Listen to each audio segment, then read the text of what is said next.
Today's video is brought to you by Assiniboine Downs Gaming and Event Center. And be sure to tune in to Trust the Profits Live Mondays at 8 p.m. Eastern for Monday Night Lights, hosted by Matthew DeSantis.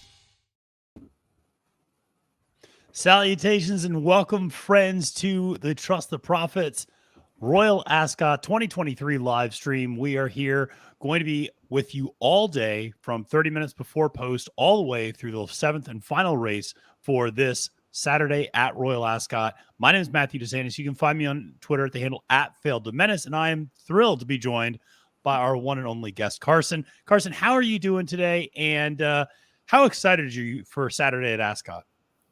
Well, I'm super excited for Ascot. Like, turf racing is probably my number one. The year nobody does it better than the Euros. I'm a little bit sad because it's the last day. I know it is bittersweet. I mean, the closest thing we have to it here in the United States maybe is like Kentucky Downs a little bit, which is a very short boutique meet that people really tend to like a lot. I do too. The next closest thing would probably be Saratoga, which is like 8 weeks, and so but even then you get your fill. But with Royal Ascot, it's 1 week, it's 5 days of racing. It's incredible. The biggest names in the sport. We've seen some incredible storylines this week.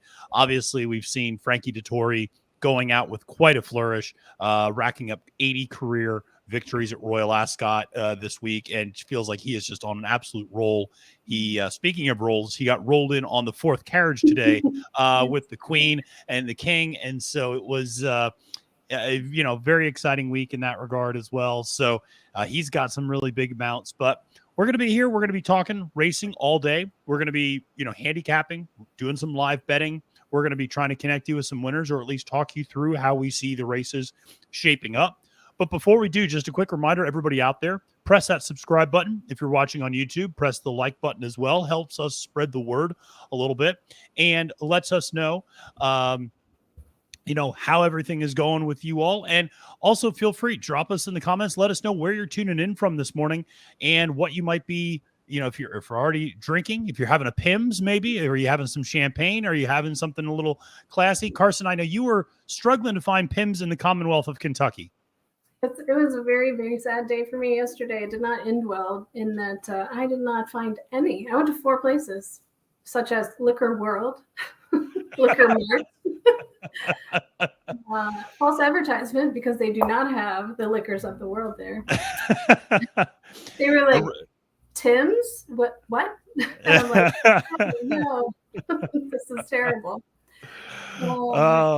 We got Trish Smith hanging out with us. Trish in Kentucky drinking some champagne. I think that's certainly the way to go. And really excited to hear how everybody else is doing. Appreciate everybody who's tuning in early this morning. Like I said, we're going to be with you all day. We're going to have guests coming in throughout the day, talking about the racing, and we're going to be covering all of the races here on the channel, and obviously getting you ready, talking about betting, talking about handicapping. So we got some folks tuning in from Barbados. Appreciate it, Vashon. Would not mind switching places with you right now, actually. That sounds quite lovely. So listen, if you are new to the stream, one of the things that we do here is we also have a connection with Stable Duel, which is a fantasy gaming app and a fantasy horse racing game where you have a daily fantasy budget based upon the morning line odds of the horses. You have a fantasy budget of $50,000. You have to select the 10 best horses on the card, and each of those horses accumulate points depending on how they finish from first through fifth, and negative points for sixth and beyond, which is obviously quite a challenge in quite a challenge at Royal Ascot, because there's 30 horse fields, so there's a lot of negative numbers. But there's a contest today, $30 contest to enter. I think of $4,000 in the pot. It's a real nice payout. So we're going to spend a little bit of time talking about a couple of, maybe long shots that you should consider using on today's card. Carson, I know you always are looking for some value. You're always throwing out some bombs. You threw out some big ones the other day as well, leading up to today for Ascot. So where are you on Royal Ascot today? Is there a big horse, a big priced horse that you like, or a big long shot that you like in particular? Not early on. It seems to be pretty fair morning line here in the first. Maybe a tad bit longer is Lightning Leo, the Holly Doyle and Archie Watson team strike very well here. Right now, 10-1. I don't know how that'll sit as we get closer, another 20 minutes or so. Yeah. And then Hulkwood as well looked interesting to me. I know everybody wants to go for the Holloway boy. Absolutely. No, Holloway Boy was one that I, took a look at as well. I think a lot of people remember that horse won on debut at Royal Ascot last year and really hasn't ever done anything wrong, so to speak. I mean, the horse came back, has run very, very honest in grade 2, group 2, group 3, and even group 1 company. Since then, came back for his 2023 debut.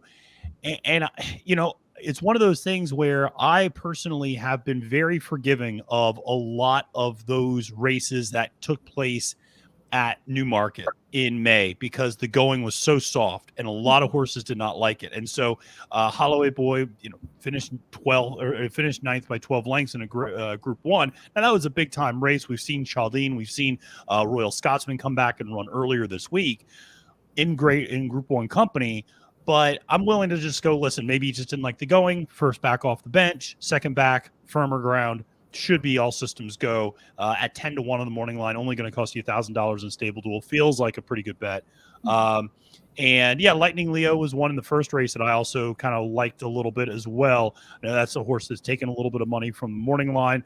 But 10-1 in terms of what you can do in stable duel for $1,000. And Holly Doyle usually has really a lot of success at Royal Ascot, and this is a horse that beat 2 other competitors that are coming out in this race, and I thought turned in a very reputable first time form rating of 65. So I thought this is a horse that ran well on debut and showed a lot of grit and kind of beating out the number 9 horse by a nose that day. So yeah, those are a couple of long shots. I think that there's certainly value to be found throughout the card. I think a horse in the third race that I really like a lot is Kinross. Obviously, Frankie Dettori aboard, Ralph Beckett horse. This is one who we saw here in the United States run last year, finished third by 3/4 of a length to Modern Games and Cheryl Spate in that Breeders' Cup Mile, a deep closer. And I think this is a horse that actually coming off the bench has not run since that race. Is actually going to prefer doing the 6 furlongs rather than the mile. Which it did last time out of Keeneland. And at 6 furlongs, this horse is very, very good. Frankie's been aboard this horse for numerous wins, including that Breeders' Cup third. But that was one 8-1 on the morning line, only $3,000 in stable duel that I'll definitely be using in both of my stables that I have entered today. So touching on that, coming off Keeneland, the horse that finished second, Emirati Anna, took a layoff as well. Came back and just sort of went easy in 6 furlongs and is now here at 50-1. I was just shocked. Yeah. So, I'll take a swing at that, maybe to play underneath here. So. Yeah, no, I remember because Emirati Anna was a little bit of a price in that Breeders' Cup Turf Sprint too, and that was one. It was funny. I really liked that horse's form going into that race, and that was one of my underneath plays. I just didn't have Caravel up top. Oops. And so at 42-1. So, but yeah, it was that was noteworthy. I kind of took note of that as well. That Emirati Anna, who's a horse that I think if she was running in the United States, or we'd probably be falling all over ourselves to try to bet that horse. And 50-1, and that again just shows you the discrepancy to some extent between what we see in Europe versus what we see in the United States. And I think that's been evident. We have seen obviously George Weaver's horse.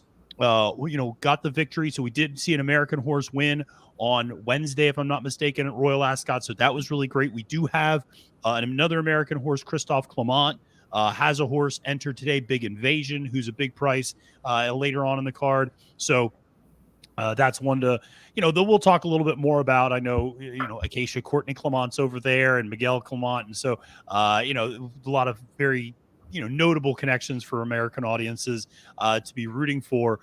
But it is one of those things where, it can be a little bit of a struggle for American horses over there, American connections. And again, you just see the gap that exists between what we see in the United States and what we see over in Europe. I'm surprised that he's up this early, but coming in from the central time zone at just the crack of dawn is Josh Rodriguez. Josh, how are you doing, my friend? And I was not expecting you until at least race 4. Well, So this is surprising. I'm surprised myself that I'm up this early. Let's just say that last night I fell asleep early, fueled by some type of alcohol. Mhm. And next thing you know, I was sitting there in bed and I was watching. I don't know, I was watching something on YouTube, and it was probably like 11 o'clock, and then I just blink, and the next thing you know, I look over, and it's 2 o'clock in the morning. So I was like, oh, well, looks like I fell asleep, so just folded everything up, and ended up waking up at. So that I think I woke up earlier today than I normally wake up for work. Yeah. So that's never. Always a good way to kick off a Saturday. That's Yeah, exactly what you want. I'm going to be heading down to old Crestwood, Illinois, to go play in the Hawthorne tournament. That's right. Today. So Yeah. So it's actually good that I woke up early because I can pretend to handicap for the rest of Saturday's card, even though I know I won't look at anything till 5 minutes to post. But yeah, no, it was funny. I didn't even see your message until like real late last night, and I kind of laughed to myself. I'm like, I'm not going to be up that early. And yeah, here we are. Here we are. And so, Josh, I appreciate you coming on. For everybody who may not know Josh, obviously he's got a great show, On the Wrong Lead. You can follow him on Twitter, wrong_lead, and you can follow Josh on Twitter at the handle @CherryDrank.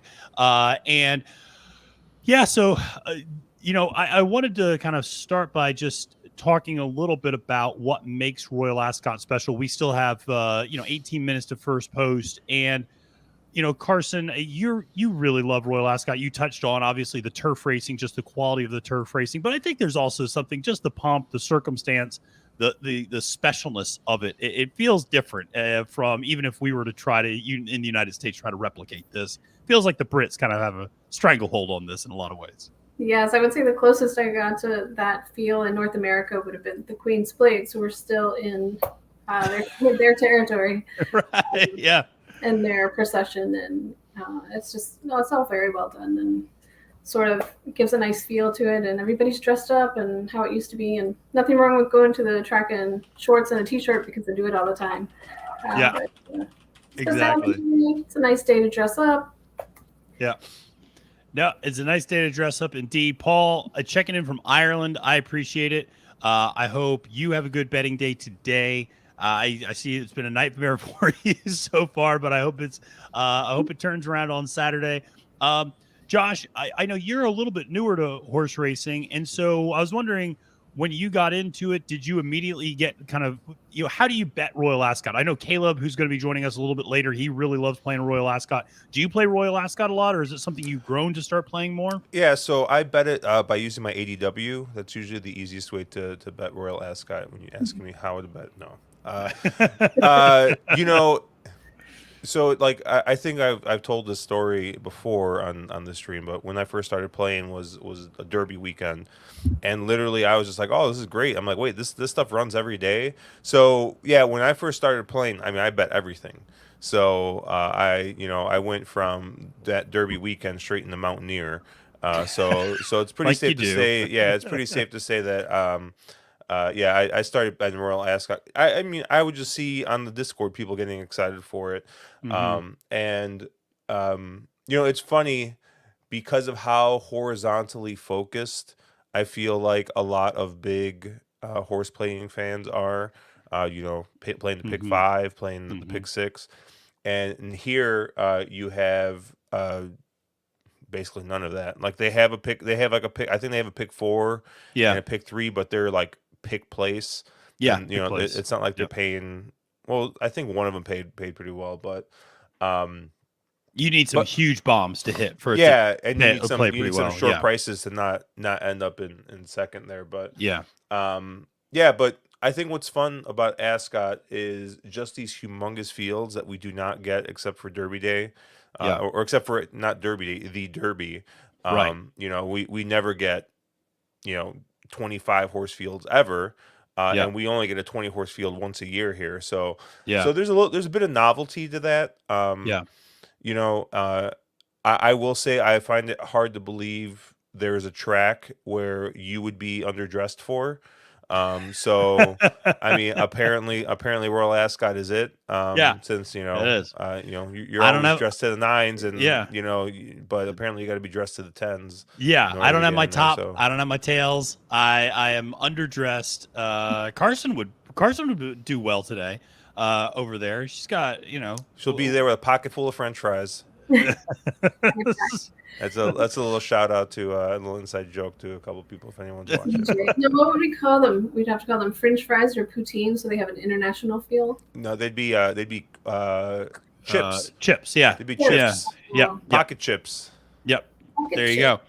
Yep, the old fish and chips. So yeah, listen, we got 14 minutes to race 1, and we should probably talk a little bit about the first race here. And this is the Chesham, and it's going to go 7 furlongs on a straight, which I think, again, is a interesting dynamic for American audiences to watch, because everything basically from a mile less is just a straight shot, and it's just chaos, and it just looks like a cavalry charge, like, because as Josh said, like, there's 30 horses coming out of the gate, and you also get the columns, right, which is very distinct for European racing and Asian racing to a lesser extent, but you really don't see it at all in the United States, where horses will break into 2 separate columns, and there's usually a bias between a little bit of which column tends to be going a little bit faster, where the going's a little bit better. I know today, I think it was the stands, or over the week, the stand side column has tended to be a little bit more favorable than the far side column.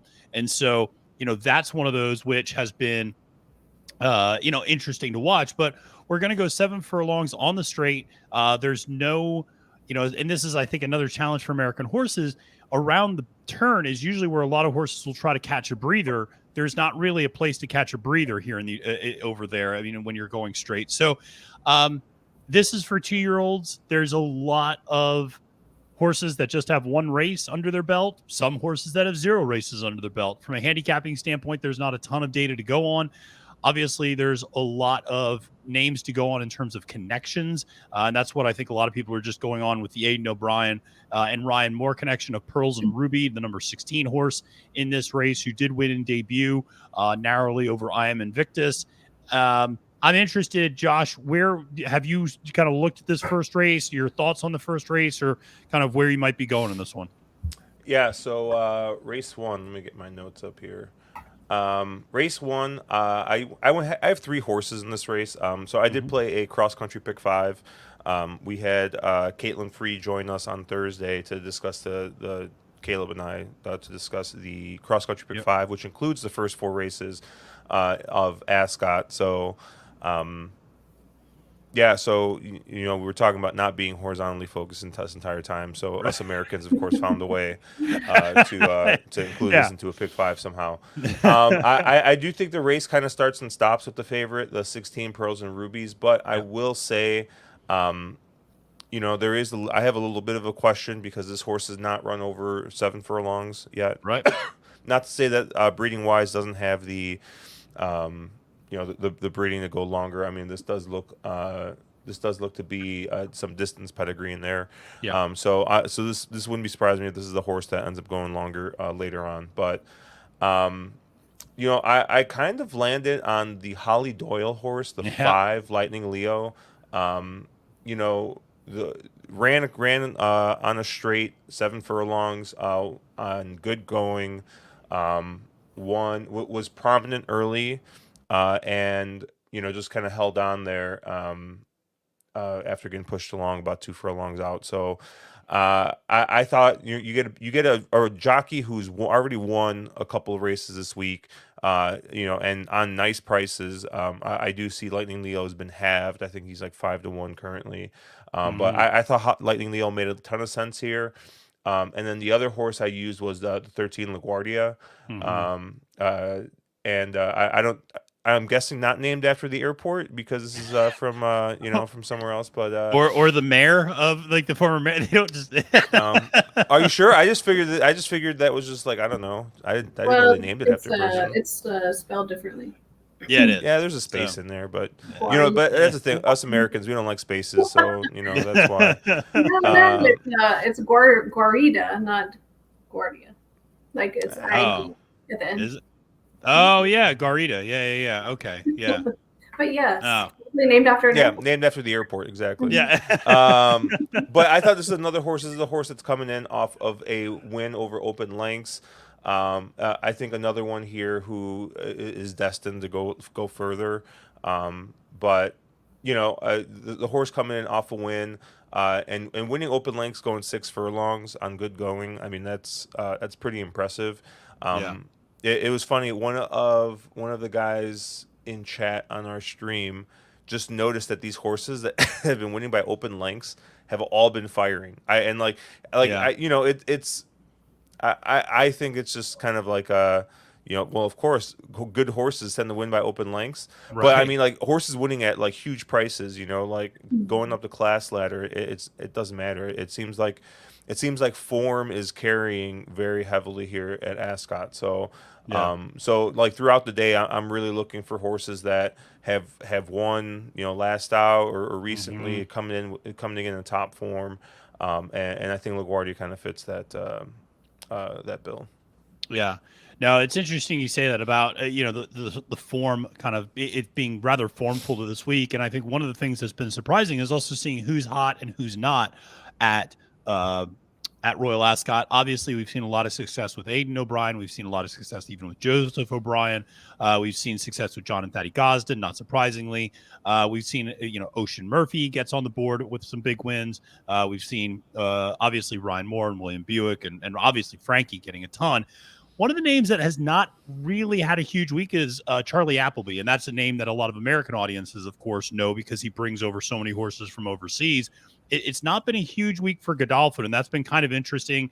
Ralph Beckett's maybe not had quite as much success as I would have expected. So there's some, or Andrew Balding, I should say.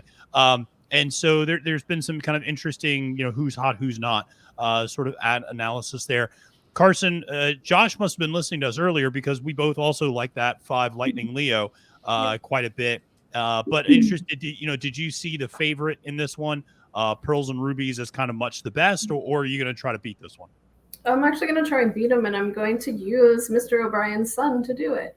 I like the 15 here. He had a great debut with in 17 horse field. Interested to see the debut for the Highland Reel baby. I loved Highland Reel, but I think it's a pretty big ask for a first time start. But I like the 15.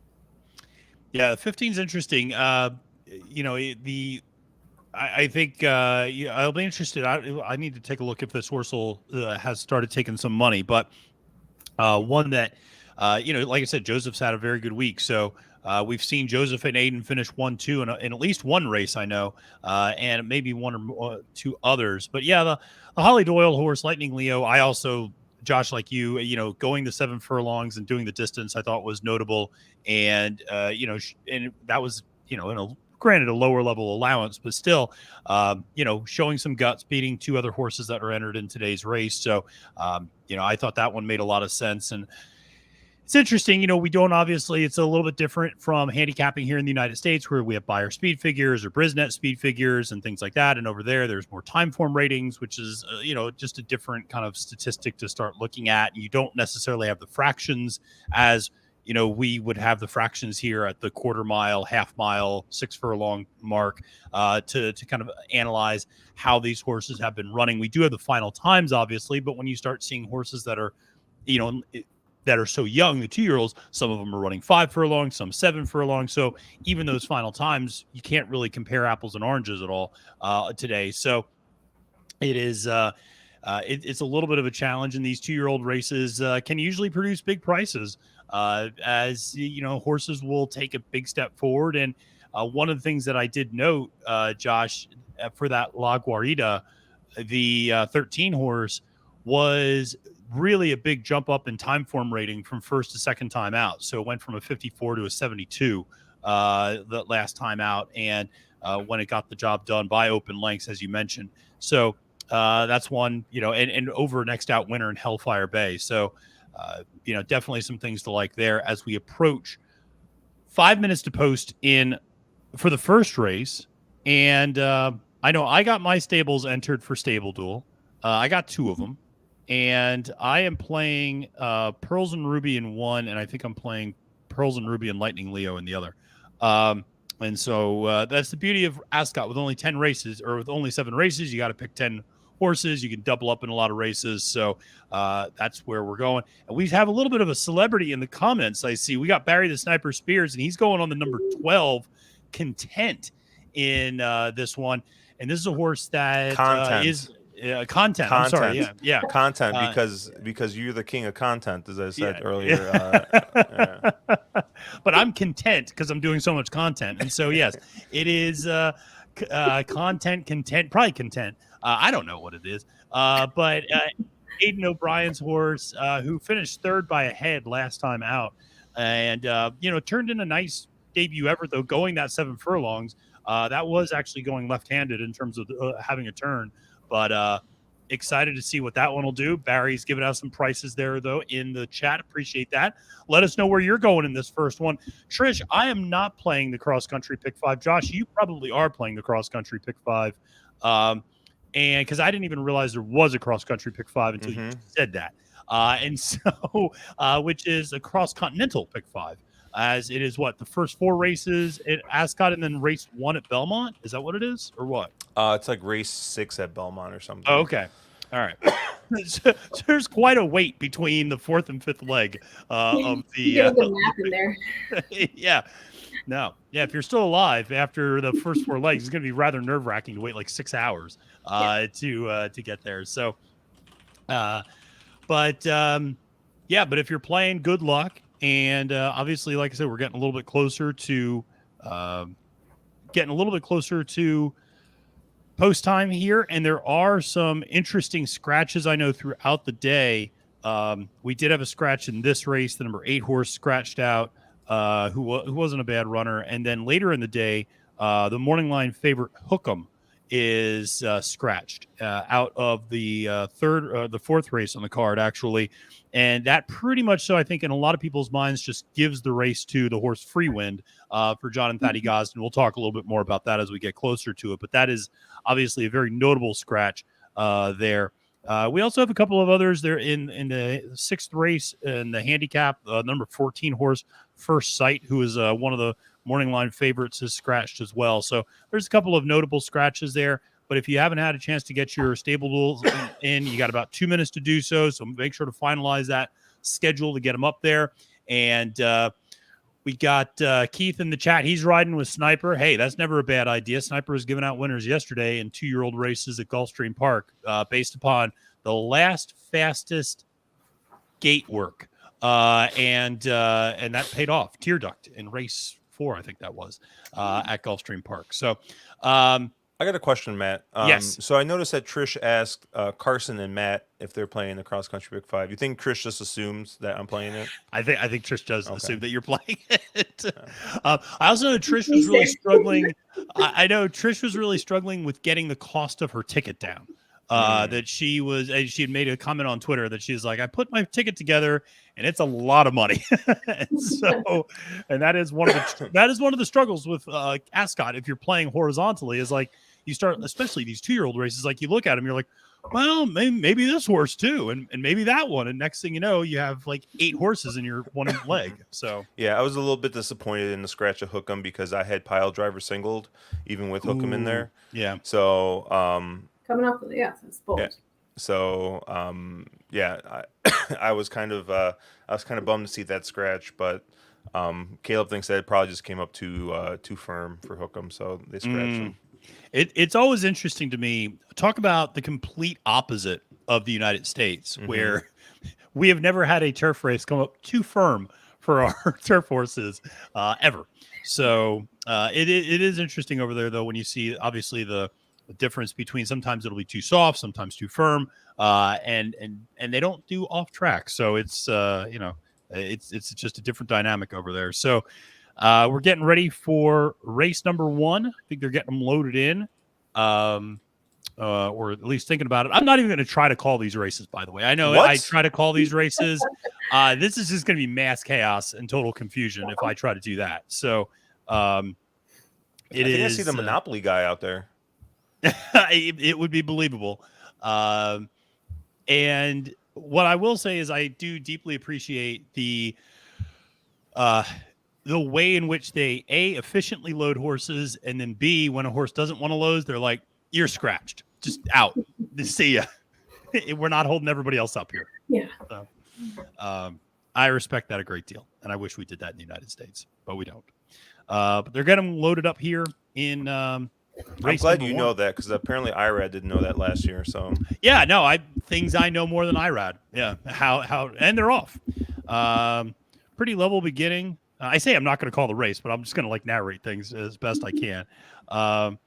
But pretty level beginning. It doesn't look like they're mostly in one group together, kind of on the closer to the stand side of the field. There is kind of one horse off to the side, but they're making a good going, relatively spread out, probably 8 lengths front to back, I would guess right now. There is a lone horse out on the lead in the dark blue silks with a white cap. I can't really catch the number 2 horse. So it's 2 and 13 are out there early. So that's Dallas Star and La Guarita are out there early. There are kind of 2 minor columns, but they both are on the right-hand side of the track, and they are making their way down. They are kind of approaching, I would guess, the last furlong or 2 at this point. Things have started to pick up.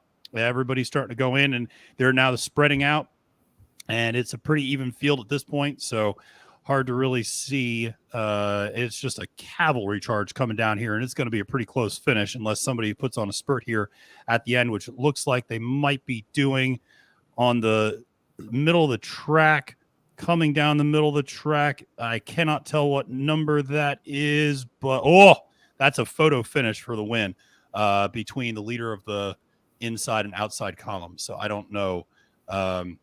Anybody who was listening to that with the volume on, let us know, because that was really close. I thought the far side column leader had that one until the last second, and then there was then the near side column leader kind of caught up. So I don't know. Josh, were you listening with the volume on, or do you have any sense of what happened? And you're muted, by the way. Just looks like the 17. The 17? Yeah, 17 beat the 16. Okay. Then 7-3. Okay. So 17, Snellen for Gavin Cronwell. This is a horse that had won over soft going at 7 furlongs in debut, and so had done the distance. Clearly doesn't mind the firmer turf, and took a pretty big step up. My big question was, can this horse replicate that effort? Looking at the notes, I think I had this horse picked in my 3rd position, but Snellen, a big win there if he gets the job done, and then, as you said, the Pearls and Ruby, I should say, gets the second there for Aidan O'Brien. So rather interesting start. Yeah, Sniper confirming the 17 won it. So that is a little bit of a price there in the first race at Royal Ascot. And that's what we're looking for. We always want prices. So that was a horse that went off at 13-1. So big price there. Pearls and Ruby 8-5, and in second place. And we'll kind of find out how the rest of the field finished here in a little bit. But that was I have a question. Race. Is this officially or unofficially a no chalk zone? This is unofficially a no chalk zone. No chalk zone. Yeah. Sure. So it's only when Gino joins that it really becomes officially a no chalk zone. Gotcha. But somebody who's always willing to join, whether it's chalk or not, is one of your colleagues at Wrong Lead, Caleb Knight. Caleb, how are you doing, my friend? And how did that first race turn out for you? Good morning. All I can say is Josh must really like you if you jumped on a stream at 8:30 in the morning. I was like, there's no way he's going to make this stream. But here we are. Here we are indeed. Yeah, no, I'm doing well. I was doing better about 3 minutes ago. But, that's 17 was not one. I mean, when we talked about this race the other night, I'm like, there's probably 10 horses you could use in here. And 17 was one of the 10 that I could have used, but wasn't one of the 5 I did use. So that's how that goes sometimes. Anyone in here alive or cash anything? No, I did not have the 17. I like the 16 and the 5 were kind of my top 2. and I had 17 in third, but I had a lot of people in third. Like in my notes, like when I was like picking, I was like you, Caleb. I think I had 8 horses maybe selected in this race, and I was like, well, I can't use all these horses, and so I just used kind of the ones I had first, second, or thought, well, these were really strong win contenders or a place contender, and then I had the 17 as a really strong show contender potentially, but yeah, did not make it into my stables, did not make it into any of my tickets. So we are, like you, I was doing better 4 minutes ago now. So yeah, Carson, did you have this 17 anywhere or not? No, I had it on the paper here in front of me, but no, I didn't put any money on it. It looks like the 15 came on there at the end, so might have gotten a couple points. I don't know how Stable Duel does, is they do the points, whatever. Yeah, so the points will still go first through fifth. You'll get your points, and then sixth and beyond is negative. So the one benefit of these sprints, what I've found, at least from a Stable Duel standpoint, is you can use like a really big long shot, and even if that horse loses points, a lot of times in the sprints they only lose like 4 points because they're like beaten by 4 lengths, and I'm like, that's fine. I can afford to lose 4 points. Not a big deal. Caleb, are you playing Stable Duel today, or are you just playing straight up? Just playing straight up for today. Yes. Okay. I love Ascot Stable Duel. And sometimes you only got to break 100 points in order to end up in the money. So, but I did not have time to get the last 2 handicaps done before the race is closed. That is the truth. So that was legitimately the case on Thursday, if I'm not mistaken.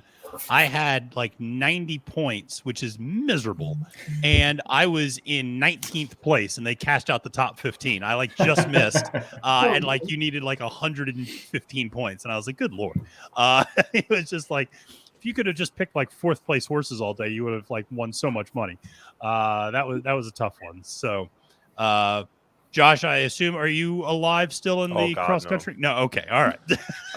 If the 16 is there a cross country pick 4 we can wheel back, or no? We need the run back pick 4. Yeah. No, I had the 16 in my ticket, but I had 5, 13, 16 in there. So yeah, 16 was really my only shot. And I don't even know if we talked about the 17 at all. We did not. Yeah. Mm-hmm. And by the way, exactly 0% of Stable Duel used the 17.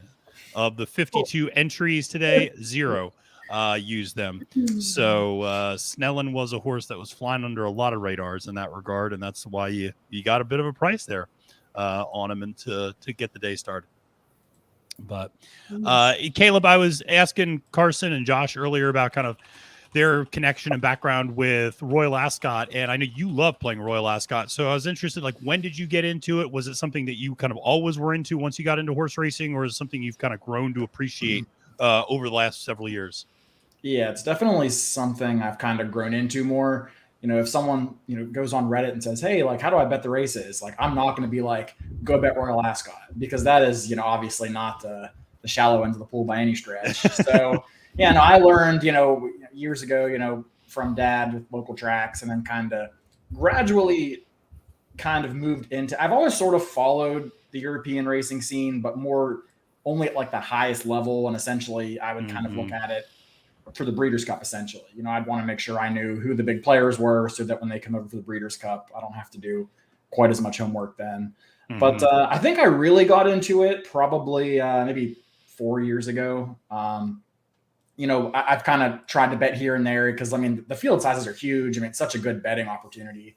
So that's kind of when I started dabbling. And then, the first year that I really, really got after it was probably during the COVID lockdown, since we were all working from home, and it was easier to actually watch those races as opposed to being in the office and trying to figure out which of the 28 little horses on your phone is actually the one that you bet on. So yeah, COVID is really when I probably got more into it. And I've played it every year since. In general, I've done well there, but this year has been really tough.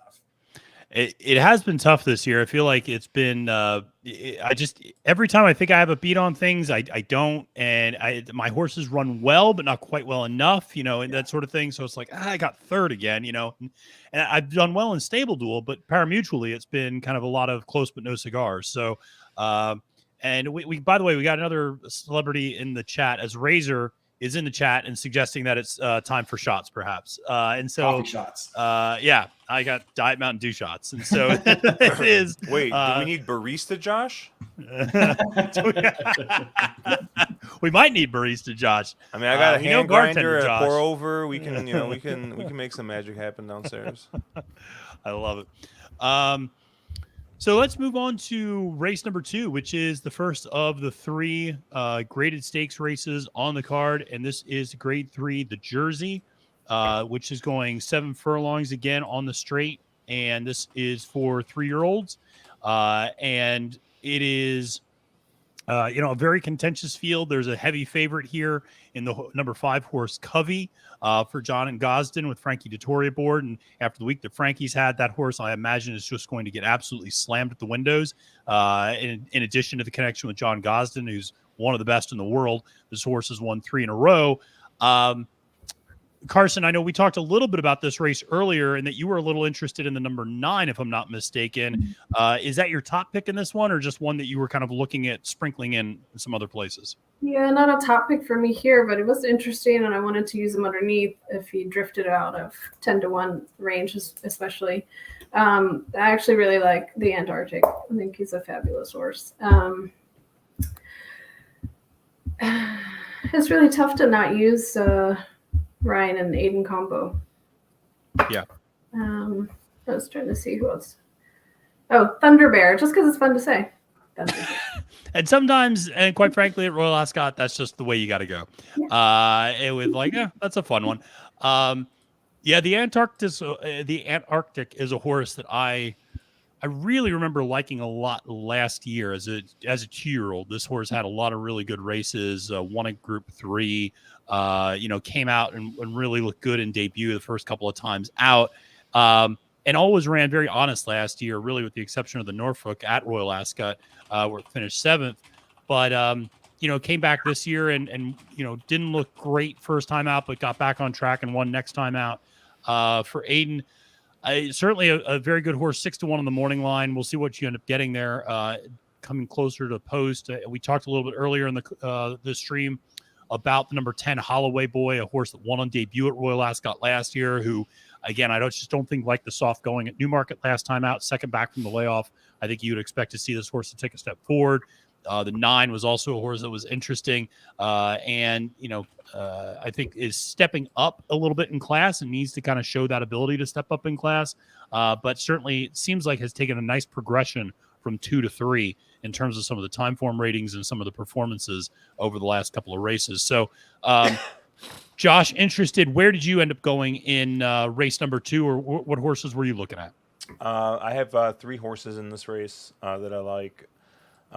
You guys already talked a little bit about the Antarctic, so I'm definitely going to be using this horse here. Coming in off a 6 furlong win in Ireland last time out, and like I said, I'm always looking for these horses that are coming into these races with good form, which would lead you to believe I would like the 5, but I left the 5 out, just because I feel like I'm trying to get some value in here. I mean, the 5 makes a ton of sense, obviously coming in off of 3 straight wins, all by open lengths. One of them in synthetic, the other 2 obviously on the turf.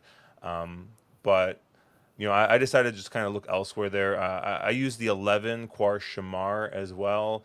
Had a nice win on the synthetic, then ran in the Irish 2000 Guineas, and it was just way in over his head. Obviously Paddington came out of that race to win a race here at Ascot. But coming out of that quality race, coming down in class, I thought the 11 made a bit of sense here. And then lastly, probably the horse I'm win betting in this spot is the 15, Olivia Meralda. Has beaten a few of the horses in this race last time out. Epsom is coming back here with the same jock. And I think you're gonna get a little bit of a price here. 10-1 in the book. We'll see what the tote ends up saying, but that's kind of where I'm looking for at my win bet with a horse that's beaten a couple of these that are in here already. So yeah. So I'm gonna box them up in the Quinella, the 2, 11, 15, and then I got a win bet on the 15 here. There you go. Like it, and Caleb, this feels a little bit like the last race, where I do feel like even though there's a heavy favorite in Covey, if you try to get beyond that horse, then I feel like there's a lot of horses that you bring into play suddenly. So interested in where you went with this one.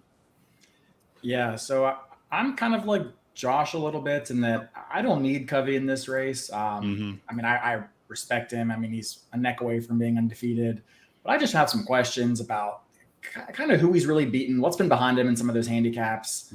The way he's been campaigned is a little odd to me. I mean, generally, if you have a legitimate, group company horse, just you'd move them up a little quicker than they seem to have. They kind of pick some soft spots, it feels like.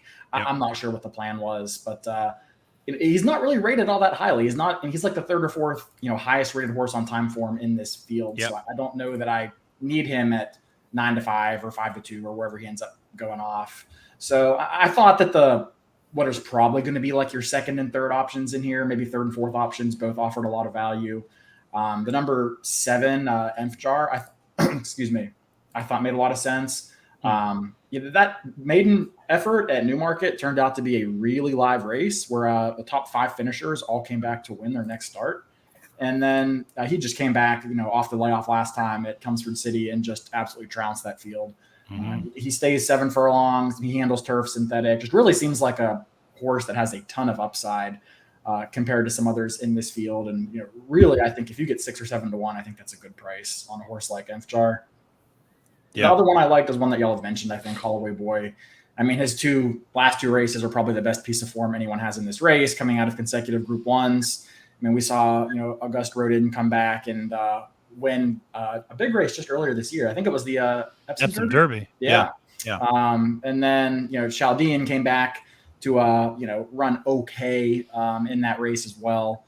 So, yeah, I think that, this is a horse that just, he likes Ascot, and he kind of surprised that day. And I don't think that was a fluke. I mean, he hasn't won since then, but he's showed up in almost every race except for the last one, which I think you can forgive, given the stretch out and the heavy going and the long layoff. Probably just needed that start, and maybe it just isn't quite that good, but it's certainly easier here. And I don't see a way you get 10 to 1. I think even at 5 to 1, I think he's a good bet in here. Yeah. No, I agree with you about Holloway Boy. I mean, you're right. Like, has never won since then, but has never really run a bad race since then either. And was just like you said, I think in over his head maybe a little bit in that 2,000 guineas, and coming off the bench after a long layoff, and then the soft ground was a challenge, I think, that day. And so that's one of the things we've seen a lot of horses bounce back from, those really poor performances that they had at Newmarket, where it felt like that whole meet was just over. You saw that on a lot of past performances, that a lot of soft ground at Newmarket, and then the horses suddenly reverse form coming out of that once they got on a little bit of firmer ground. And that's always a little bit of a question when you see a horse pop at Newmarket was, well, does this horse just really like the soft going? And what's going to happen when it firms up a little bit more? Is this horse going to kind of deliver the same type of performance? Interestingly enough, we kind of saw that happen in race number 1 with Snellen, who, won over soft going in debut, not at Newmarket, but at Limerick. And, obviously came back to run very well over a firmer turf here at Ascot today. So, a lot of choices if you're getting past Covey. And I agree, it's a good point about the way in which Covey's been campaigned, Caleb, especially for a big time barn. It would be one thing if it was maybe smaller connections and they were kind of maybe hesitant to move that horse up too fast.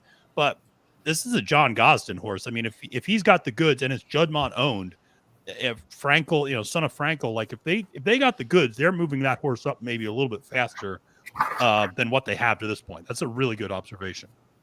So, but that horse will, like I said, get a ton of money because of Frankie, if nothing else. So we'll have to wait and see. So this is, I know I've seen some people making a connection between, 42 years old or however old he was. And I'm going to keep, and he keeps coming back.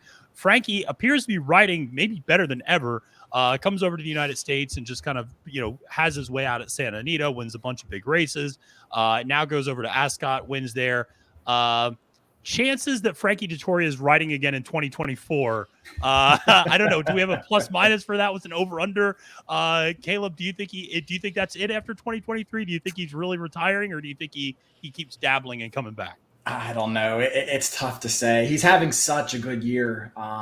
There's something to be said for going out on top. I know the whole reason he came here was to try to get a Kentucky Derby. That didn't pan out. He couldn't quite secure a mount.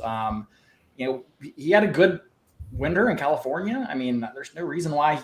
He's still riding at a level to compete at the highest level, so I don't see why he wouldn't. But I mean, it's obviously a personal decision. He's won almost everything there is. He's not getting any younger. It is a dangerous sport, but I don't know. I have a suspicion we'll see him back next year.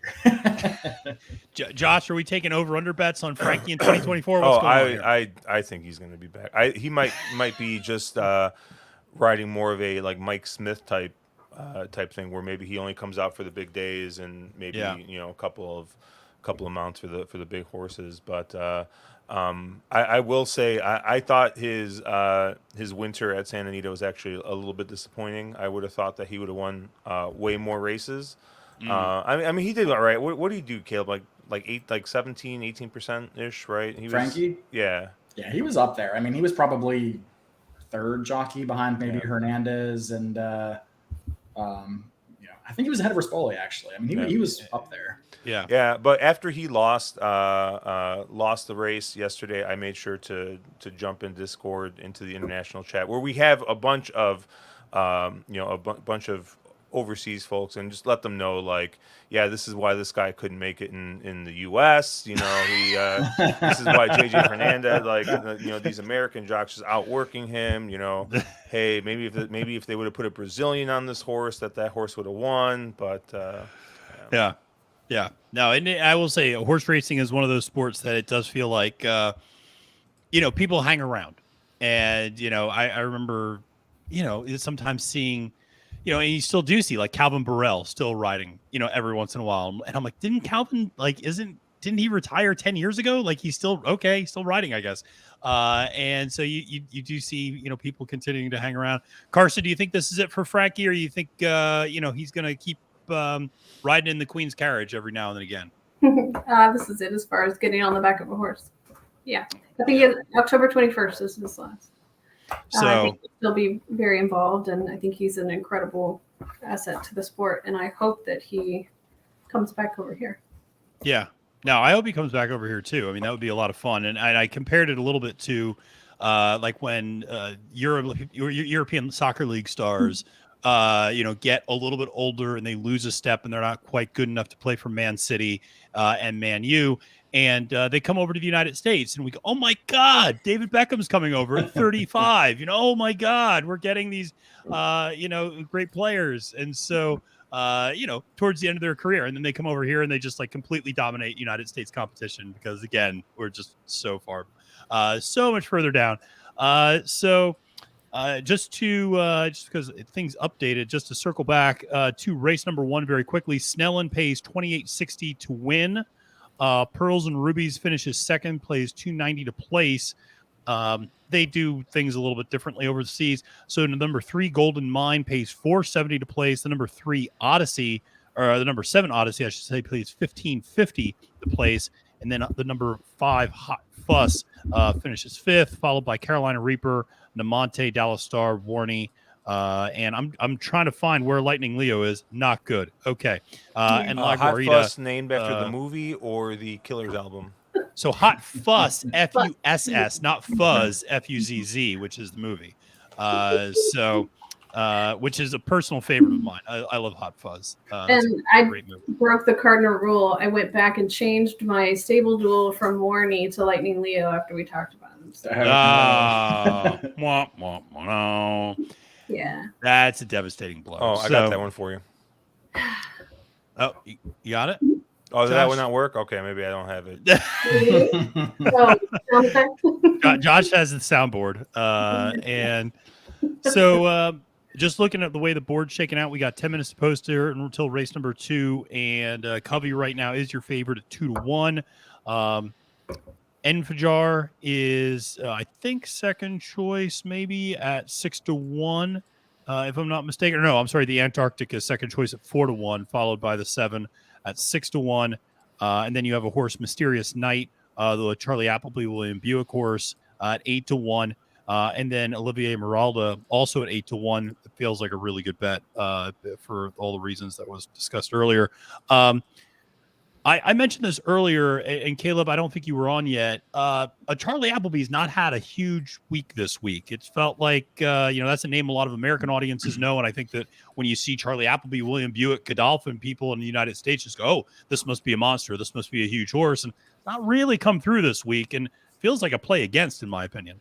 Yeah, I agree with you. And I think you could even extend that to say maybe he hasn't had the year that we're accustomed to him having, at least recently, with the success that his barn with Godolphin has had, especially here domestically in the States. But he's had a quiet year so far at Ascot, or a quiet meet so far at Ascot. And this is not one that I think a ton of. I mean, if you're going to give me 20-1, I could see the appeal there. But given the connections, he's going to take money. That's probably not a horse that I'm interested in at 8-1 or wherever he goes off at. And like I kind of alluded to, we've seen these runners, with the Moonlight, Silver Knot, some of these horses he sent over to the States that are losing to relatively average American horses. So it definitely seems like he doesn't have either doesn't have quite the same barn as he had last year, or perhaps they're just not coming over quite as sharp. But this is not one I'm interested in. Yeah, no, I'm not interested in this one at all. This was from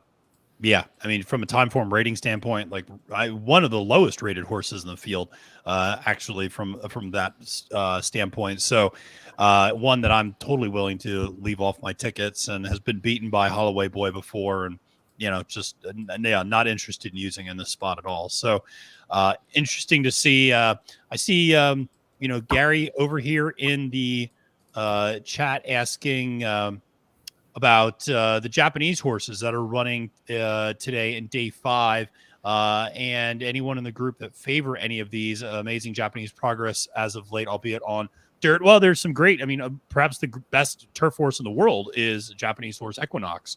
So there's obviously some great Japanese turf horses as well. I can't say point. Go ahead. Maybe the best horse racing video also involves a Japanese horse. You know which one I'm talking about, Matthew? No, which one? Caleb? No. I forget the name of the Japanese horse, but it was in the arc, right? The horse is like in the lead, like goes over, and I guess like the owners of the horse, like they have a video on them, and they're freaking out, they're high-fiving, and then all of a ssudden the horse starts getting a little weary, and some other horse blasts by them, and they're just like, oh, and the guys are all falling out of their chairs and everything. I don't know. I saw it on Twitter once. I'll have to pull it up and show you. I forget the horse. It was a Japanese horse I think was actually favored in the arc, and I think ended up finishing second like 7-8 years ago. I'll have to find it. Devastating. You, Josh. What I've noticed is Josh really loves when defeat is, or when victory is snatched by the jaws of defeat, whether that is like Mark calling victory for a horse only for that horse to then lose in the stretch, and this being kind of the first thing that he thought of in terms of Japanese racing. So no, we'll definitely touch on some of the Japanese runners later in the card. There were a few that I made note of. And we obviously we have some horses that are coming over from Hong Kong as well, and so from Hong Kong racing. So we'll absolutely be covering some of those later, because I think there are some really intriguing horses to discuss there. Carson, you're like all over the chat right now. So what's going on in the chat? Who are people on? Are people seem to like the little Thunder Bear horse as well? One shot Louis hopped in and said 13, and I had to chime in with Thunder Bear. I can hear you saying it now. I think maybe you had a wrestler named Thunder Bear one time. No. I don't know. That does not far be it from me to be an expert on all things professional wrestling. I do not know if there was a Thunder. There was a Thunder something, but I don't know if it was Bear. Yeah, like one of the Care Bears, that giant. I will say for Thunder Bear, that last race was actually pretty decent. I mean, it was the 4th place, but it was close up to Antarctic, and Ocean Jewel came back to win next time out. So who finished 3rd. So that was in a group 3. So hey, take a shot, right? So why not? We got what do we got? 5 minutes to post or so until race number 2. And Josh, I will ask you because I'm going to ask bartender Josh. Is there a certain British beverage that you make on days for Royal Ascot? Do you do the Pims? Do you do something a little bit special, or do you just stick to the American classics? No, I stick to the Americans just because, just like I bet Wesley Ward overseas, I will continue to drink American drinks overseas as well. I am DMing you this YouTube video that I am talking about. Okay.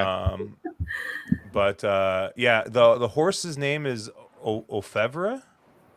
Oh yeah. Right. Yeah. And I guess he got like nailed at the wire or something. But they got like this like room full of the Japanese connections and just like it's like the grooms and stuff like that, and just it's a great reaction. It's much like watching Mark call a winner at the top of the stretch. Well, Josh, you made reference to this with regards to Wesley Ward, and we got a couple of minutes here before race number 2. Is Wesley Ward going to be allowed to run horses over in Ascot anymore after? I mean, what's going on? Just a nothing burger performance from Wesley Ward horses this year. Yeah, that George Weaver horse won though. Yeah, no, I'm not. George can take as many horses over as he wants. He's got a free pass now, but Wesley's just been rough the last couple of years. Wesley's going to have to rethink his jockey strategy because he had 2 horses ridden by. Speaking of snatching the snatched from the jaws of victory. 2 horses ridden by Joel Rosario that just did not break at all out of the gate. And then Joel decided to come over and bring his tack to and try that trick at Belmont. And I saw a lot of people unhappy about that one yesterday. Caleb in particular was very, very, very, very upset. And then I think the next race, Joel just pumped the entire way home on like a even money winner or something. And I'd be like, oh, look at Joel, look at him pump all the way to the wire. And I don't think Caleb decided not to talk to me the rest of the day. But I really do think that that it's been a bit of an embarrassment with what happened with Golden Pal 2 years ago.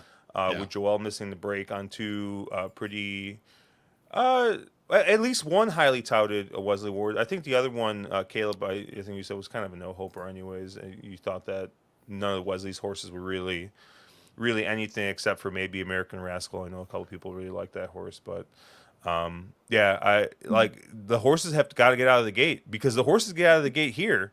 So I don't know if it's just them not being ready for it or what's happening, but I think he's got I think for the foreseeable future he's going to have to beg Johnny V to ride his horses or something because Johnny V seems to be the only one who understands what's going on over there. Mm-hmm. Yeah, that was not a great ride by Rosario on American Rascal. I was kind of keenly watching because he had a far outside post or inside post depending on how you looked at it. So he was an easy horse to follow the whole way, and you could kind of watch that ride. And I was like, what's Joel waiting on? Like we gotta go. Like with it. Like I want the rail spot, but it's like that's not where you're going, and it's pretty bad if it's so obvious that one of the pundits in Australia. I was listening to him yesterday morning. And he was just ragging on him. I was just like, what an idiot. Like, you basically ruined the horse's entire chance of getting there. Yeah. Just sort of like, what are you doing? Like, that's not how you ride here. So, it's unfortunate because everybody was really high on that horse, and it looked to be like he was going to be a nice dual surface runner. Yeah. So.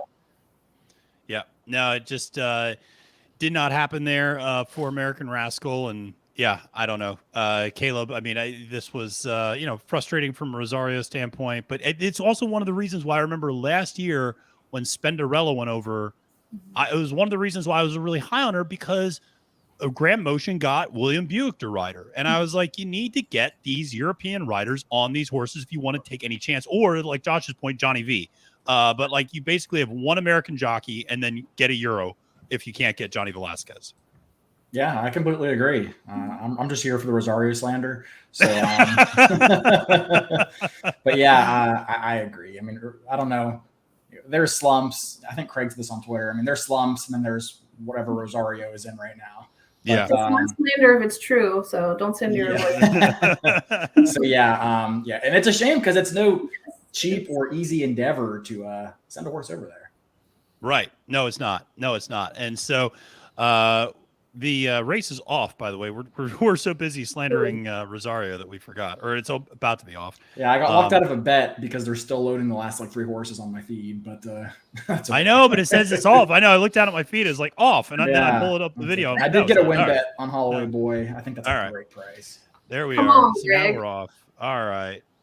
So they're off there in the Jersey, going straight for 7 furlongs, and this is where the challenge of looking at my phone screen really at low not paying off. resolution. Yeah, at low resolution. I think we got the 5 on their iPhone 4 with a hotspot. But yeah, it's Covey on the lead. It looks like with Age of Kings tracking in second. Okay. Yeah, Caleb, feel free to call this one out if you. There's a horse in a yellow hat way out there in the middle of the track. Yes, there is. I noticed that as well. So, yeah. Now, I always respect the lone horse. It's like, I'm going to go out this way. It's like, all right. It almost never works. Yellow cap is Holguin. I know that. Oh, okay. That's good to know. Holguin's the yellow. Yeah. Covey looks like he's in dire straits here, right? Yeah, he's already getting pink pumped hat. pretty. Yeah, I mean, he's in trouble. He's in big time trouble if he's already being asked this hard early. He's fading back. On the outside. He's flying. Yeah. Someone in the gray silks looks like he's got a ton of horse. Yeah. I got the Peacock stream up, and it's still not even off. I can't tell. So on the lead, is yeah, it the 11? I can't tell. Yeah, is that the far outside? Looks like maybe we'll see as it gets down here.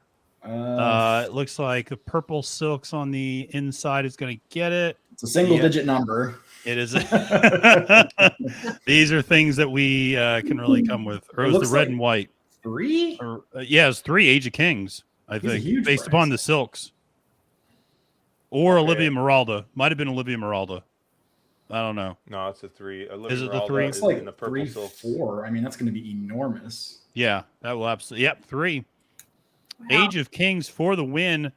Aiden O'Brien, the other Aiden O'Brien. That's the other. I mean, we talked about the Appleby runners like not really showing up. The Aiden runners, even if it's not the one you expect, I mean, he's had a strong beat so far. Yeah. So is that 3, 14, 12, 10, 15? 3, 14, 12, and 15. Yeah, Jesus, that's going to pay a monster. Yeah, you're absolutely right. So to quote my friend Chase, or our friend Chase, that's sex island money. That is. Age of Kings over Streets of Gold over, was that Zoology? So 12. What is 12 Streets of Gold? So yeah.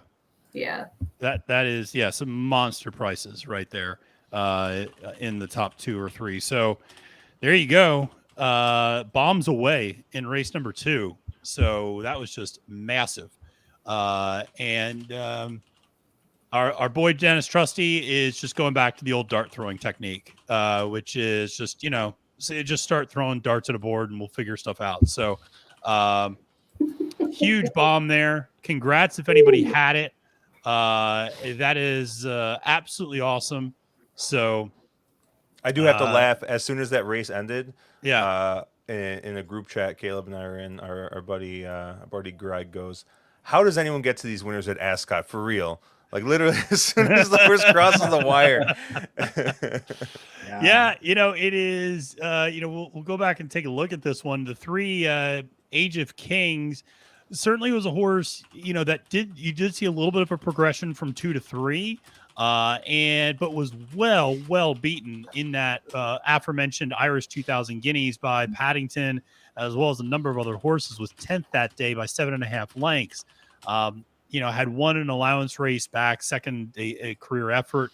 Acura hadn't really shown much else outside of that. I mean, but clearly Aiden thought enough of the horse to enter it here and got the job done at a huge price. But Caleb, you're right that Aiden O'Brien's been having a very nice meet. It feels like even if it isn't the assumed runner that's going to have the nice meet, one of his horses fires for sure. I mean, he's had a lot of these runners, it seems like, that, make that first start at 3 and run horrible. And then, usually at a short price and then come back in their second start at a huge price and then show up. And I'm not saying like, oh, this was an easy horse to have, because like clearly it wasn't. But the horse was competitive around this level at a 2-year-old at this distance. You draw a line through the last one. This was a horse, that was clearly meant to be something decent given the purchase price. I mean, sure. But yeah, he's in a lot of these. I don't know if that's typical of his barn to give these horses a start or not. It's hard to think that you give a horse a start in the 2000 guineas, but it just seems like they've really improved in that second time out. Yeah. Yeah, absolutely. I will say for the number 12 Streets of Gold, that's an interesting horse that was campaigned a little bit like Covey, kind of what we were talking about, where it's like, this is a horse that was in a bunch of like lower level handicaps and allowance races as a 2-year-old, but won everything. And then kind of stepped up into Group 3 competition, was beaten thoroughly by Isaac Shelby, who we saw come back to run 4th, if I'm not mistaken, in a Group 1 earlier this week. And then stepped up and didn't even step up, but kind of stepped back down actually into a stakes race at Epsom last time out, but was beaten by Olivia Meralda and Halgwin. So, again, the horse has some wins in his back pocket, but maybe just needed third back on the form cycle and needed some more conditioning, I guess, in terms of. But that was an impressive run from the 12 too. So, it just goes to show it's hard to sometimes find these winners, and we've had 2 big bombs now in the first 2 races here at Royal Ascot, and I had to laugh the other day at a column that was on DRF, and it said favorites expected to dominate day 3 or day 4 of Royal Ascot, and it had a picture of Meditate. And I was like, you realize Meditate's not going to be anywhere near the favorite against Tahira. And it was like, that's just, oh, we have a picture of Meditate from the Breeders' Cup, and so we're going to use that on the like. It just made me laugh because I was like, that's not the favorite in the race. That's just the horse that the American audiences probably know the best out of that group. So it just made me laugh. But did we just gloss over Barry calling Rosario Voldemort? I didn't see that. I did not see that in the chat. Like, so did we just not talk about that? Okay, I was making sure I wasn't the only one because I just did not see it. Maybe I just chose not to see it. I did not get to that level of Rosario slander. I didn't see that. One of the things I will say, Joe Palmentary, a fantastic comment that it would be fantastic to hear Kurt from Assiniboia call the races at Royal Ascot. And if we could make that happen, that would be actually quite funny. Just to hear Kurt just King of Steel coming down the stretch, just doing his thing. So, well, we need the Persona 5 music though, since they steal a lot of their music from a PlayStation 4 game called Persona 5. Oh, do they really? Yeah. I didn't realize that. Also, I have to test this out. Is that working? There you go. Okay. Now we're working. Now we're working. We just play that for the first 2 races pretty much. So, Trish has pointed out that this cross country pick 5 is going to pay crazy. Yeah, if anybody even has it. So yeah, I think I said on stream on Thursday, like I expect it to pay 4 out of 5. It might pay 3 out of 5. Does it carry or no? I don't. So where? Like would they the next day? The next cross country. Usually these like single wager kind of like single specialty wagers don't carry to my knowledge, but I don't know about this one. Whatever you want the answer to be, it's the opposite because Naira's involved. What I would love, Carson, to your point about like when it would carry, if it carried over to like next year, it's like, all right, we got a year until this carries over until next year at Royal Ascot. So that would be, that would crack me up. But we're cruising through things. And by the way, I want to say thank you to everybody hanging out with us in the chat. We got 72 people here watching on YouTube, more people watching on Twitter. If you're watching on YouTube, do us a favor, press that like button. It really helps us out quite a bit. Helps us spread the word. So like I said, press that like button, subscribe to what we're doing here on Trust the Profits. Really appreciate everybody's support here on early Saturday morning, depending on where you're tuning in from. If you're tuning in from the East Coast, we're waking up. If you're like Josh in the Central Time Zone, maybe you accidentally got a good night's sleep last night, even if it was not planned. And if you're on the West Coast and just waking up, welcome. If you're over in Europe tuning in, appreciate it, and hope your day has been going okay so far. But we have a lot of great content in store for you here on the channel, but also want to give a big thanks to Josh and Caleb for coming and hanging out. So you got to make sure to check out what they're doing, both on Twitter, Caleb at CalebWVU, at Cherry Drink for Josh, but for On the Wrong Lead, really great stuff on YouTube. So make sure to subscribe to their channel, On the Wrong Lead, and you can follow them on Twitter at wrong_lead. Carson, I'm coming back to you. We're getting here ready for race number 3. But before we get into race number 3, there was a picture yesterday of Princess Kate, cashing tickets. How much betting do you think the royal family is doing over there right now? Like how much volume do you think, in terms, not money, but like how many bets do you think they're placing in an average race? Do you think they're just like, oh, I'll put one bet in here? Or who's maybe the most degenerate gambler out of the royal family? I mean, this is really what I'm trying to get at, is who from the royals can we get on the live stream? Gosh, I think it's got to be the queen consort. I agree. I think Camilla is totally in it. Yes. I think she's a player. Yeah. Yeah.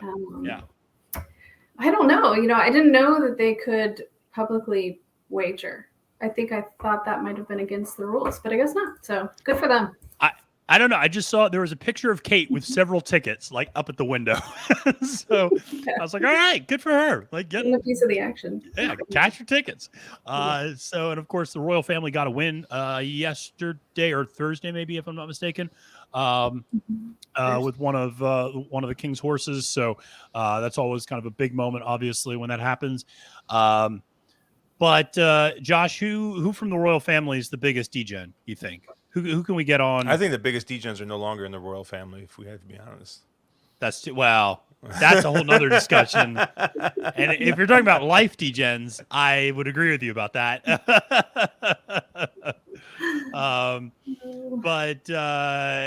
Because we got a lot. We got, Prince Andrew, we got Harry, we got Meghan, who are no longer in the royal family.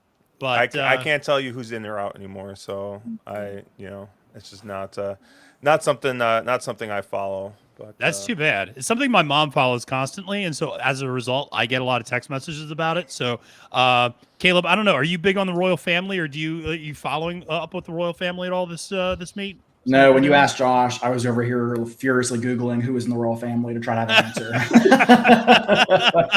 So I have nothing for you, Matt. Sorry. No. I agree with Carson, though, that I think it's Camilla. I think she is, because she was like a horse person when she was young, and she's, I think, picking up actually where the queen, the late queen, left off. Because we all knew that Queen Elizabeth loved her horses, and was not afraid of a wager. And so that would have been, I was a big fan of the queen. So, it's just fun to think about. But Josh, that's a good point, that the best ones might not be in the royal family anymore. But listen, we got race number 3 here coming up. Queen Elizabeth II Jubilee. And this is a grade 1, 6 furlongs, 4-year-olds and up. This is obviously a really big race. You have some big time runners in this particular race. You have, you got Emirati Anna, who, Carson, you mentioned as a horse that's a huge long shot, who ran second here last year in the Breeders' Cup Turf Sprint. You got Highfield Princess coming back after just 4 days rest, who ran earlier this meet, coming back to run. You get a horse like Wellington, who's been running in the Hong Kong circuit at Sha Tin this whole time, and an Australian-bred horse who's coming into this race. You got Kinross, who is a horse that I like quite a bit in this one. Sandrin, I think, is another horse that's a little bit interesting. Your favorites, Artorias. No, not the Chad Brown Artorias, another one.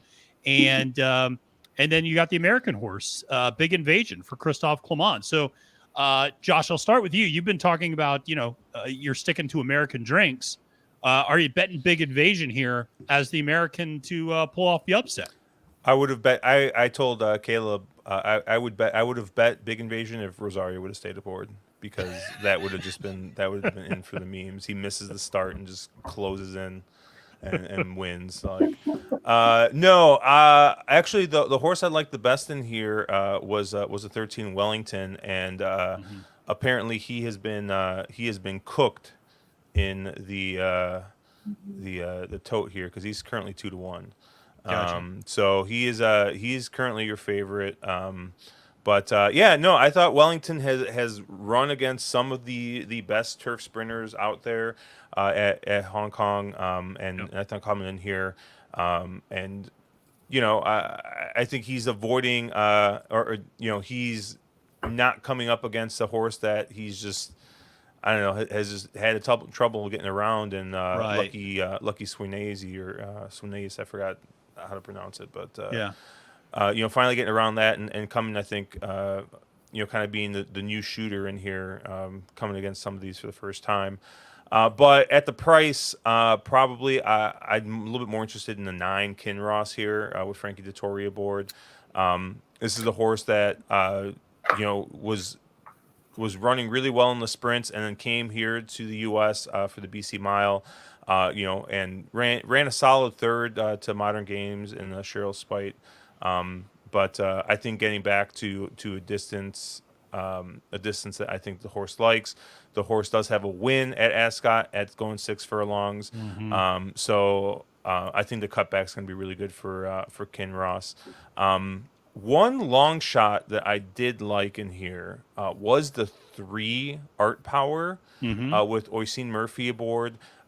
This is a horse coming off a open lengths win at the Curragh, and I think he's been doing some of his best running over some of the good ground, and I think just coming in off of that win.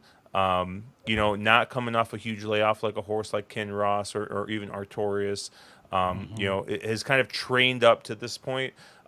We've seen Murphy obviously figured the horse out first time out last time, so I think him riding for the second time. If we get a similar performance as last time, I think Art Power fits in here a little bit. So, so I like the 3. And the 13, but I think 9 is probably my top pick at the current price right now. Gotcha. Carson, I'll go to you.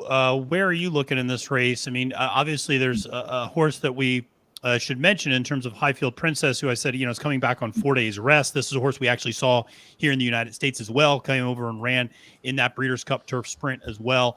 And finished 4th that day behind Caravelle and Emiratiana and Creative Force. Interested in where you went in this one, because I feel like there's a few different directions you could go in this race. I good on the connections for running Highfield Princess back. She obviously likes the footing here. She did run very well. I don't know if they are just thinking she's in her good form and they know the horse best. I obviously wouldn't think they would push her. They didn't think she could get up there and get a piece of it. I too used Art Power underneath. I liked him as a long shot. And I'm curious now, is the drama that Rosario went back to New York and Clement picked up Crowley, or Clement was always using Crowley? I don't know. I didn't see the entries before last night, so. Yeah, I don't know. Was Crowley always going to be riding Big Invasion? Was that the plan? Yeah. I think Rosario was committed to blowing up my pick 5, so he had to come back. I mean, makes sense. Yeah. Okay. So, Wait. So, do you have a top pick in this one? Is the top pick Highfield or what? No, I want to go with Emiratiana. I want to see. I love it. Just throwing bombs downfield. Yeah, I love it. I went 7-4-2-3. If you want to know the whole shebang. Yeah, 7-4-2-3. I like it. Caleb, where are you going in this race? Yeah, so this was a fun race. I think you can get a really good price on a lot of really good horses in here. I mean, you're seeing, Kinross at, fair odds, what is he, 6 or 7 to 1 right now? 7 to 1, yeah. Emerald Ann is a huge price that he's a bit of an inconsistent horse, but has a winning race in there somewhere. I mean, Artorias, not one I really like, but if you do, I mean, you're getting drift up from the morning line there. The only one that's kind of getting hammered is Wellington, which kind of is to be expected. With that being said, a horse that I really like in here, I do like Wellington. I guess I'll start there. I think is probably should be the favorite in here. I think that Hong Kong form holds up quite well. Lucky Sweyness, very, very nice turf sprinter. But the horse that I kind of like, and it maybe is a bit more of an underneath play, but definitely is a horse I'm using that I don't think is impossible on top, is the number 10 Rohan. This is a horse that just loves this track, and I find that with European racing especially, it can tend to be a very much horse for course kind of scene, where some horses, when you have undulations, you have right-handed tracks, left-handed straight, you have anything from pretty firm going at Ascot right now to absolute swamps of France later this year. I think some horses just handle certain configurations better, and Rohan loves Royal Ascot. I mean, he's 4 for 6 lifetime at this track. He loves this distance. Arguably should be a little better than 4 for 6, or he probably could have finished a little bit better 2 back. Don't know if he was going to beat Kinross, but I thought he was probably second best in that race. And I love the fact that he kind of has that prep race at Salisbury last out. I'm not worried about the poor run there. That was, to me, pretty clearly a prep race. If you look at last year's, form for Rohan, he kind of did the same thing. He came from Saudi Arabia, went to York and ran in a Group 2, didn't run a step, came to Ascot in a listed stakes, and then won. So granted, that was a softer spot than what he's, here in the Jubilee. But I think that he's a horse that I really like to get a piece, good each way kind of bet. And I think there's some upside that he could win. I mean, we don't know how Wellington's going to perform outside of Shop 10. We don't know how Ross is going to run off the big layoff. We don't know what Highfield Princess is going to do on the quick turnaround. There's some questions on the big players in here. So I really like Rohan to show up with his run. Yeah. No, it's funny you mentioned that, because my notes on Rohan were second off the bench, huge step up, has done it before, which is exactly what you mentioned, which is that exact sequence last year of York to Ascot. You see this massive progression. And 4 for 6 winning at Ascot. So to your point, the horse likes the turf here and the going, whether it's the straight, whether it's just the ground. The horse clearly likes something about Ascot and fires off his best performances there. So I think at a big price, currently 23 to 1 on the board, makes a ton of sense to include in either underneath and vertical wagers, or to your point, to go each way on. You're getting 7 to 1 on Kinross right now, which I think is very good price. And you're looking at a couple of other horses, Art Powers at 21 to 1 right now. You're looking at Wellington at 5 to 2, Highfield Princess at 3 to 1, Sacred at 13 to 1, Sandarin at 52 to 1, Emiratiana is still at 31 to 1. So, Big Invasion, the American horse, you got to love American money, bringing down Big Invasion down to 12 to 1. There should be a 0 at the end of that. So, I mean, I love him, but and I'm certainly rooting for him, just because it would be cool to see. It'd be fun to see an American horse win a big upset in a race like that. But hard to see. I mean, that horse does have some nice races to its credit, and certainly you go back and probably look at one of those races last year at Saratoga is probably its best race, and really ran well up there last summer. Came back and ran a pretty good second last time out at the Jaipur to Caravel, but they notably decided not to bring Caravel over here to run at Royal Ascot, as was maybe initially the plan. And I don't know the reasons and the rationale behind all that. I agree, Josh, and so it was a boo-worthy thing. But the horse did not run particularly well 2 back at Churchill Downs on that turf in the turf sprint that day, but also had a little bit of a troubled trip that day as well. And that was also a day where early inside speed was particularly noteworthy as Nobles got the job done from the inside rail, just breaking like a bullet. So, we'll see. Whether or not this is a horse that can get the job done. And it's interesting. The horse. I actually went back and looked at how that horse ran in the Franklin Simpson back at Kentucky Downs, just because I always feel like that's the track that actually has the closest comp to like European racing, in that it's like slightly undulating. It's not like perfectly manicured and flat, and it's a little bit different. And the horse ran fine, but it was just interesting to look at. But see, we got a lot of different choices here in the chat. We got Blair Thompson going 7, 9, 14, 15 in the box, and going win place on the 7. So, going with Emirati Anna. We got Rodney going 10, 9, 11. So he's with you there on Rohan Caleb, and also likes the Dane O'Neill horse, Freedom to Run. So a lot of different opinions here in this one, but yeah, it's a wide open race as we have still 9 minutes to post in race number 3, which is of course the highlight of the day, the Jubilee. So listen, while we're talking European racing, I also want to make sure we talk a little bit about American racing, because we got some big race coming up later today in the Ohio Derby at Thistledown. That's the beauty of horse racing transitions, is we go from Royal Ascot to Thistledown, and we're like, I'm going to play that sequence Thistledown and talk about some Ohio breds. And Carson, I'll start with you. The Two Phils conversation. Obviously, we got news that broke yesterday that his longtime jockey, Jareth Loveberry, sustained an injury. I feel it sounds like a broken arm, and will not be able to ride Two Phils. And Gerardo Corrales is going to be up riding for him, who is familiar with the horse, actually rode the horse on debut, and has ridden for Larry Ravelli pretty regularly. So I didn't know, is that a reason for concern? Are you going with Two Phils? Are you playing against Two Phils in this year's Ohio Derby? Kind of what are your thoughts there? Yeah, I think he smokes them. Your analysis and mine are one and the same. I think he cares who rides him. Yeah, I could probably ride him. Yeah. So, Josh, I said earlier, this is not the no chalk zone. So, I'll play the role of Mark, and I'll gladly eat all the chalk on Two Phils. Where are you going in the Ohio Derby? You going with Two Phils, or are you going to try to beat them? I mean, I would say bet with both hands with Two Phils. They had me at Larry Ravelli, but you had Gerardo Corrales to the mix, and I just like, everyone knows the old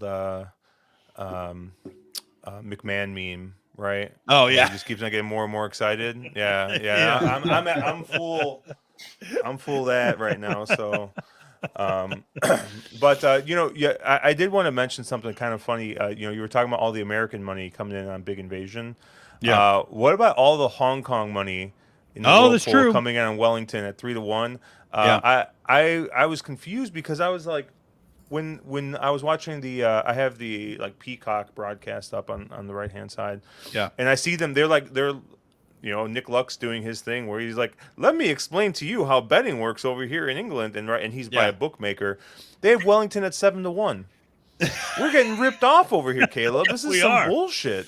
Yeah, this is some bull. I agree with that. How is Wellington 7-1? That's fantastic. That is one thing I'll say is like, it's so funny because we have a lot of people, and I know you guys have this too, where like there are international people who watch our shows and will comment sometimes in the YouTube, or they'll like use international bookmakers, and they will. I can't tell you the number of times somebody in the chat is like, I can get 13-2 on this favorite, and I'm like, book it, like just run. No, like what are you doing? You're like, yes, yeah. That's insane, because here in the United States we're gonna get like 8-5 if we're lucky on that horse. So yeah, Caleb will remember this guy, but there was a guy in Discord. He lived in England. I think he was Irish, living in England, and he loved Mountaineer. Just absolutely loved Mountaineer. And in particular, he loved a jockey named Luis Quinones, right? Who, unfortunately, he's retired now. I think he's a jockey agent. He had a spill, and I think he just was never able to really get like fully back. I think he's fine. Like I think he's able to walk and everything, but I think he's just like not able to ride anymore. So he would always be like, "Oh, I'm gonna bet this Quinones horse," and like, yeah, he would be getting like 2.5 to 1. He'd be getting 5 to 2, right? And we're looking over here. He's like, he is 2 to 5 lone speed in this race, and you're over here betting him at 5 to 2. I mean, it was funny because like we would talk to him, and he was like onto his like cousins, like friends, friends' dad's account or something like that, right? Because like he just kept on getting shut off because he would only bet Mountaineer. He would bet Luis Quinones horses at like triple the price that they were on the tote, and he was just making a killing. And it was just like, I'm like, wow, man, it's that easy, huh?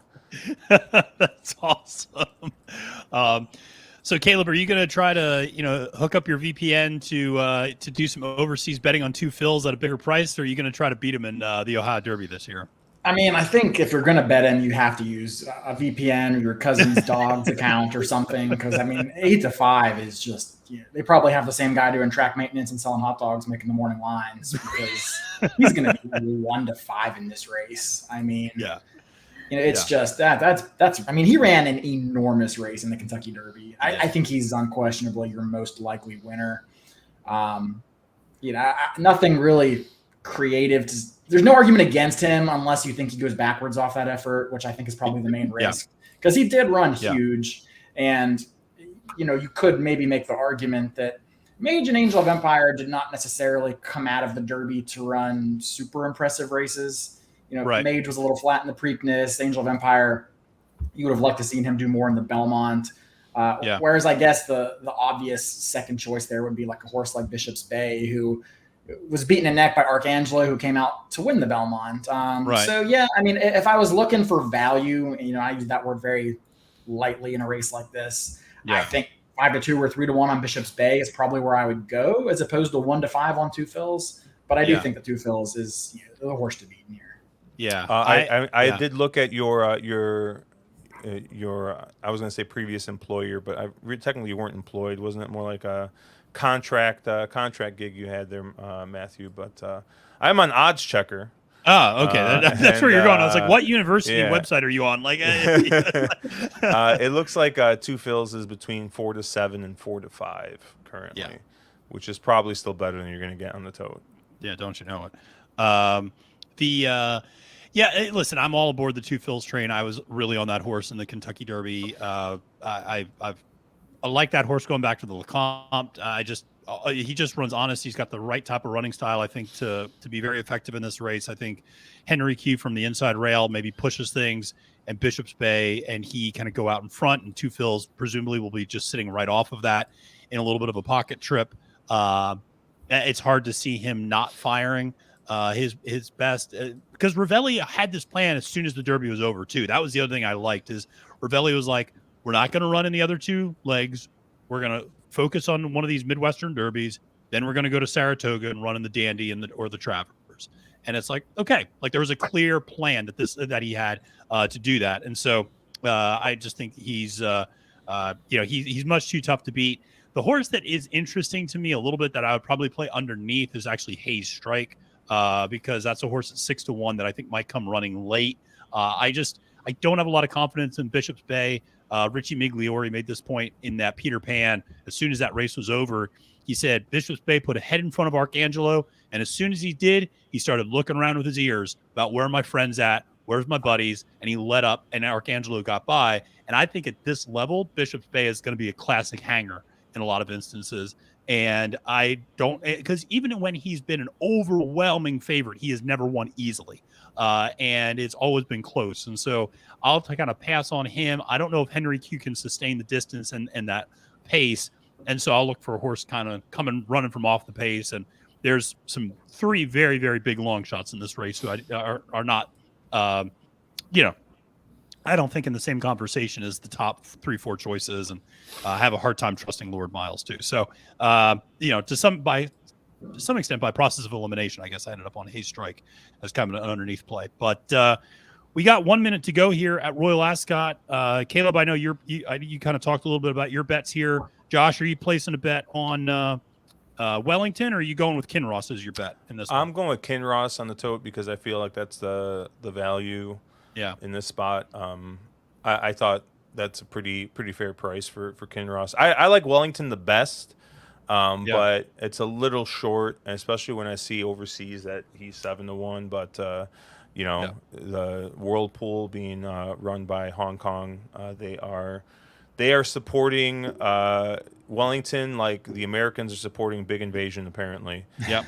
With And Mr. Crowley aboard. I respect it. I respect the sort of nationalism that just comes with like, we're betting our guy and that's our girl and that's how we're going to roll. Be careful talking about Hong Kong and nationalism. That's on true. YouTube. You're gonna, that's true. That's a good point. Political science is going to get himself in trouble here.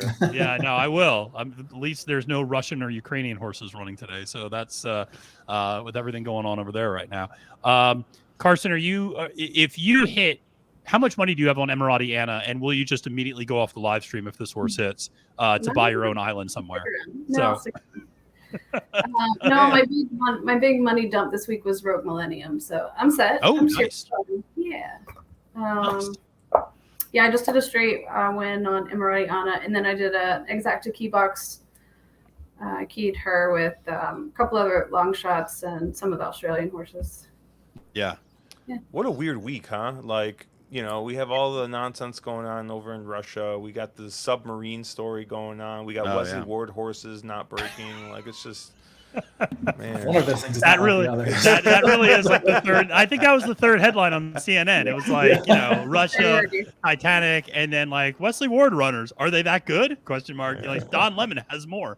Or Don Lemon's not even a CNN anymore. But He's still alive. God. Yeah. So, Simon bringing us back down to earth, saying, "Listen, there's no time for nationalism in horse racing.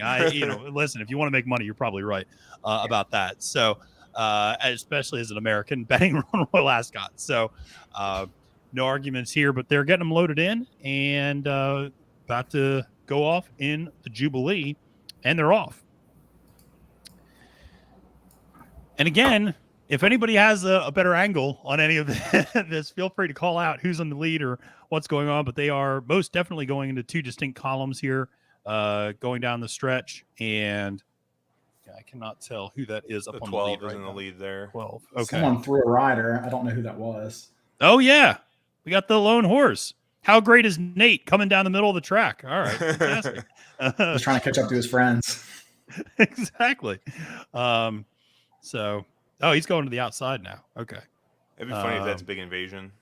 Yes. And yes. Still a better rider. Rosario wasn't the problem this whole time. So they're making their way. I mean, some horses are already under a very heavy drive and not really making up much ground. But it does look like the group on the far side is the one that's going to get the job done. And I don't know who that is. But it's going to be a very close finish. It looks like the horse is that Kinross on the outside gets the job done. Looks like the 8 at 73-1. That might have been the 8. Yeah, I think you're right. 73-1. Stop it! I thought that was the 9. Damn it! Yep, that was Kadem. 73-1. Sacred, I think, over Highfield Princess. I think it was 8-15-14. Yep, I think you're right. Yep. 8-15-14 bombs away. Good Lord. See, so once again, Frankie Dettori proving why he didn't make it at Santa Anita. Finishing a tired 7th on the best horse. Kadim. Yeah. Kadim. I don't think that horse is on my PPs. Man. Yeah, let's let's make the case on how you get there. Yeah, that's what I was gonna do. I was like, all right, well, how do we get there on this horse?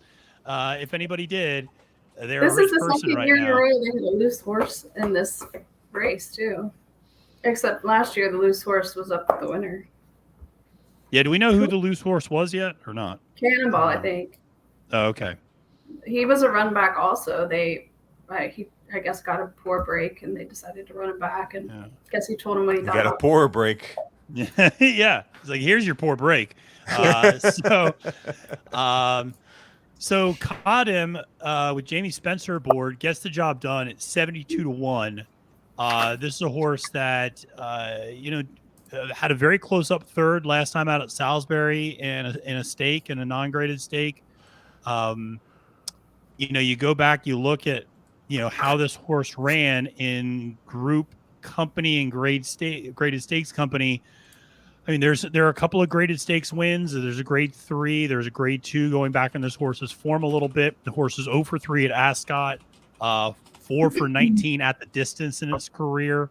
Last time out wasn't bad, and certainly looked okay. But horse still seemed overmatched in this field. So I'm not sure quite how you got there, other than to say this horse is going to make a big jump second back, and this horse had been running in Maidan pretty regularly over the winter, so maybe you just go, this horse is in better condition than some of these horses who are making a debut in 2023 or just second back and still need more racing.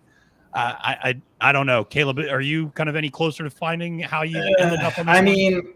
Not really. I looked at the horse a little bit. I threw out the Dubai races. A lot of horses just tend to run better on British soil as opposed to shipping to the Middle East.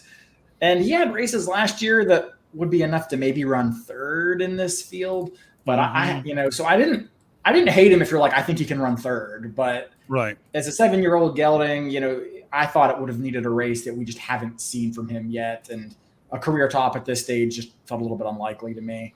So I had a hard time getting there on top. I did like Run to Freedom a little bit, who he lost to last out. So on a transitive property, I almost liked him, but no.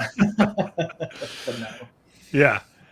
No, this is a tough one to end up on, I think. So, one of those things. Carson, just bombs away today. We should just start picking like the 2 or 3 biggest long shots on the board and just start placing win bets on them, because we'd be cashing ridiculously at this point. I also noticed another potential angle in that the jockey that won the first race, that was his only race of the day. So he's just went straight to party.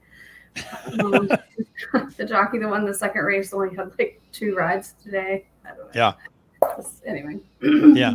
Yeah, I got nothing for you. I don't know. I do have my husband's 26-sided die. I could roll that. Yeah.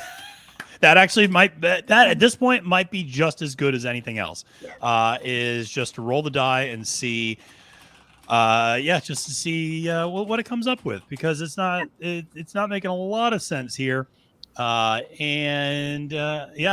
just crazy finish to see how this one turned out, and but I'm not even looking at my stable duel right now, which is just in shambles at this point, because I don't think any one of my horses has run well today. So, are there any live tickets in the Cross Pond Pick 5 either? Oh yeah, it may be at 2 to 5 at this point, Caleb. I'm currently live to 0 of 5, so I'm gonna keep that dream alive. Yeah. What is Josh? This is pretty ridiculous. That we're just getting bombs away here on the Saturday at because one of the things I think you or Caleb was talking about was it's been rather formful to this point. At we've had some upsets, but even the horses that are like 10 or 12 to 1 like made sense. They were logical. Like you could end up on those horses pretty easily, and 10 to 12 to 1 in some cases is still like the 3rd or 4th choice in the race. It feels like today it's just like chaos. And I don't know if it's just like everybody went out and maybe had the Friday night that you did, and like some of these jockeys are just like, we gotta sweat some stuff out today early on, or what. But like it's just chaos right now out there.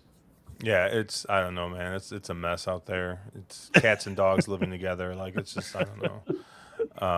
But I will say that I'm going to make my last Royal Ascot bet, as I got to get ready to head over to the OTB, hanging out with Brian. I think Ed DeRosa is going to be out there covering it along with Emily. I think they're both going to be at the same place I'm at, so hopefully I will be able to catch up with them. But I will be placing my last Ascot bet on Pile Driver here, depending on odds. Overseas, it still looks like you're getting somewhat decent. I think like 3 or 4 to 1 as a second choice. The Frankie Dettori horse, Free Wind is the current favorite. who, you know, if Frankie continues riding like he did today, he's got no shot. So, but yeah, so I'll be placing a bet on Pile Driver, and then yeah. Thank you guys for having me on. Yeah, of course. Make sure you you know, give Caleb all the crap for taking the other horse. I think you like the Frankie horse, right, Caleb? I mean, well, my single was Hook 'em, but that scratch kind of screwed everything up for me. So yeah, I do like the Frankie horse in here. Yeah. Don't even know. Yeah. And so, Josh, good luck at Hawthorne with everything today in the contest. Thank you. Wishing you the best. Tell Ed that we all said hi. Tell Emily we said hi too. Yeah, and ask Ed if what's next for Tis the Bomb, because he should know. Oh, I'm sure he'll love it. Yeah. Yeah. No. He's not tired. I was gonna say he's not tired of it, but then again, if there's one man who will just drive a shtick into the ground, it's Ed DeRosa. So yeah, he's really not tired of it though. So. No, he is not. Yeah. So all right, well, hey man, thanks for coming on, hanging out. Really appreciate it. Good luck today. Okay. Yep. Talk to you guys later. All right. See ya.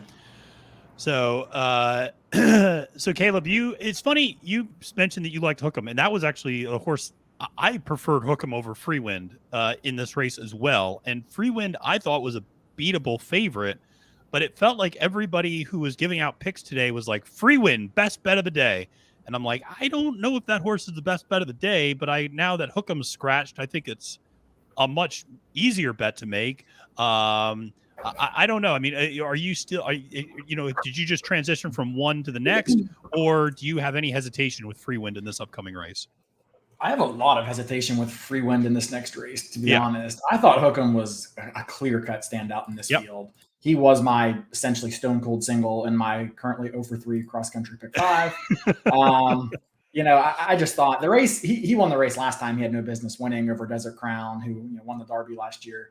So him scratching made this race very murky for me because I like Pile Driver. I mean, the trainer, thinks that he's going to need a start. I don't know that I want Pile Driver off this layoff necessarily.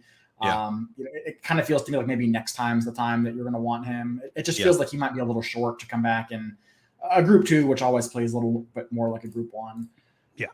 Freewind is nice. She's a really nice mare. I mean, she's made 2 starts in 2 years. Both of them were winning efforts, but, steps up to take on the boys here, has maybe one race that I would say is good enough to win, that race 2 back. But it isn't like she comes in here, towering form over anybody else. Now, I would say her last out race, the form of that race is franked a little bit with Rogue Millennium coming back to win the Duke of Cambridge earlier this year. Apparently Carson made some money there, so that was a very nice pick. But yeah, I mean, she's probably a deserving favorite, but I don't think she's a horse that I feel comfortable just like leaning on, like, oh yeah, she's a great bet and a very likely winner. I mean, I could see her winning, and I could see her running 3rd or 4th. So she's a little bit a tough one for me. Yeah. Carson, what are your thoughts on this race and Freewind or other choices that you have in this one? Yeah, I initially went with Freewind just because of her last out versus Rogue Millennium, and just her, I guess, not her rotation, but where she is in her last start versus all the others. Pile Driver coming back off after a year. Yeah. I know that it's totally different ball game over there. It's just one of those things that I'm my brain is just like, nope, just, file it in the back. The longer shot on the morning line for me was going to be Deauville Legend. Not particularly long shot, 6-1. But if I'm going to get double digits on Ryan Aiden combo, then I'll go for the 2. Yeah.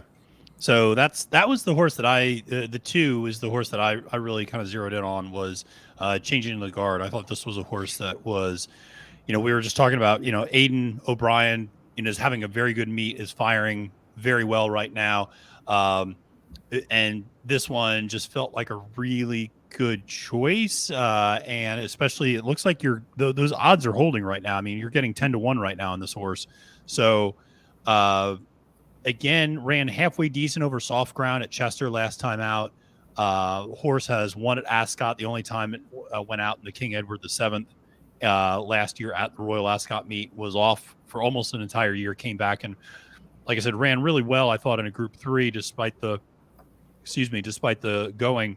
And now you're getting second back from that long layoff. I feel like this is a horse that can absolutely take a step forward and, has run up against some really big time company before in the aforementioned Desert Crown, who in last year's Derby.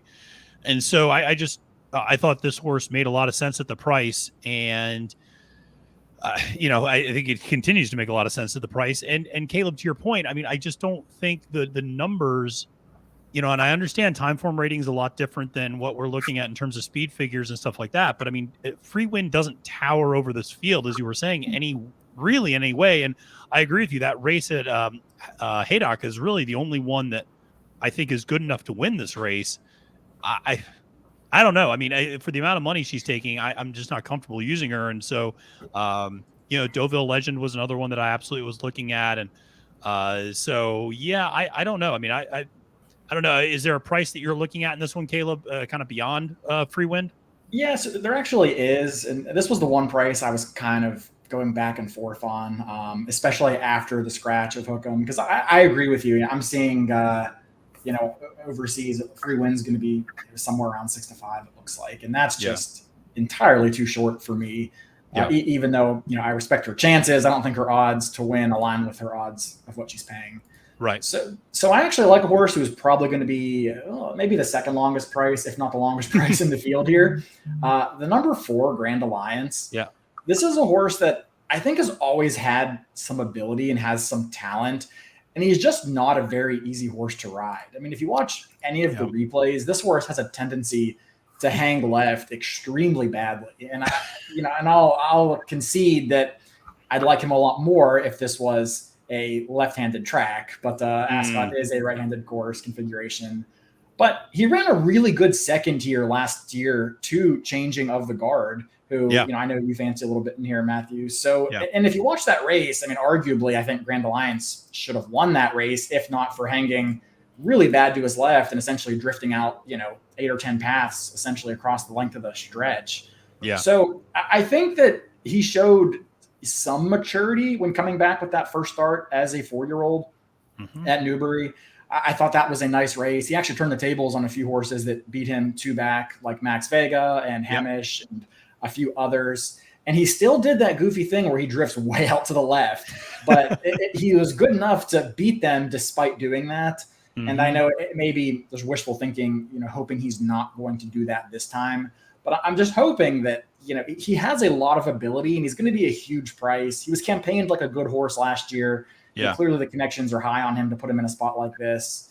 And I think if he can put it together and show up, with a more professional run, with William Buick taking the reins, I kind of like his chances in here. I mean, especially with the scratch of Hookem, I'm not sold on Free Wind. And he may cost himself the race, but 20 to 1 or thereabouts, I think he's a good bet. Yeah. Now he's currently sitting 20 to 1 on the board right now. And he's one I absolutely looked at. And I kind of, my notes on him was like kind of a hard knocking horse to some extent. Like he always gives his best and he always tries hard. Like you said, he's hard to ride. And sometimes that is he's his own worst enemy in that regard. But has run up against really good competition over the years. We mentioned Deauville Legend as well, another horse he's kind of run up against a lot. And, has always kind of, I thought presented himself halfway decent. Now gets, Buick aboard. Obviously, he's had a lot of really good jockeys aboard. He's had, Marquand and Doyle and Tud Hope. And so he's had a lot of good jockeys over the years. I don't want to suggest that it's a massive upgrade, but I mean, William Buick obviously is a top jockey. And so, if he can, get this horse to not drift out, 8 to 10 lengths, then, or 8 to 10 paths, then we might be onto something. But it feels like this is, it's funny. Now watch this be the one where Free Wind wins by like 5 lengths after we've been talking about like how formful the first 3 races are. Like, I don't know, this is really like the favorites or the second or third choices here. And then, huge bombs come in and win the first 3. And then this one, we're like, I don't know, this favorite looks really vulnerable. This is the one where, Free Wind just like rolls. So we'll see. But going a mile and a half, I will say I actually kind of like these races a little bit more because I feel like with it from a viewer standpoint, I can actually follow the horses a lot more effectively when they go longer because there's not the multiple columns. They're strung out a little bit more. You get more time to acclimate your eyes to the race. You can actually, the tracking shots that they have, which I always really appreciate, allow you to really see the horses up close and see the saddle numbers and, the saddle pads, etc. So, so we'll see. So, Carson, is Deauville Nation, or Deauville Legend, is that the top pick for you in this one? I don't really think I have a top one anymore. I quit. I did have him underneath. I'm going to use him with the 2 and the 8 here. But, why not just go all long odds? So what would that be? Go with Caleb's Grand Alliance, Yeah, no, it's pretty nuts. And I don't know if it doesn't look like the exactas are posted yet, but from the last race. But I mean, just absolutely wild finishes so far here at Royal Ascot on day 5. And so one of the questions, and first of all, we got 60 people hanging out at YouTube. So thank you very much for everybody tuning in today. Make sure to press that like button. Make sure to subscribe to all the stuff that we're doing here at Trust the Profits. But I'm interested, Carson, you and I were talking a little bit about the specialness of the Royal Ascot meet and the fact that it's this, it's 5 days, and that's what makes it so special. And we said, kind of Kentucky Downs is kind of the closest thing to it. If there was a track, and we'll kind of Kentucky Downs, because not everybody has a pickup truck that can just pull up to the side of the track to watch the racing. If there was a track in the United States that said we're going to host a 5-day super event, basically, and it needed to have kind of the ambiance that you're kind of going for with Royal Ascot, what's the track? Is it Saratoga? Is it Del Mar?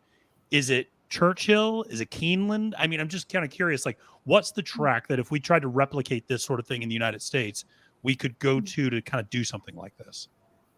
I guess aside, yeah. Well, so Kentucky Downs, because they have the unique shaped turf course, but obviously access is, different. But I feel like Del Mar is sort of like, it's just like a Hollywood movie set. As far as like accommodations, amenities, that type of thing. And it's large. It can accommodate larger people. I mean, larger amounts of people. Sorry. Could accommodate larger people too. My dad needs to go. He's a big guy. So it's all good. You can stand up in there. But you can take the train and have the fish tacos right next to Dog Beach, and you can watch the track from a restaurant right on the corner of the far turn. Coming into the far turn, you don't even have to be at the track. So, something similar to that. If it were going to be something super fancy, then they're going to have to fucking build Arlington back. Nah. I mean, that I know we've now hit a sore spot. So as Arlington is now in shambles, literally. It's a good thing Josh got off. I know. Thank God Josh is off. But that was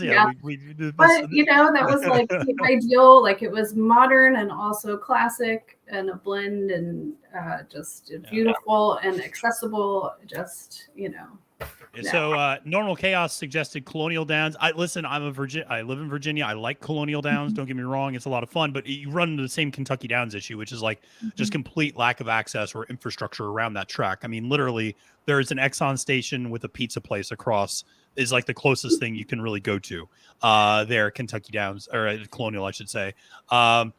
Caleb, same question to you. Kind of if we were to try to replicate this, what track would make the most sense to try to replicate it at? I mean, I'd probably pick the classiest track, so Mountaineer. Just West Virginia, born and bred. Right. I love it. Nationalism, baby, statism. But no, I've never been to Del Mar, but I've always wanted to go. It's on my list. It sounds like a very cool place to experience.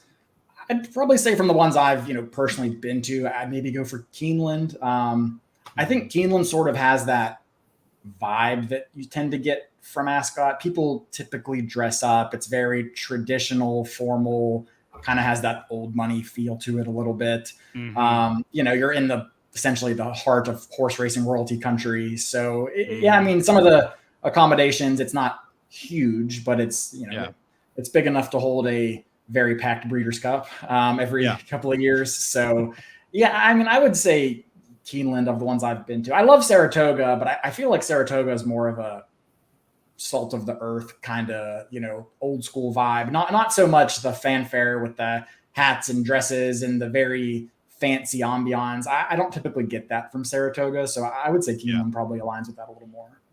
Yeah, no, that's a good point about Saratoga. It's also from an infrastructure standpoint. I mean, just an older track, and it just does not have the sort of glitz and glamour of like a Del Mar or like a Keeneland. That is just a beautiful, beautiful track. And I don't know. I mean, those were the two that kind of came to mind for me, was Keeneland and Del Mar. Depending on do you want to go out to California? Do you want to do it more in the middle of the country, in Kentucky? And I think those two, make a lot of sense. Would I want to just have a very special day on the Tapeta at Gulfstream Park? Maybe. Maybe just going 5.5 furlongs on the Tapeta is where I want to see my sprints. And so it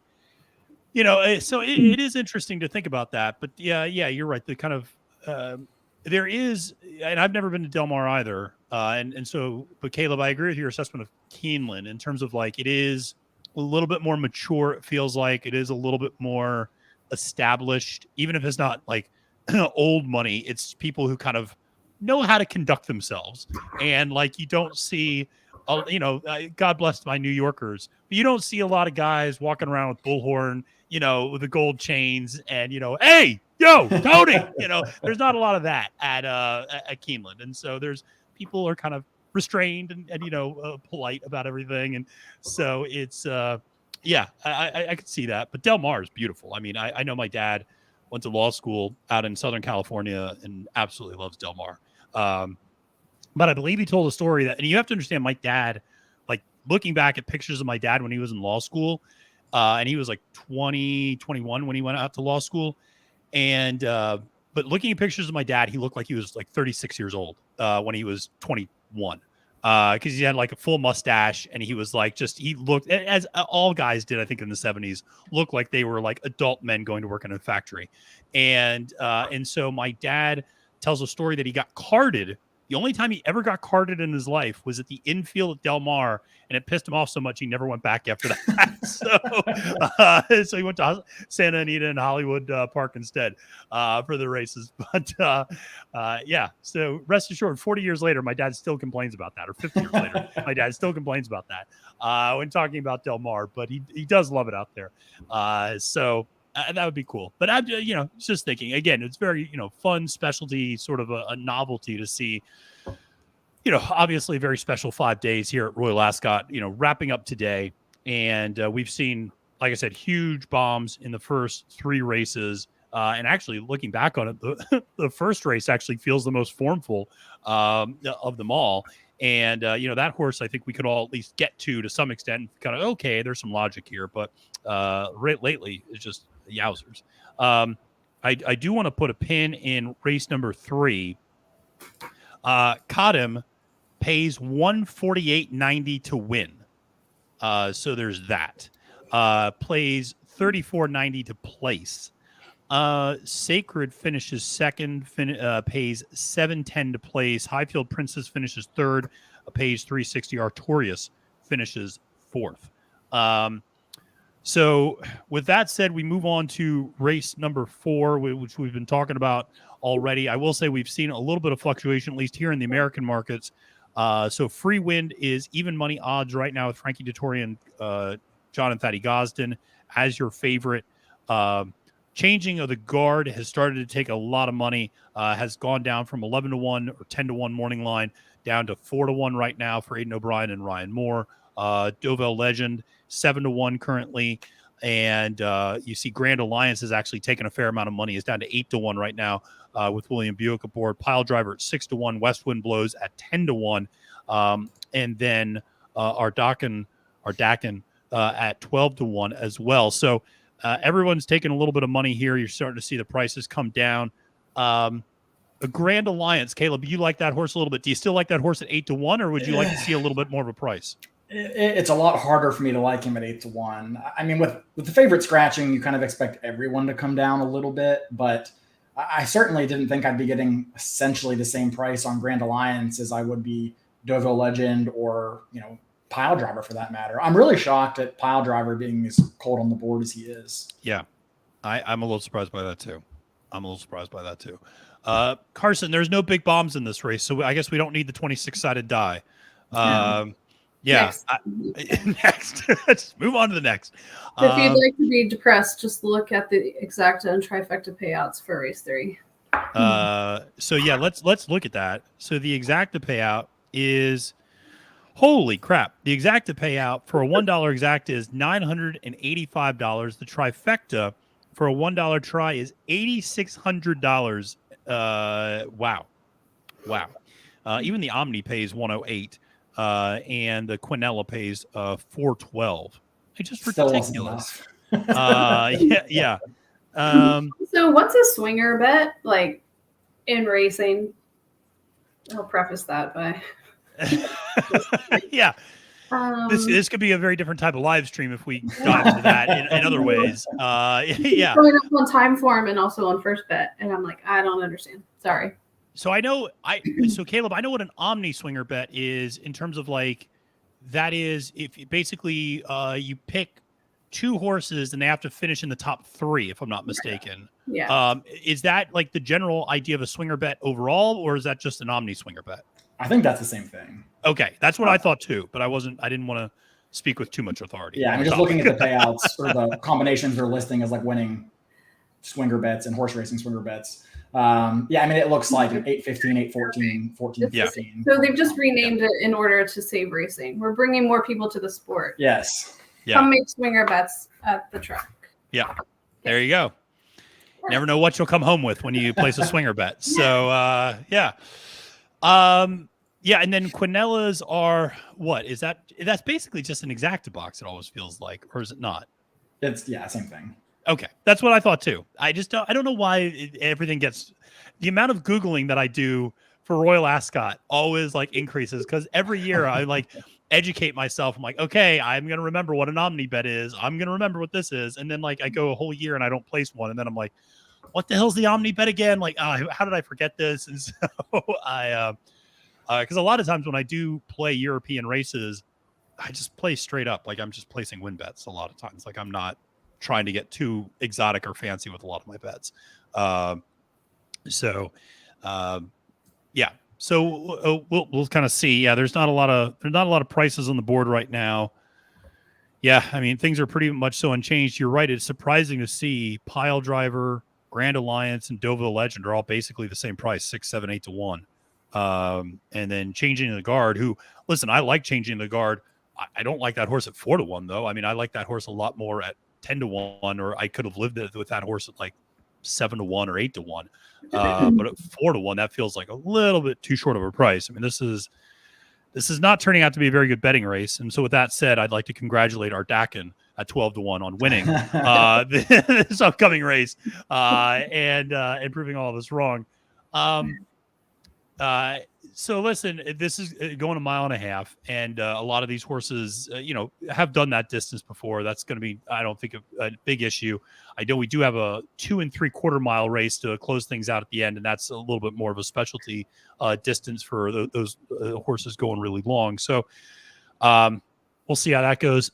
So one of the questions that I think a lot of people have who are Americans who tune into Royal Ascot for the first time, or who are placing bets or looking at PPs, the question is, why are the horses out of order? And why does the number 1 horse not at the top of my PPs? And why is the number 2 horse not second? And why is there a difference between the number that is assigned and the way that they post and the way they draw post? And so this is kind of an ongoing, not dilemma, but it's an ongoing educational process, I think, for a lot of American horse players who are used to 1, 2, 3 just down the line. And it's very straightforward. Here, there's a difference between the 1 horse and the post position. So when we talk about the number horse, we're talking about the number assigned to the saddle cloth. We're not talking about the post position of the horse. And that can lead to me scrolling frantically in the PPs a lot of times between like the 14 horse. I'm like, where is the 14 horse? Like, you're just trying to find where it is.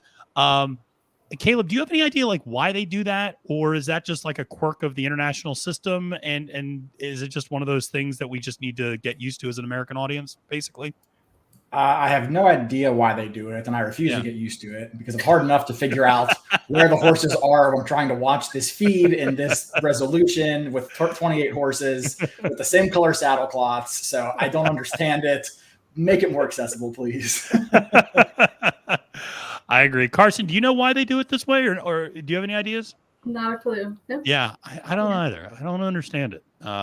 It just seems so counterintuitive. And you're right. Like, it's so tough because if you had assigned, if the post position and the numbers lined up, then even with the bad resolution and the same saddle cloth, you could at least know where your horse is. Like coming out of the gate, you're like, all right, I'm bet on the one horse, and that horse is coming out of the inside, and you can kind of follow that pretty closely by eye and kind of figure it out. You're like, I don't know where the hell the one horse is. I think the 13th post, and you're like trying to count over 13, and you're trying, well, is that before or after the gap? And then they break into columns, and then it's just like, I have no idea where my horse is anymore. Yeah. And so huge shout out to the track announcers who were able to, like, I don't know how they're able to call sprints. It's absolutely amazing. Amazing. I have no idea. I would be completely lost. So, yeah, but just one of the many quirks of international racing.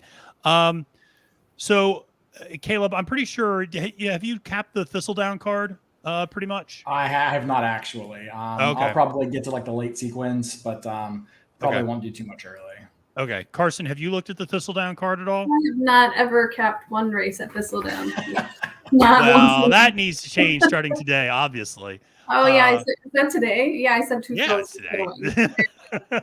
Yeah, it's always a good card though. I mean, I've capped it in the past for Stable Duel and things like that, and it's always a fun card, and you get a couple of decent races. I'm a transplant to the middle of the country, so I used to just be sort of relegated to the East Coast. I was very East Coast biased, and stuck in Florida, you're even more separated from the rest of the world. So, yeah, it's been nice. And I actually looked, if I get in the car now, or actually at the end of the last race, I could probably make the Derby.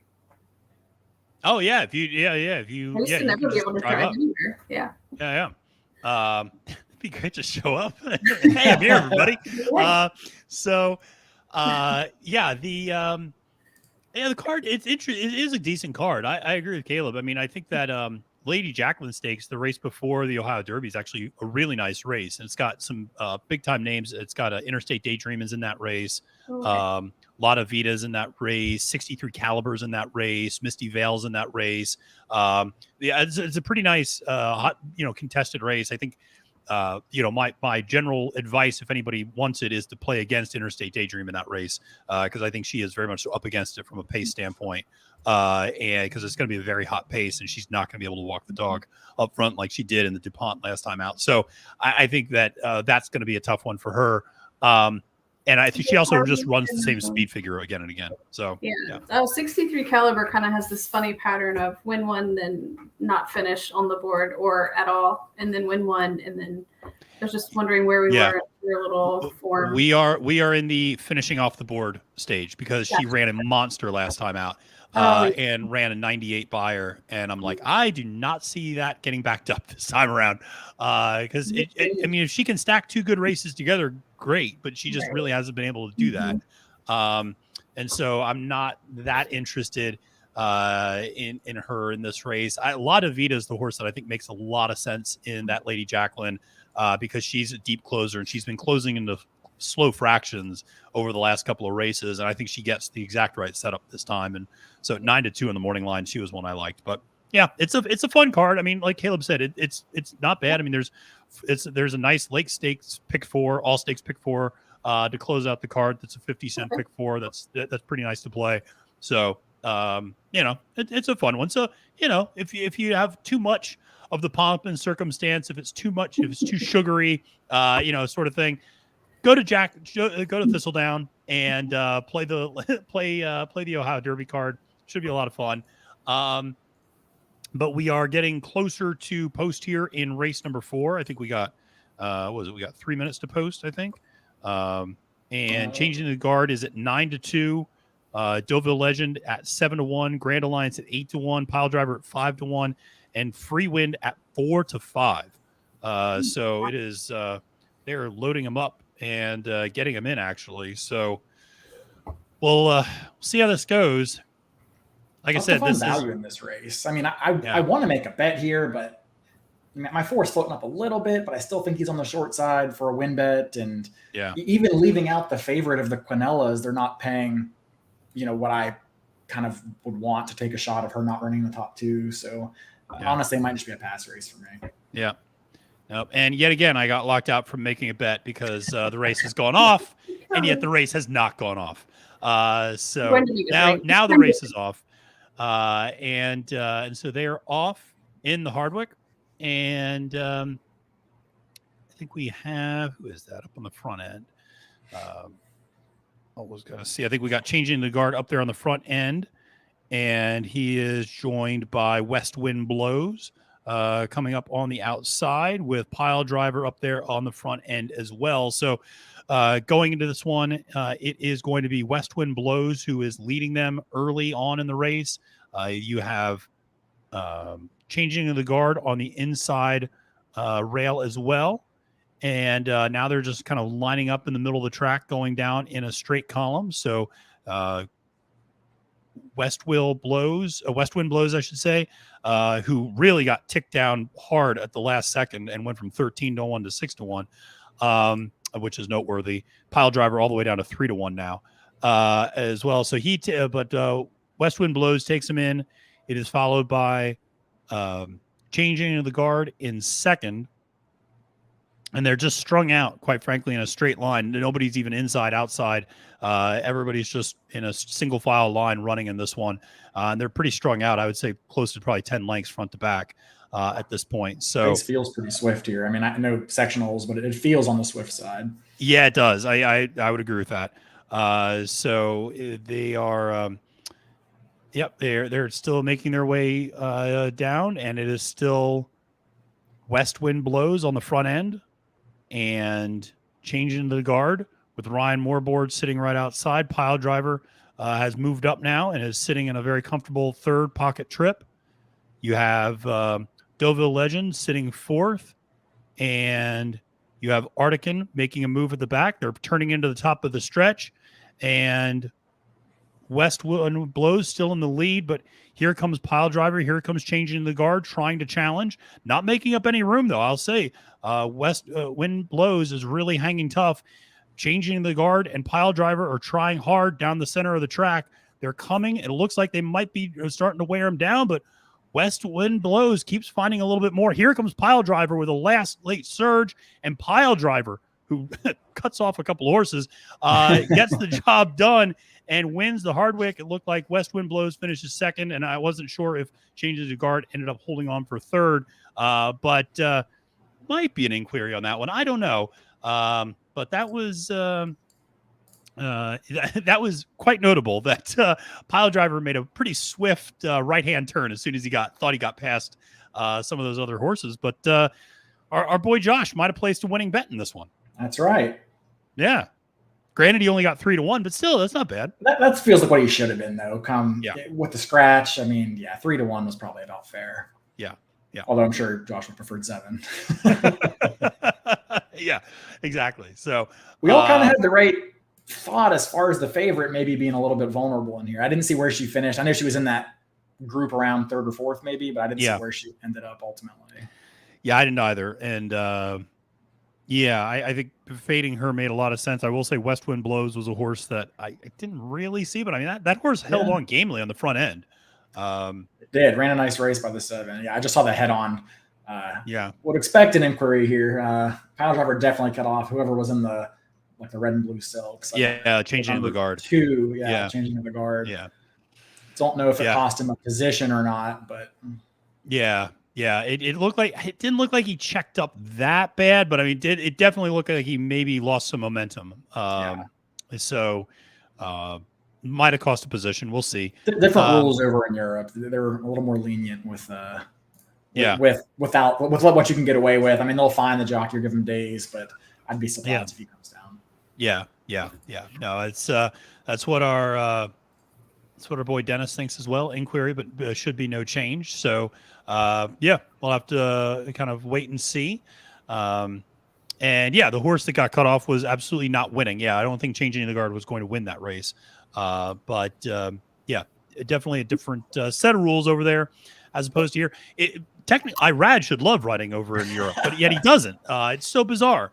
So yeah, it's just this should be his type of racing. But no, so Free Wind doesn't really get the job done there. But West Wind Blows.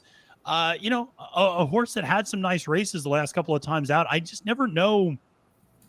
I don't know about you. I just never know how the going over in France, like this is a horse that has run in Longchamp a lot and has run well over there.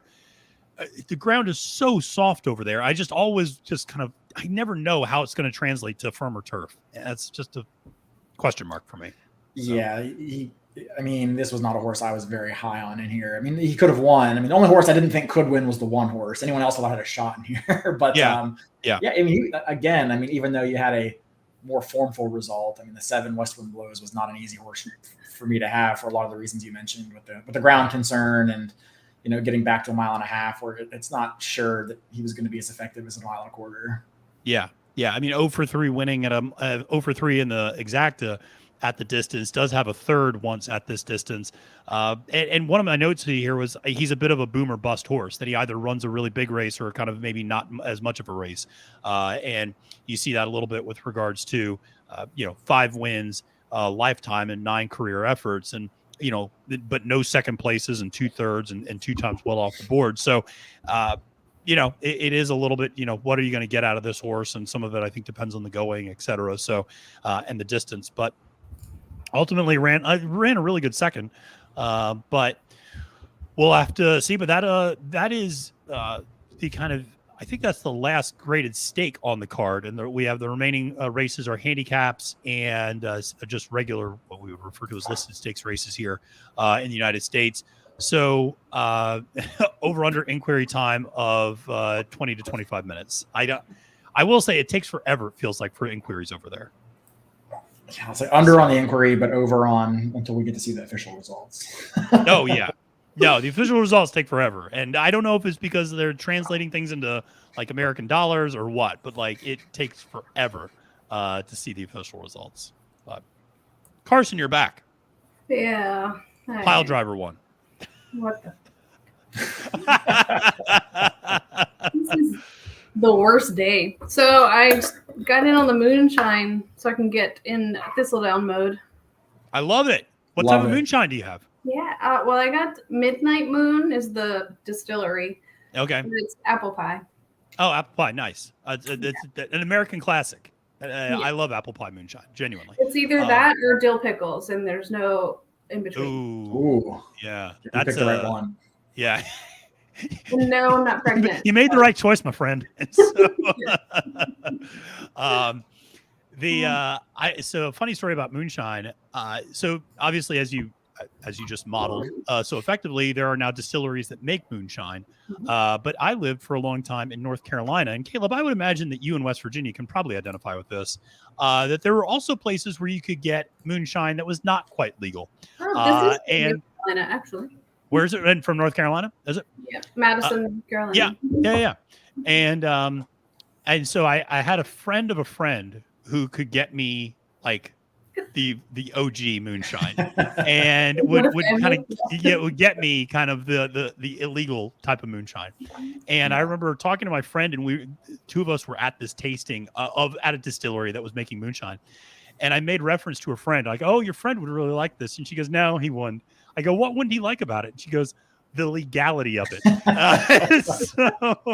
That always made me laugh. That I was like, oh yes, well, there is something to be said for like the illegality of getting something you shouldn't have. So I've never had legal moonshine, so I was going to ask, did you have moonshine? Oh yeah, I mean, it's have to change the name if you purchase it legally, right? It needs to be called something else. Anyway, I think so. But yeah, I mean, around going to WVU, it wasn't all that hard to find someone who knew someone whose uncle or dad or cousin or somebody made it. I had a couple friends. So yeah. So fun fact, I grew up in South Carolina, of course. And my great grandfather was senator. And this was, of course, during Prohibition. And he was assassinated on Main Street by a bootlegger. So we have That's crazy, Carson. Yeah. We have a twisted history with politics and moonshine.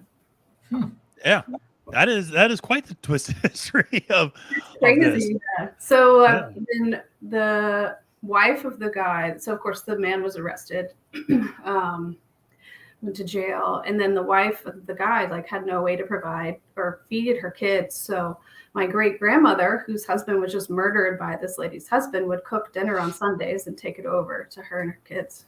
It's like, wow, I did not inherit that. Wow. Once you burn me, I'm done with you. That's fair. But it's pretty cool. Lord. Yeah. Anyway. That is crazy. That's a crazy story. Yeah. A lot. Yeah. That is something I do feel like there is. It's interesting to see the certain, when we talk about stories like that, or we talk about, Americana, I think the distinction between America and Europe in particular, even though obviously we are a former colony of Great Britain, there is so much that is just distinctively American about who we are and it translates down to horse racing, how we approach things, how we approach betting, how we approach, horse racing, the sport, how we approach life in general. It's just so funny to see kind of how, we were these two countries perhaps on the same path to some extent, and then we just diverged heavily.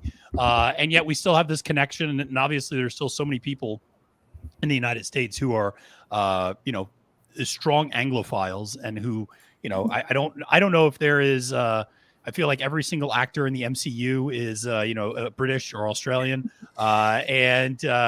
Everybody loves, a good coronation, a good royal wedding. I mean, we still kind of have this kind of affinity for the British culture in so many ways. And it plays out with things like Royal Ascot Day and stuff like that. But it's telling that we do have a very distinctive American story. So, we're moving on, despite just taking a beating through these first 4 races. Caleb, you are not alive. You were 0 for 4, I believe, in the pick 4. Is that correct? I am. Yeah. So the 0 for 5 dream is still alive.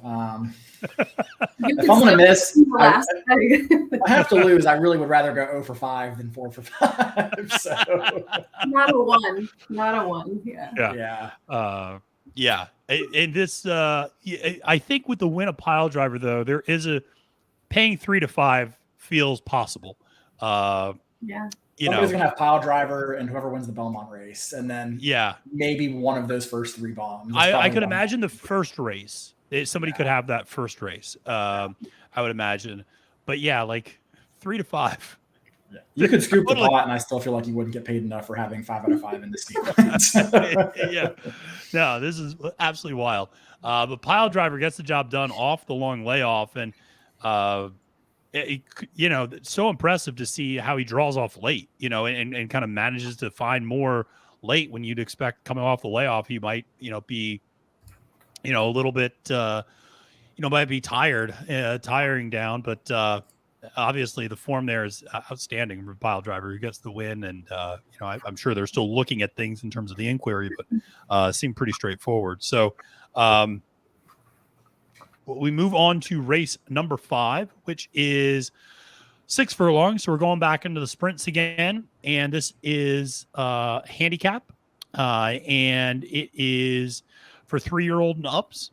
And this is one where I had a few choices here. But I will say, I think my eye was drawn to number 8 horse. And now, of course, I'm scrolling through the PPs to try to find where the heck the number 8 horse is buried in this 28 horse field, or what feels like a 28 horse field, to find my notes on this horse. There it is. Orazio, 6-1 with William Buick aboard. My notes here, the sources look very legitimate. The last 2 times out have been very strong. Really nice progression, I thought. Second back from the layoff in another handicap race, winning by open lengths, and is 3 for 5 winning at this distance. I thought this horse really took a step forward this spring and summer a little bit, and felt like a very logical choice up top. But Caleb, interested in where you went in this race number 5, the handicap here. Yeah, so just a modest field of, I think, 28 runners in here.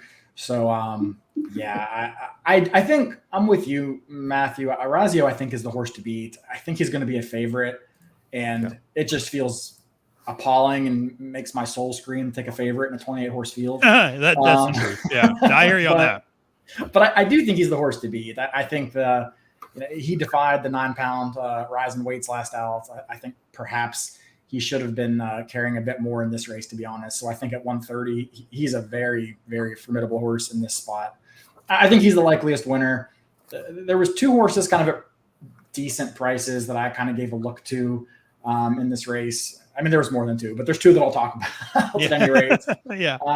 The first of which is an enormous price, and that is the number 23 Cape Moss. If I was betting based on names, I think this horse would win. Cape Moss, pretty clever there. And this is just a very progressive filly who has improved in each start this year. Not necessarily, with the win from the win side of things, but she came back and won the first start of the year. And then just as she's been, moved up in, levels, she's just continued to get better, I thought. Has found 1 or 2, maybe a little bit too good, but only carrying 124 in here, where she was carrying, 133 and 134 in her last 2 starts. I think, getting the huge weight break in here, especially, as the filly, I think she looks very formidable. She just is that type of filly that keeps getting better and better and moving forward. I don't know. She could run last, right? It's that kind of a race. Yeah, but she likes 6 furlongs. She handles, good going. We'll see how she really performs over the probably firmest test that she's seen so far. But she was fine last out to make me think she's probably going to be okay with the good going. So I liked Cape Moss a bit. And the other one I liked in here was the number. Let me find her now. I'm with your struggle now. The number 20. Okay. So that is Apollo 1. Oh, I like this horse too. Yeah. Okay. Yeah, so this is a horse that I think ran a very nice race last out when getting onto, firmer ground. The soft going 2 back wasn't poor. I mean, I think he handles any kind of going. But I thought that last race was really nice. Beat a pretty decent handicapper horse in Mr. Wagyu. He lost to Probe 2 back, who, was just narrowly beaten by the favorite. Orazio in this spot. So I probably needed that start off the layoff, took that step forward in second start. I think Apollo 1, with the third start off the layoff in here on firm ground, I think makes, some sense in here. 15-1 in the morning line. I don't know what you get in a race like this, but I thought that's one that looked kind of interesting as well.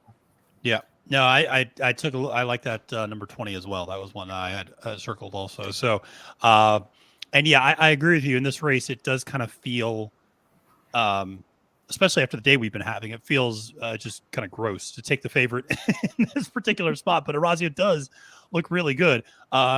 Carson, where did you end up going in this one? What were your thoughts about race number 5? I have 37 pages, and they don't really tell me very much. I'll recycle, and then my daughter draws pictures on the back, so it's okay. But I actually landed on the 20 and the 21, so look at that. Oh, there you go. Yeah. Yep. I couldn't tell you why. Time form, I believe, on the 20. The 21, it's Ryan up for Juddmonte bred Kingman baby for Jenny Candish. I really love Jenny. I guess it was in the handicaps, hitting the board, not terrible. And then behind Orazio, a couple of starts back. So yeah. No, this is a tough one. I mean, like I said, Orazio, I think that does look to be the kind of the Caleb, do you say the horse to beat in this spot? A horse that I did take a little bit of a look at as well was, and now again I'm scrolling through my 37 pages of notes here, and the first horse that I came to is actually the 20 Apollo one. So I'll just kind of follow up on Caleb's point about this. I feel like this horse has really come into his own over the last year. It's interesting. This horse is 5 for 5 in the money the last 5 times out.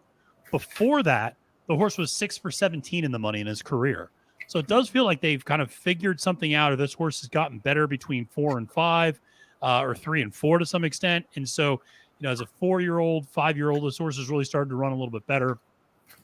So definitely like to see this horse being in much better form.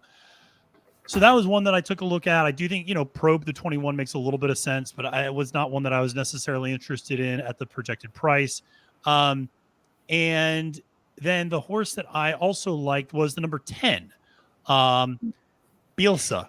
I'm gonna pronounce. And it's got Ocean Murphy aboard. And I thought this is a horse. I thought there were some things to like there. I thought the one last time out at the distance. And I thought that was the first time Murphy was up on the horse and really gave the horse a good ride. I felt like beat another runner in this race. And I just feel like this horse has come back this year, and it is an 8-year-old horse, but it feels like he's come back a little bit better this year than what he was doing last year. So I thought that was a horse that was a little bit of a big price that might be, interesting to take a look at in this spot as well. So it feels like a very, if you can get past the 8, then I feel like it feels like a very wide open field. But it for me, it was hard to get past the 8, and it just is going to depend on what sort of a price we end up getting from this. I do have to give a shout out to the number 4, Duca de Como, who is the Swedish horse. And I have to, of course, give a shout out to this horse because I have multiple friends who live in Sweden. And so when I saw this horse, I was like, oh, I'll put $5 on this horse for my Swedish friends. And this is a horse that I don't know if it'll like the distance cut back or not. This horse feels like it wants to go a little bit longer. And nothing to say about the level of competition this horse has been facing in Sweden versus what this horse is going to face today. But it just feels like this horse really likes a mile and a 16th. I mean, has run at 6.5 furlongs, but even that effort was not particularly good. And that was against lesser competition. If you look at the time form rating, it's not that far off. And you might get a little bit of a price. Maybe that's the horse to use underneath.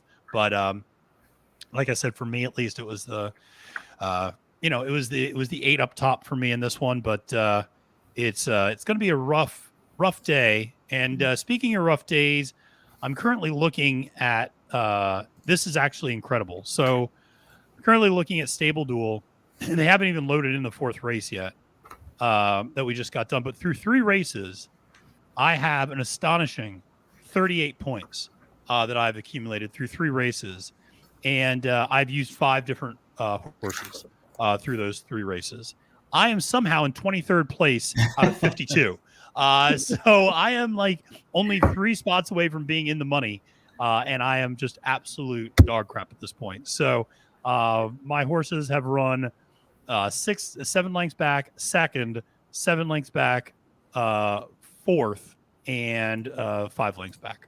So we'll see. And then I just had changing of the guard in that last race. So we'll see. That one shouldn't be that bad. I feel like there was an argument to be made to use like 7 out of your 10 runners just from races 4 and 7 with the smallest fields and like the most consistent runners. I mean, I'm always fine with doubling or even tripling up, but this is one of the rare times where if you can pull, 100 points and, 80 points or 120 points or whatever out of the 2 races, you're sitting at 200 plus with 3 runners to go. I mean, that's not the worst score in this kind of format.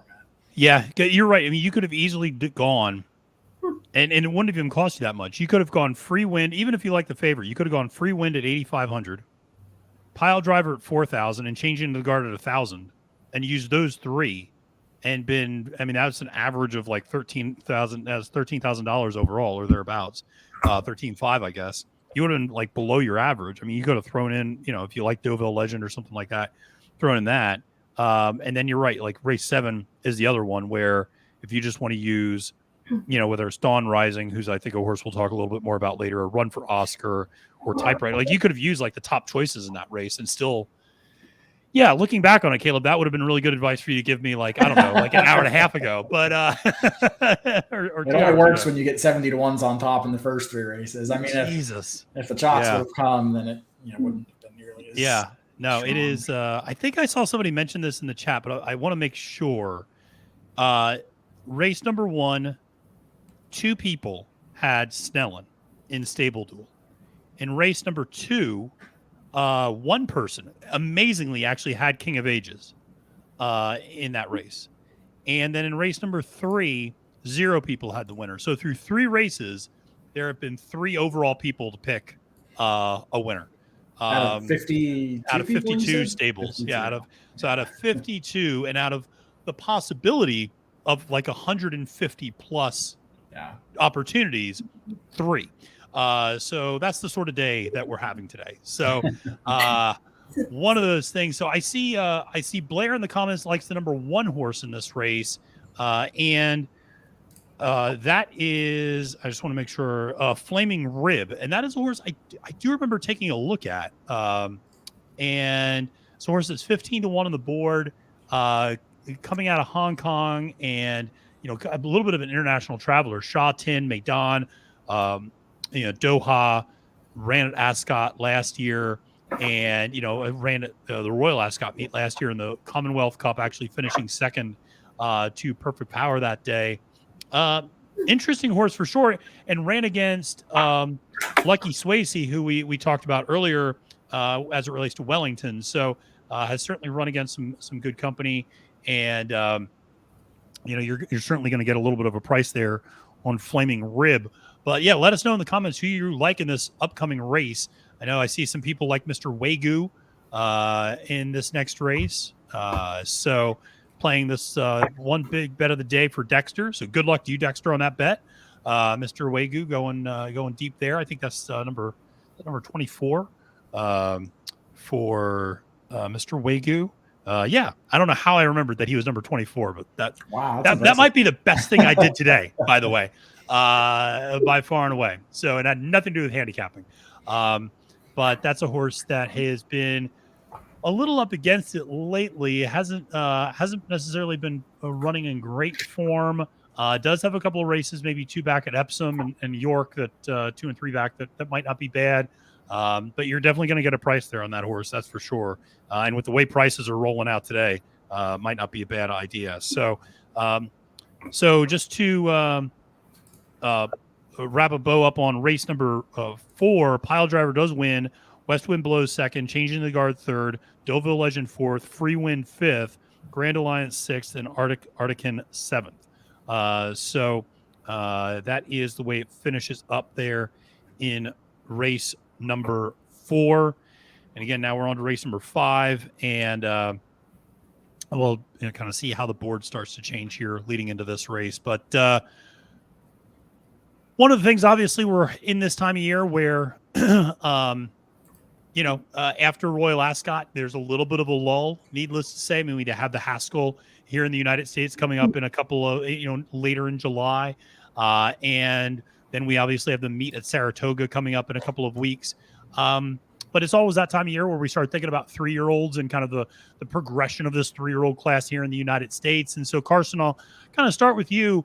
Obviously, we have a horse from that class in Two Phils, who's one of the top horses in this class, presumably running today in the Ohio Derby. But interested in, as we go into the summer, is there a 3-year-old that you're particularly excited to see run? Do you see, it feels like a pretty wide open field, but do you have a 3-year-old that you think kind of has started to elevate itself, or how you see this class kind of playing out a little bit? I think it's still anybody's game here. It's just been sort of a bonkers Triple Crown season. You can't bypass the Stephen Foster next weekend. That's true. It's a good point. So it's also a headliner. I don't really have a big favorite that I've seen. They all seem to have their day, and then who knows whose day it is next. I think it makes for great betting opportunities because I don't think it's there isn't that dominant horse. There isn't that overwhelming favorite that's going to march into anywhere and command necessarily a 9-5 or 6-5 price. Depend if they're running against each other. Now, if they, we talked about two fills running in the Ohio Derby today, probably is going to get bet down pretty hard based upon the rest of that field. But Caleb, I'm interested, where are you looking in this 3-year-old crop? What are your thoughts on it at this point? And kind of, is there a horse that you think might emerge over the summer at Saratoga? It feels like that kind of year where there's going to be a more late developing 3-year-old that kind of comes forward at Saratoga, maybe goes to the Jim Dandy, wins the Travers, but probably a horse that didn't really participate in the Triple Crown is kind of my feeling about this year.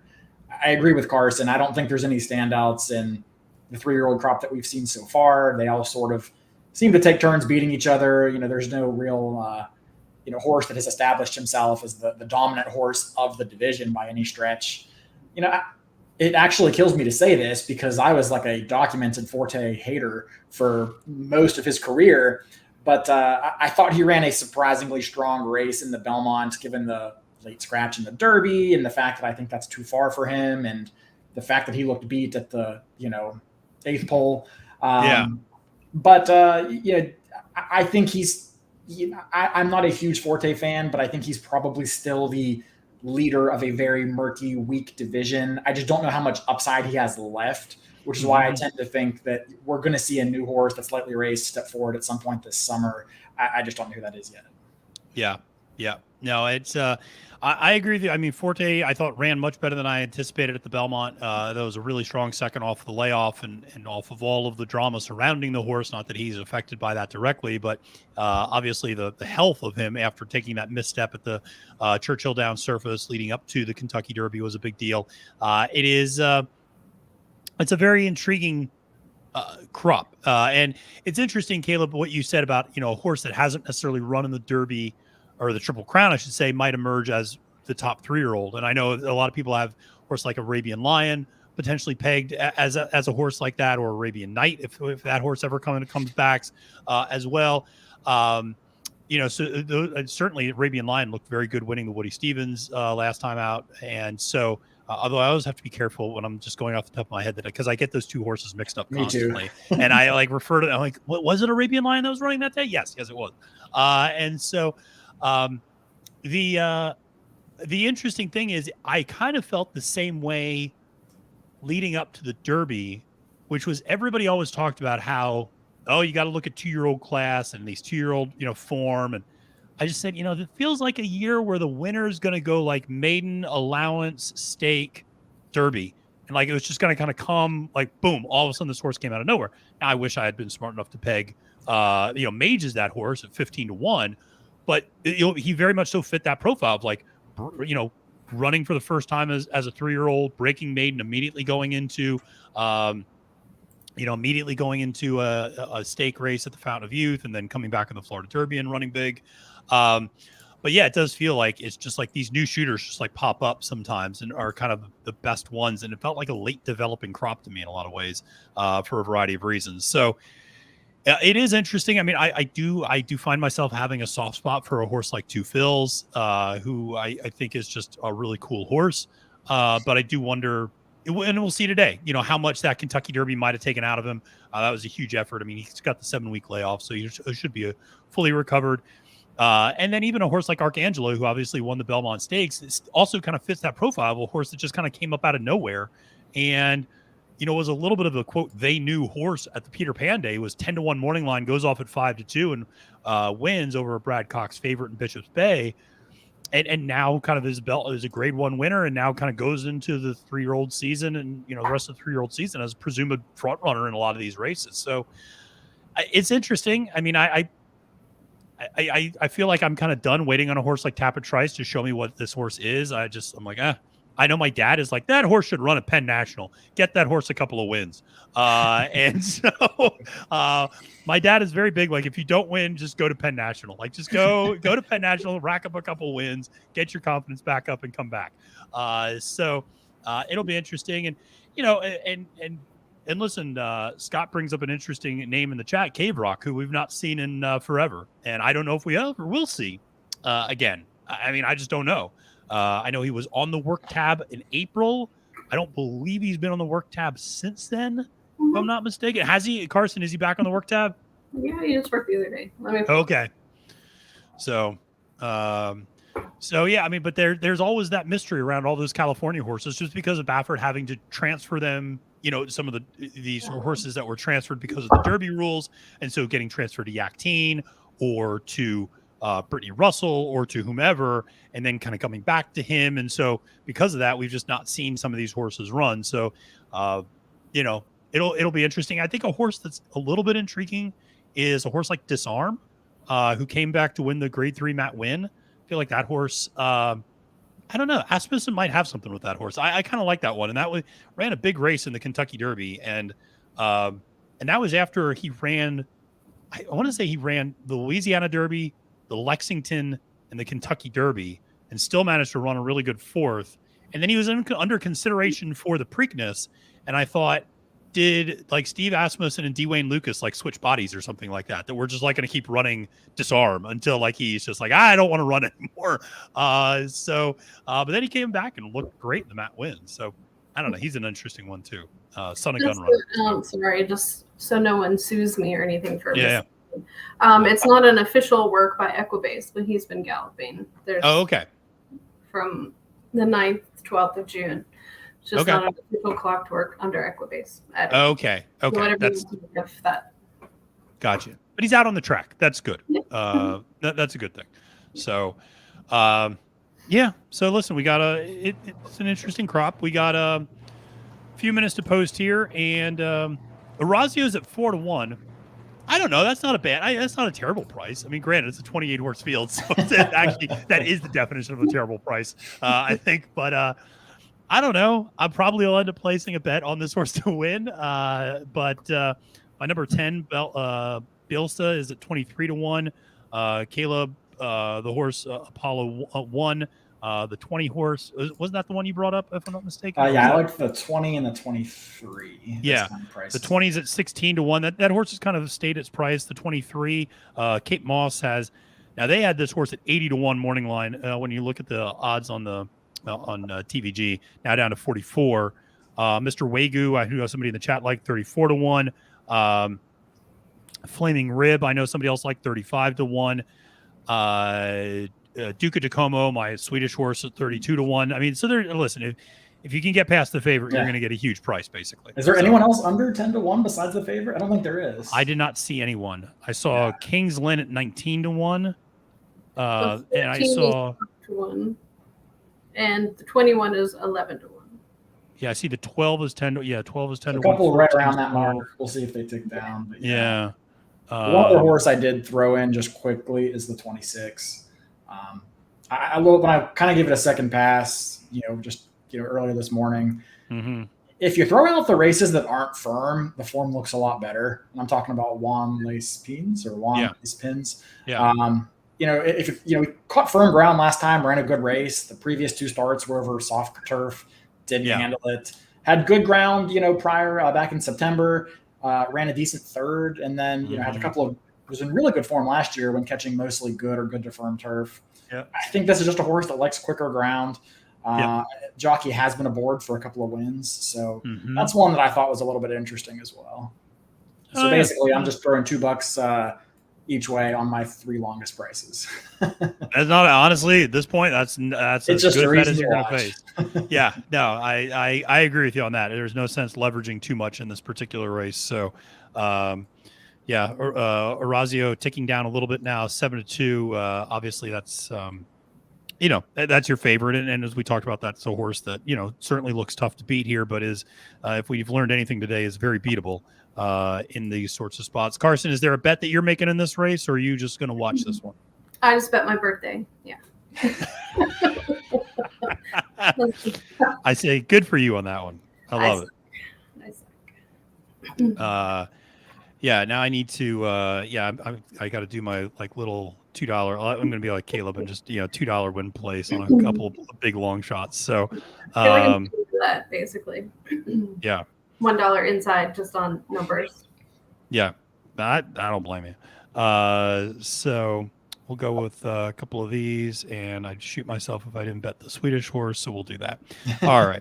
All right, we'll have a little bit of fun with that and see. Let us know how you're playing this one. I see Joe's playing 8 over 6 over 1-3.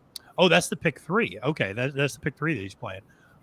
So is it a real pick 3 or is it like a place pick 3? Well, that's earlier this meet. It's a great question, and I don't even see a pick 3 as an option for me right now. So I don't know.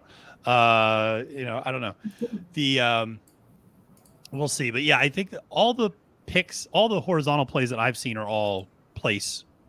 So I know there was a lot of hubbub on Twitter about that, like I want to say on Tuesday, about like you could hit the pick 5 and it paid like $93 or something like that. And pick I'm like, 4 on that first day, I think it paid like for 10 cents, which for some reson they offer it in a 10-cent increment. Yeah, it paid like $2.90 or like $2.90. Yeah.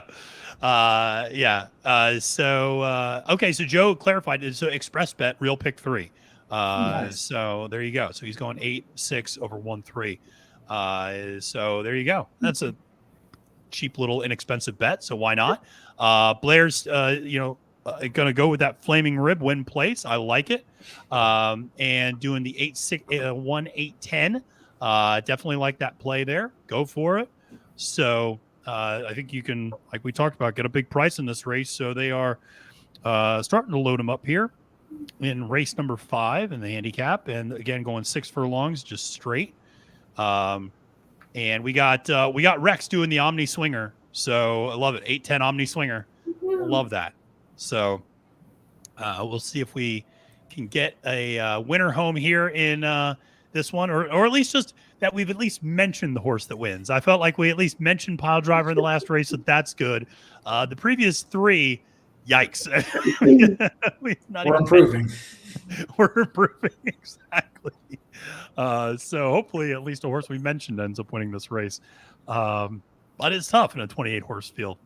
So, I will say one of the things that I guess maybe is an advantage to these like wide straight races and sprints is that you typically don't see a lot of trip trouble. I mean, sometimes, yes, a horse will get cut off towards the end or a favorite might drift in or out or something like that.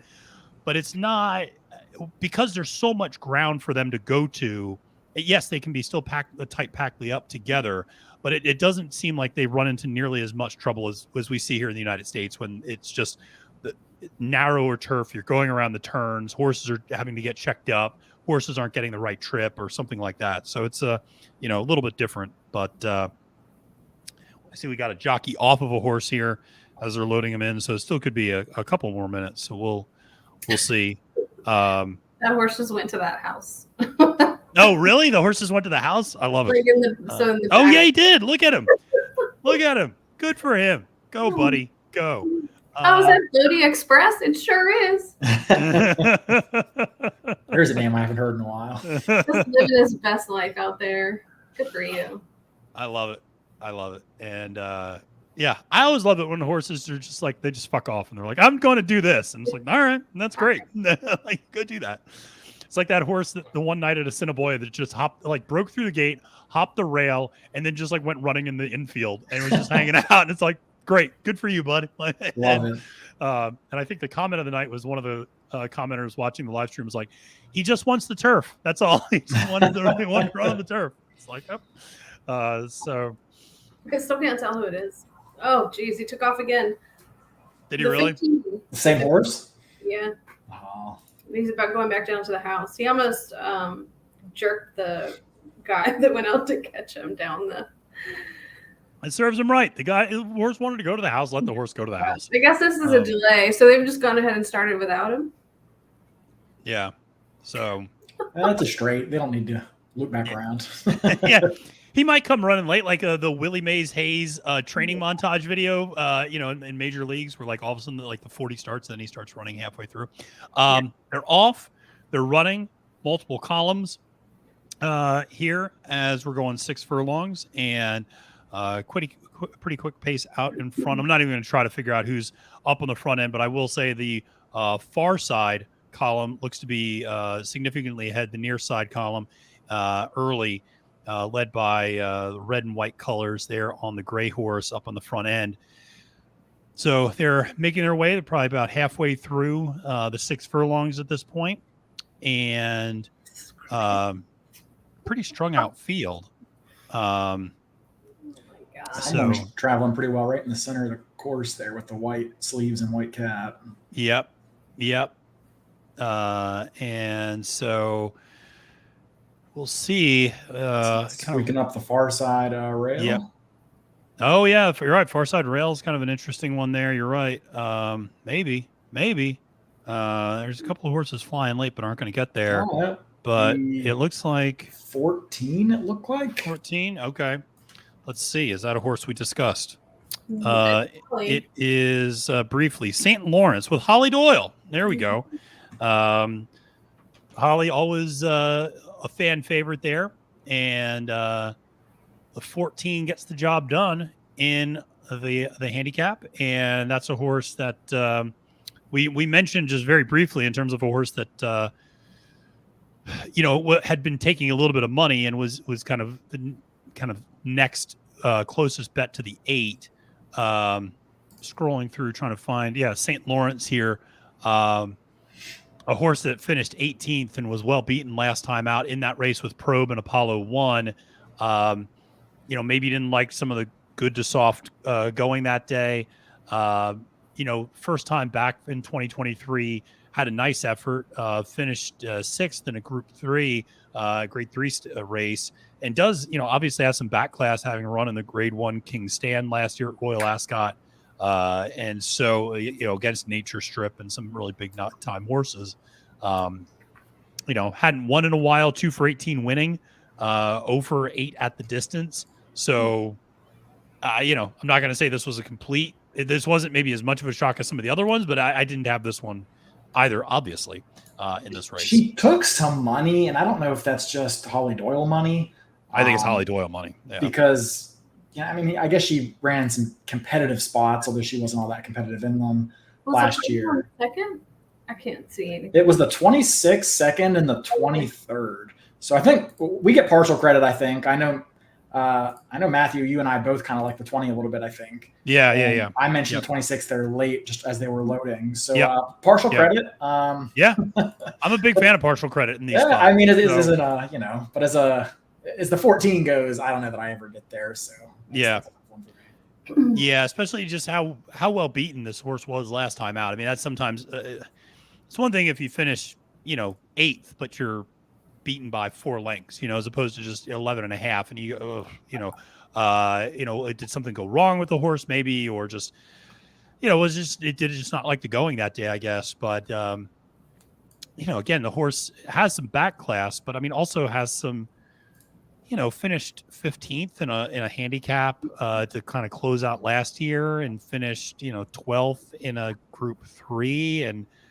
okay, if you go back, there's a nice third in an allowance company, but that's kind of it. And against a horse like Jumbie, who's halfway good, but I think that was Holly Doyle money more than anything else. But hey, if you cashed it, you cashed it, and that's all that matters. So if you had the 14, good job on that. I put $15 on her. Did you? Mm-hmm. Nice. Very nice. Well done. Is that your birthday? Totally random. No, birthday's out. So I have an exacta for 712, which I think is the horse that ran to that fucking house. If you never see the Saddle Club. And then I had 15. Oh yeah, the 7 totally scratched. The 7 scratched. So yeah, that was totally. I don't know if they refund or not, but I had 15 on the 14 and the 20. All right, nicely done. Very well done. What was did you have an angle on the 14? Was it just random? Was it Holly? What was it? It's the horse we didn't talk about. Because there's nothing makes sense. I don't even know. It's just crazy. I love it. That's fantastic. I totally agree. Well, friends, I think I'm gonna hop off. I gotta get some stuff absolutely taken care of before the afternoon gets away from me. But it's Of been course, fun, and thank y'all for having me on. Absolutely. Yeah, Caleb, thank you so much for coming on. Really appreciate it. Make sure everybody out there follows Caleb on Twitter, Caleb at Caleb WVU, and all the stuff they're doing on the wrong_lead. So Caleb, thanks again, man. Appreciate it. Good luck, guys. All right. So Carson, we're gonna finish this thing out how we started, just you and me against the world. When that's the way it feels like at the pari-mutuel windows right now.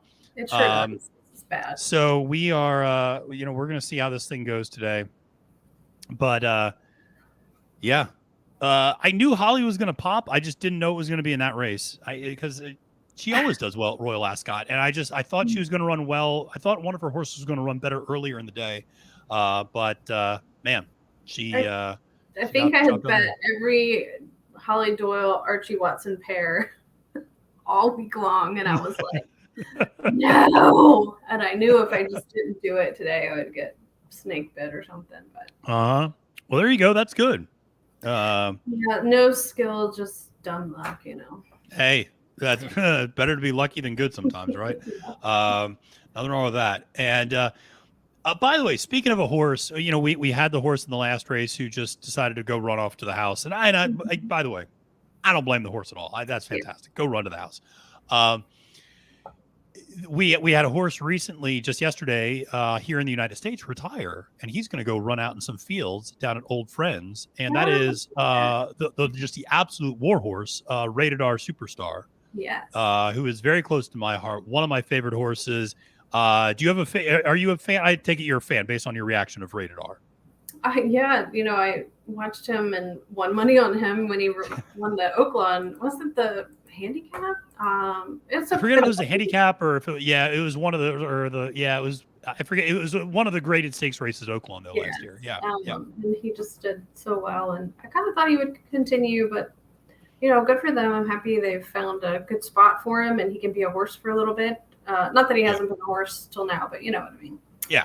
A non-working. He's a retired horse, and great space, and yeah.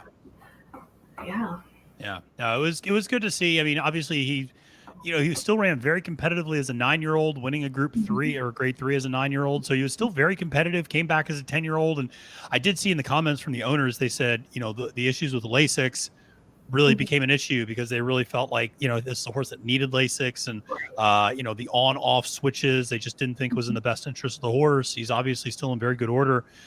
They figured just to retire him now, and he's had a huge career. We've seen some really big horses win later on in their lives now recently. So I think a Red Knight just won at Grade 1 at 9 years old as well just recently. So yeah, it's really cool to see those horses win in those older ages and still be highly productive, and it just varies by horse. I mean, that's something I talked about years ago with Jessica Paquette, when she's like, horses are horses, like everybody's different. She's like, just like people. She's like, some of them just keep their running form until they're 9 or 10 years old, and they don't mind coming back on 3 weeks rest. Like, they can do it. Other horses, you got to give 4 months off in between races, and they can be 4 years old, but very, very delicate. And every horse is a little bit different. So Rated R was a true war horse, and I was always a big fan of his. And I know I've talked about this on other streams, but he's named obviously after the WWE wrestler Rated R Superstar Edge. That's a guy that I actually knew quite well personally back when he was wrestling for my dad's organization back in Pennsylvania. And so I got to know him when he was actually wrestling under the name Sexton Hardcastle, which is just a spectacular wrestling / adult entertainment name. And so he was one of the funniest, sweetest guys, and really, really nice kid. And just such a nice guy, and he's gone on to have a great career wrestling and become one of the really top wrestlers over the last 20-30 years. And then when the horse came out, I was, oh wow, Rated R, and so I just always I always had an affinity towards the horse because of that. Can we get him to go see him and do a photo op? Yeah, absolutely. We totally need to do that. I think that's a must. Yeah. We'll do that the same weekend that we line everything up with Colin going to see Loggins. We need a photo shoot for that. I've even suggested a documentarian style like my journey to see Loggins, like sort of a thing. Just because I don't know if there's ever been somebody who loves the horse as much as Colin loves Loggins. And, it's going to be second to the Cody Dorman video, you know. Yeah. They have a special connection. So they do. If only Colin had been able to be closer to Loggins, maybe he would have run a little bit more. If only Loggins knew. Yeah, if only Loggins knew that there was a fan out there who literally mentioned that horse every single freaking live stream we did. Just no matter, even if it was not on the topic at all, somehow Loggins would get like shoehorned into the conversation. So love that horse. But it's always fun, going back to Rated R. It's always fun to see horses that you follow, that you love, that you get to be a horse, like you said, get to go out and just live his senior years kind of out on the farm, and at Old Friends is a great facility, a great organization. And, it's great to see that. So, happy to see that there for all the connections, doing the right thing. In earnest, we move on to the Golden Gates handicap and race number 6, which is going 1.25 miles. I feel like we're doing better. And maybe this is just me cherry picking. I feel like we're doing better with longer races. I feel like sprints are not where we're going, and not what we want to do. Longer races are the way to go. So, Carson, in this race, where did you go in this one? What were your thoughts? What race is this? Race number 6. We're on race 6. Teasing. I kid. No, seriously though, at some point you just all starts running together. Oh, gosh. All right. So in my notes, I have 15, 6, 17, and 1. I have the 19 as a run back from, I don't know if it's Wednesday or Tuesday. I'm sorry. I didn't write the date down. Oh, and they scratched. So never mind. Okay. They were. Oh, yeah. I didn't update my notes from scratches, so that's probably sucky. So Lion of War and Ocean Murphy, and I would really love to see Roaring Lion have a winner here. So, yeah. Not terrible figures when looking at past performances. I really just thought for sure that Buick and Appleby would get something. It's sort of like down to the wire here, and they have. Yeah, they haven't. They've been ice cold. So, yeah. And I don't know if that was, they're sort of keyed up in the charts a bit, and with Brisnet for class rating. So nothing too specific. On time form, it looks like they had keyed up the 15 and the 7 and the 13. Gotcha. And the 7's a scratch. So 15, 13. Yeah. And that's Frankie on the 13. And I think he only has 2 races left. Is that right? Yeah, I think so. Yeah, he's got this. Yeah. So I feel like it was more of a sentimental choice on a lot of these. But as far as form and class, I really like the 15. There you go. Lion of War. You mentioned Ocean up on the mount, and has been running well. It's coming back this year as a 3-year-old, and you definitely see that progression that you like to see from 2 to 3.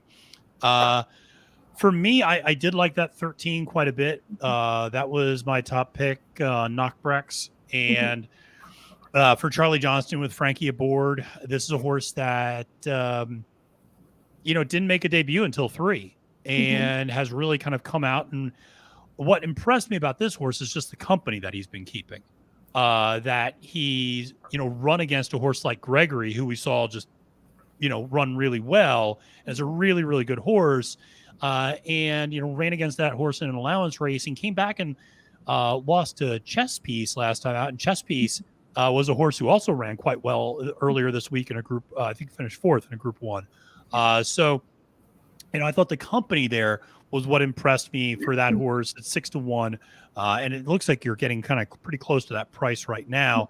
I will say the number 6 Canute is the horse that is, the current favorite right now. The Aiden O'Brien, Ryan Moore horse. Certainly, they've been having a very strong meet, as we've talked about. Another horse that's been progressing nicely over the last few times out, just coming off a win in a handicap race, and winning by a length and a half that last time out, going a mile and a quarter. One of the other things about Knockbrecks that I thought was notable, the 13, is it's a horse that's run longer, actually, won at a mile and a quarter, and then went and ran a mile and 7/16 and a mile and a half the last two times out. Now, one of the knocks that you could have on the 13 is the win was over soft going. Maybe this horse likes softer footing. Maybe he doesn't want to go over firmer turf. We'll have to wait and see. But has turned in nice efforts over good ground. Certainly the next race, the Darley Novice Stakes, when he went against Gregory and finished second that day, it was still a very nice effort there. So that was kind of where I went a little bit in terms of my top choice. I was intrigued a little bit by another Aiden horse, Londoner, the number 2, 20-1. This is a horse I just thought came back really strong as a 3-year-old and turned in some nice efforts in some grade 3 races. So this is a little bit of a class cut for this horse, essentially. And this horse had run 4th in those 2 grade stakes races. So again, I thought a little bit of a class relief. And you're also getting this horse off of soft ground. You're getting back on firmer turf for this horse. So that's something that I think is of note, because if you look, every single time this horse has run on turf, its lone win was on the synthetic. So, some people might say, well, maybe the horse just doesn't like turf, but all the going has been a little bit rougher, running over in Longchamp, running in over soft ground. I wonder if this horse gets on firm turf and really likes it. So the 2 was one that interested me in this race. And then the 1 was also a little interesting. This was the Charlie Appleby and William Buick horse that you mentioned, Local Dynasty. I also kind of have here is run against very good competition before, and it's come back from the bench and with a better time form rating than when he left off, and so you'd expect there to be continued progression here. Again, having run against Group 3 competition, Chaldine, a horse we saw earlier in the week, was a horse he's run against in that Group 3. So, might take a little bit of a shot depending on how the board continues to play out. But this one feels pretty wide open. So you've got to let us know how you're playing this one. I know Blair Thompson here likes the 3-6-17 in this race. So that's one where Liberty Lane was a horse I absolutely took a look at as well. That was kind of my third choice on the or kind of a horse I had slotted into the 3rd position, but makes a lot of sense. Canute is the Ryan Moore and Aiden O'Brien horse, and then the 17 is Ziriab, John and Thaddy Gosden horse, who we've not talked about yet. But it drew in with a scratch. It was a reserve earlier when I was looking. Oh, interesting. Yeah. And then also of note, the 6 is by Quality Road, and the Farishes are at Ascot. Oh yeah, that's a good point. Yeah. So, big city for them. That's nice. Yeah, absolutely. So, listen, we got 2 more races here at Royal Ascot, and we're going to stick with it through the end. I know we're done with the big exciting races, but I appreciate everybody hanging out in the chat. We still got 35 people here watching on YouTube. Really appreciate it. If you're still watching, make sure to press that like button. Really like I said, appreciate everybody tuning in. We're going to have a ton of more content here on the channel. We have Ohio Derby preview. We got a late pick 4 preview for Thistledown. Myself and Spencer Luganbill previewed that and gave out our tickets for the late pick 4, which is a 50-cent base. So it's a nice, inexpensive base. You can build, I think, a pretty nice ticket. And you could, it was nice because I singled 2 fills and Spencer faded 2 fills. So we gave you kind of 2 alternative tickets to use in that scenario, both of which, if you're using the 50-cent base, were under $18. Or actually under $13. So, I like it's a very inexpensive ticket that you can play there. So, definitely, check out all that stuff. We got our live streams on Monday night at Assiniboia. We got the Cocktail Lounge on Thursday nights at Woodbine with El Hombre. But we got a lot of different content here for you on the channel as well. Jessica Tugwell's got a pedigree puzzle. We got some new shows coming up in the next couple of weeks as well. Some new people we're going to be contributing to the channel. So we're excited about that.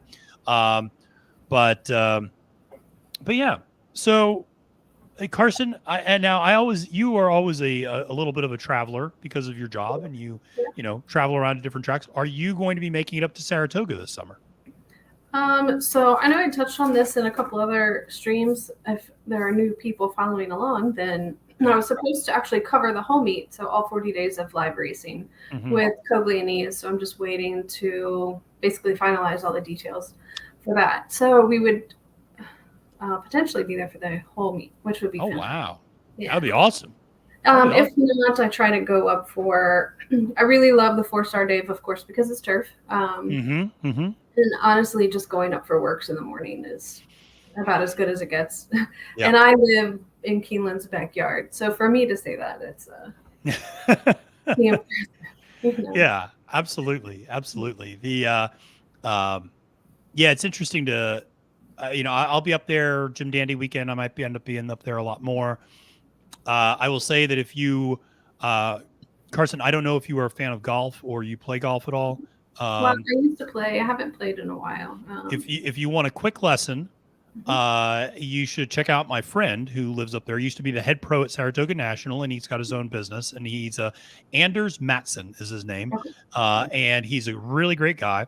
And he has a private golf academy now, and he teaches all these kind of young proteges and young prodigies up there in New York. And so he's a super nice guy. Went to college with me. And Anders, I think, graduated with a 2.03. Because Anders, God bless him, he knew what he wanted to do from the day he stepped foot on our campus, which was he knew he wanted to be a golf pro. Right. And he was like, degrees, right? Yeah, he was like, what's the point of me going to get a college degree? And he was absolutely right. It's just something he needed to be able to get his foot in the door. But he's a super nice guy. So anybody out there listening in the chat, if you're up at Saratoga and need a golf lesson, look up Anders Mattsson, super nice guy. And tell him Toopy sent you. That'll actually make more sense. So that's my nickname that he calls me. But Saratoga is always just so special. And yeah, if you have the opportunity to be up there for the whole meet, that would be amazing. That'd be really awesome to be able to do that. So, and hopefully it's lovely weather up there the whole time. So I always loved going up there, particularly when I lived in Florida and North Carolina and Texas, and I would go to visit my friend. And I'd wake up one of the mornings and it's like July or August. And I'd wake up and it's 48 degrees outside. I'm like, this is fantastic. This is living. Rex, Rex has a question about stable dual support. I would always just contact Bree Mott on Stable Duel or on Twitter. If you're on Twitter, just send a message or just send out a tweet at Bree Mott and let her know. You can email Stables support as well. I forget the email off the top of my head, but it's on the app. I think you can find it. If you just at Bree, I think that'll be the biggest one. I don't know, Rex, what the issue is that you're having. If it's just that some races may not load very quickly, and so if there's an issue with the races loading or an issue with the scoring, just let me know. I'll see what I can do as well about just letting people know what's going on. If there's an issue with your stable today or with getting something entered, I don't know if there's an issue with a game that's already going or a game that has yet started. I forgot Thistledown started so early. I missed the Thistledown contest. Oh well. That's okay. Probably saved me money. So I will just continue to play that late pick 4. And that's kind of what I'll do at Thistledown. So all right. So we got 9 minutes to post here. And Canute is maintaining his favoritism at 7-2. We see the 9 Cuban Dawn. Holly Doyle taking that money, 16-1 down to 5-1. So now everybody's on Holly Doyle after that win. Knockbrex, the 13 is also at 5-1. Lion of War, who you mentioned, the 15 is at 8-1, has taken a little bit of money. So, definitely some horses there in single digits. Even the number 1 horse, Local Dynasty, the Appleby Buick horse, at 9-1 currently. So, some horses are taking a little bit of money, but let us know in the chat who you like. I see, Blair, we talked about that pick a little bit. I see Boddick likes the 1-3 over the 6-3 12-15 exacted try key box. So some of those horses we've absolutely touched on in terms of the one and some of the others. So, definitely good luck for that one. But let us know, like I said, in the chat, how you're doing today. First of all, is anybody up for the day? If anybody's up for the day, congratulations. And buy a lottery ticket while you're at it, because it's your lucky day. If you're still up at Royal Ascot today, this has been quite the day. I mean, I've had a pretty good week up until now, and then of course I get on the live stream and I'm like just ice cold. So I'll be okay with going another year. Yeah, we don't need day 6, right? Yeah, it's okay to be done today. So yeah, but now Carson, do you follow any other track? How much do you follow, I guess, European racing? I guess maybe that's just a general question. Do you follow it at all, or do you follow Asian racing more than European racing, or kind of equally, or one more than the other? Yeah, I think I'll probably catch more of like Hong Kong and Japan, just because sometimes when I'm working night shift, they're running when I'm awake. Euro's is a little more difficult, sort of like first thing in the morning. I can catch some races. We've watched some Newmarket and Nuss, and I don't really know that I have a particular track that I definitely want to watch. I just want to try and catch some of the younger ones just to see who may be coming over for breeders. And I watched Dubai, and I don't know. I don't really have like a set go-to. Yeah.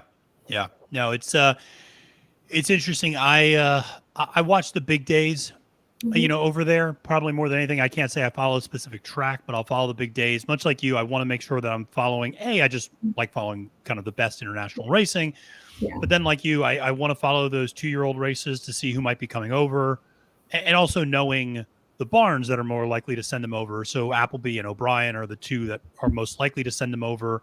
Gosden every once in a while, but a lot of times, Ralph Beckett occasionally, you'll see a horse come over. But like, a lot of times it is the kind of O'Brien and Appleby show, and I want to kind of check in to see how those two are doing, and to just kind of see about whether or not there's a monster on the horizon, or if the horse that's running, sometimes like last year I remember with Meditate, I remember seeing Taria and like beating Meditate, and then Meditate came over and crushed like us, like beat all of our horses, and I was like, oh well, Tahira must be like just an absolute freak.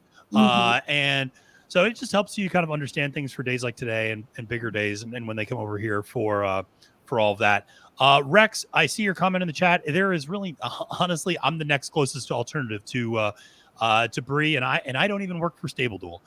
So I'm just a guy who likes to play and who bothers Bree a lot of times when there's an issue with the game. So let me know in the chat what the issue is that you're having. If it's a payout issue, or if it's a game not loading properly or anything along those lines, just let me know, and I can try to reach out to her privately and see if she can if she is able to respond. So I know, unfortunately, Stable Duel is a pretty small organization, so really it's just kind of like Bree and like 2 or 3 other people. So it's while it's a really effective game, and it's a really great app, and it's a really awesome innovation, I think, in the sport, it really is like just still run out of a very small office. So which I love. It's a real startup feel.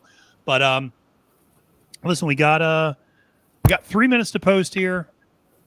Carson, what's your bet? Are you placing a bet? Or you can't place a bet on your birthday because the like a tiger scratched. He keeps scratching. Gosh.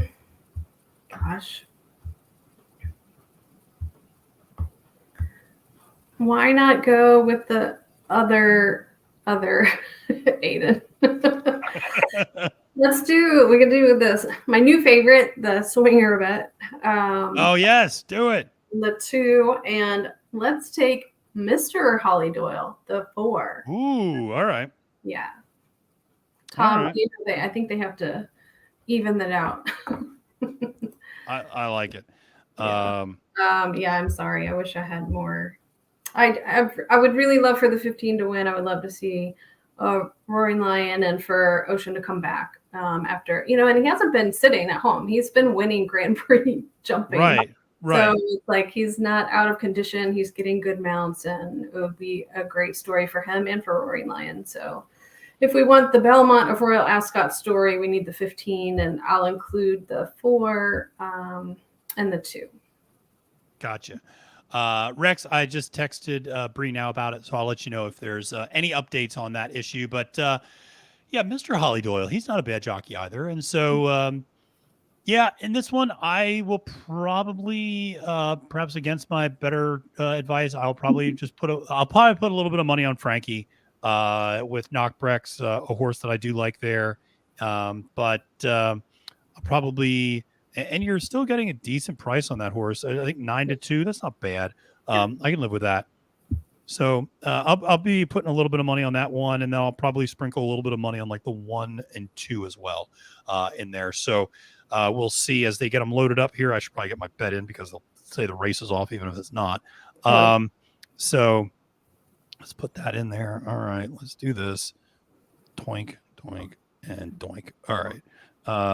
There we go. So we'll see how things go here in race number 6, and which is the second to last race of the day. And again, we're going 1.25 miles. And so we're actually going around turns, which is always very exciting. So they are kind of behind the gate and starting to think about loading them, but they're no rush. So I'm getting in there. Carson, what is your if you ran American racing, would you scratch horses the way they scratch horses over there? Where it's like, you don't want to go in the gate, you're out. Yeah. Like sort of a thing. Yeah. I'm with you. That's the way I'd run it too. Yeah. It used to be back when tattoos were the deal. You could not get ink on the lip unless you passed and got your gate card, which means you had X number of schooling starts from the gate, etc. So, and I've seen some come out of the gate and you're just like, why would you let that horse run? Yeah. And it can be scary, you know. Yeah. You don't know, there's no way unless you have a pocket CT scanner, which doesn't exist. The jockey or the horse could be concussed or, you know, some sort of a lack on their head that doesn't bleed till later. You know, I don't know. I understand, like, when you get down to claiming and lower level races that, you know, everybody's paycheck depends on riding this horse, and you know, you don't want to disappoint anybody, but then you also don't want things to happen where they get rolled in the gate, or, you know, I don't know, just seen some bad stuff happen that probably wouldn't have if they had done it this way. Yep, absolutely. So, and of course I got locked out of my final bet. I got one in, but they're off here in the handicap. So level beginning for everyone. And everybody is kind of slowly making their way over to the inside path. But looks like they will be led up on the front end by, now I'm looking at Jockey Silks. I think it's Knockbrex up on the front end, if I'm not mistaken. And then on the inside, I think we might have Zirab as well. Or perhaps it's Londoner on the inside. No, it looks like it's Zirab. So they are making their way around the turns and doing the 1.25 miles here. And it looks like Knockbrex is still up out on the front end. And got a couple of horses pretty strung out. I would say this is a pretty strung out field, probably 15 lengths front to back. So they are they're well spaced out. Definitely seems looks like Obelix is pretty forwardly placed. You have a couple of other horses that are forward as well. Looks like Local Dynasty is already being asked for something. One of the horses just ran off, it looks like. I couldn't tell which one that is, but I don't know if that horse was pulled up or it just bolted. But they're going around the far turn now, and I believe either is Liberty Lane who took over the lead. But they're hitting the top of the stretch, and it is nobody's making up that much ground here. So the horses that were near the front, now here we go. Now it looks like Zerab is starting to make a little bit of, I think that's Zerab is starting to make a move. It's hard for me to tell. But I'm pretty sure that's who it is. And it looks like Frankie's going to finish second, maybe. So there you go. Pretty strung out field by the end of it. And no, it is that Obelix who got the win? Or no, it's, I'm sorry, Burdette Road gets the win. So the number 16, Burdette Road, gets the win here in the handicap. And yeah. And again, the streak continues of just horses we don't talk about winning. So Burdette Road for Michael Bell, and gets the job done. And this is a horse that, did win last time out at a mile and a quarter, has a win over that distance. Has run okay at the handicap level. But that was really this horse's best performance was last time out at Newberry by a wide margin. And so I think it was fair to ask whether or not this horse could replicate that effort. Obviously it did.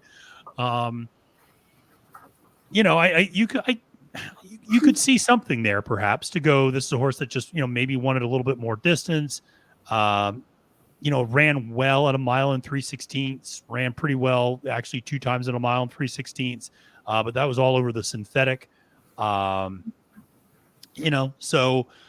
the horse, like I said, took a step up here, got the win, and won pretty impressively. I think it was over the 13. So,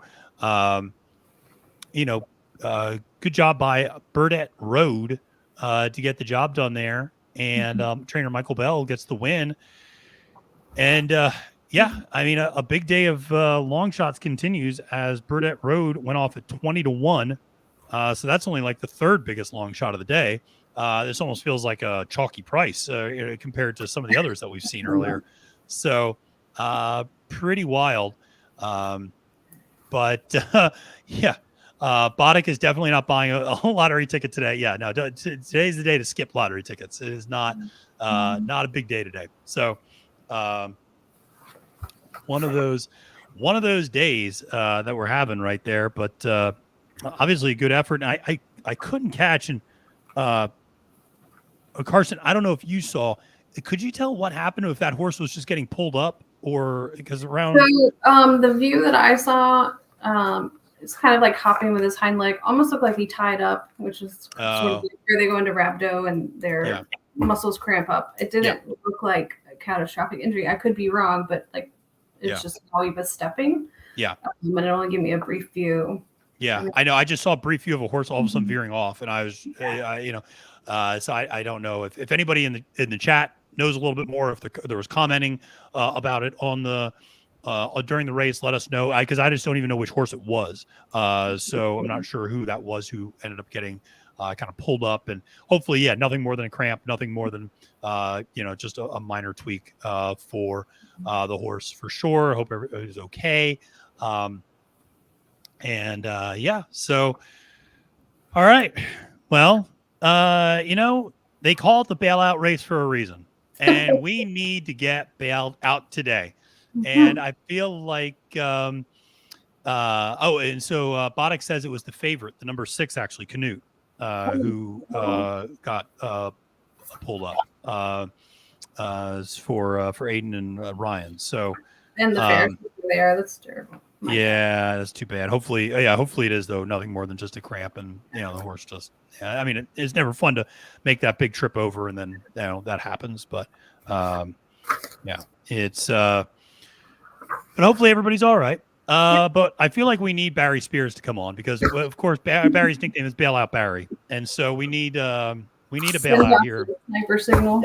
Yeah, the sniper signal. Yeah, in the last race. Yeah. So we need it today. The last race is a little bit of a smaller field, so that we do have that going for us. It is 2 3/4 miles. So this race is going to take a nice long time. And I don't even know, because our longest races, I'm trying to think, do we have anything for flat horses? Do we have anything over 2? I don't think so. I think the Belmont one is exactly 2. Yeah. And I think there's a one down at Gulfstream that they go 2 on as well. It's like the McKnight or something like that. The WL McKnight, maybe. Oh, I thought that was a bit shorter. The Pan American, I thought. Oh, the Pan American. That's it. Yeah. Because I remember what Aubon it used to run it. So yeah. So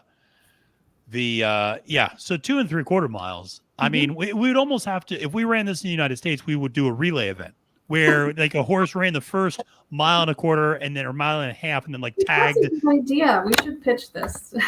So I had this idea. So this is all right. Now it's time. We're in the last race. It's time for Matthew's crazy ideas to come out. Yes. So this is how I save horse racing. No, this is how. So this was an idea I had that Sarah El Badawi can attest to this because I texted her about this like a year and a half ago. Was a 1 turn mile relay event where but this would rely on technology working, which, as we know in horse racing, never happens. So, or happens rarely, I should say. And so the idea is that you would build a 4-horse relay team for a 1 turn mile contest. And what you would do is you would load in your first leg runners into the chute, into the gate. They would go off. Then as they were running, you would load the second group into the gate. Okay. And then the gates would open based upon when the horses cross the wire. So the horse that was in the lead, his team's gate would open up first, and that horse would be able to get the lead. Now, there's a lot of issues because once a horse sees one horse go through a gate, then they all kind of want to break through the gate. So there's some issues there. I understand this. But I think a horse relay event would be really cool. And my whole idea was like, it'd be really cool if it was like Brad Cox versus Todd Pletcher versus Bob Baffert. Like everybody gets their like 1 turn milers and they pull their best 4 like 1 turn milers or something like that. And they run against each other. But I think horse relay events would be amazing. I don't know how, again, logistically, it would be a challenge. You would actually probably have to do it a lot more like the Palio to some extent over in Italy, where it's just like a very loose like line of like, okay, we'll drop the line now and like let horses go. Like the one that they do on the snow, don't they just drop the over in Sweden, right? And yeah, so they I think are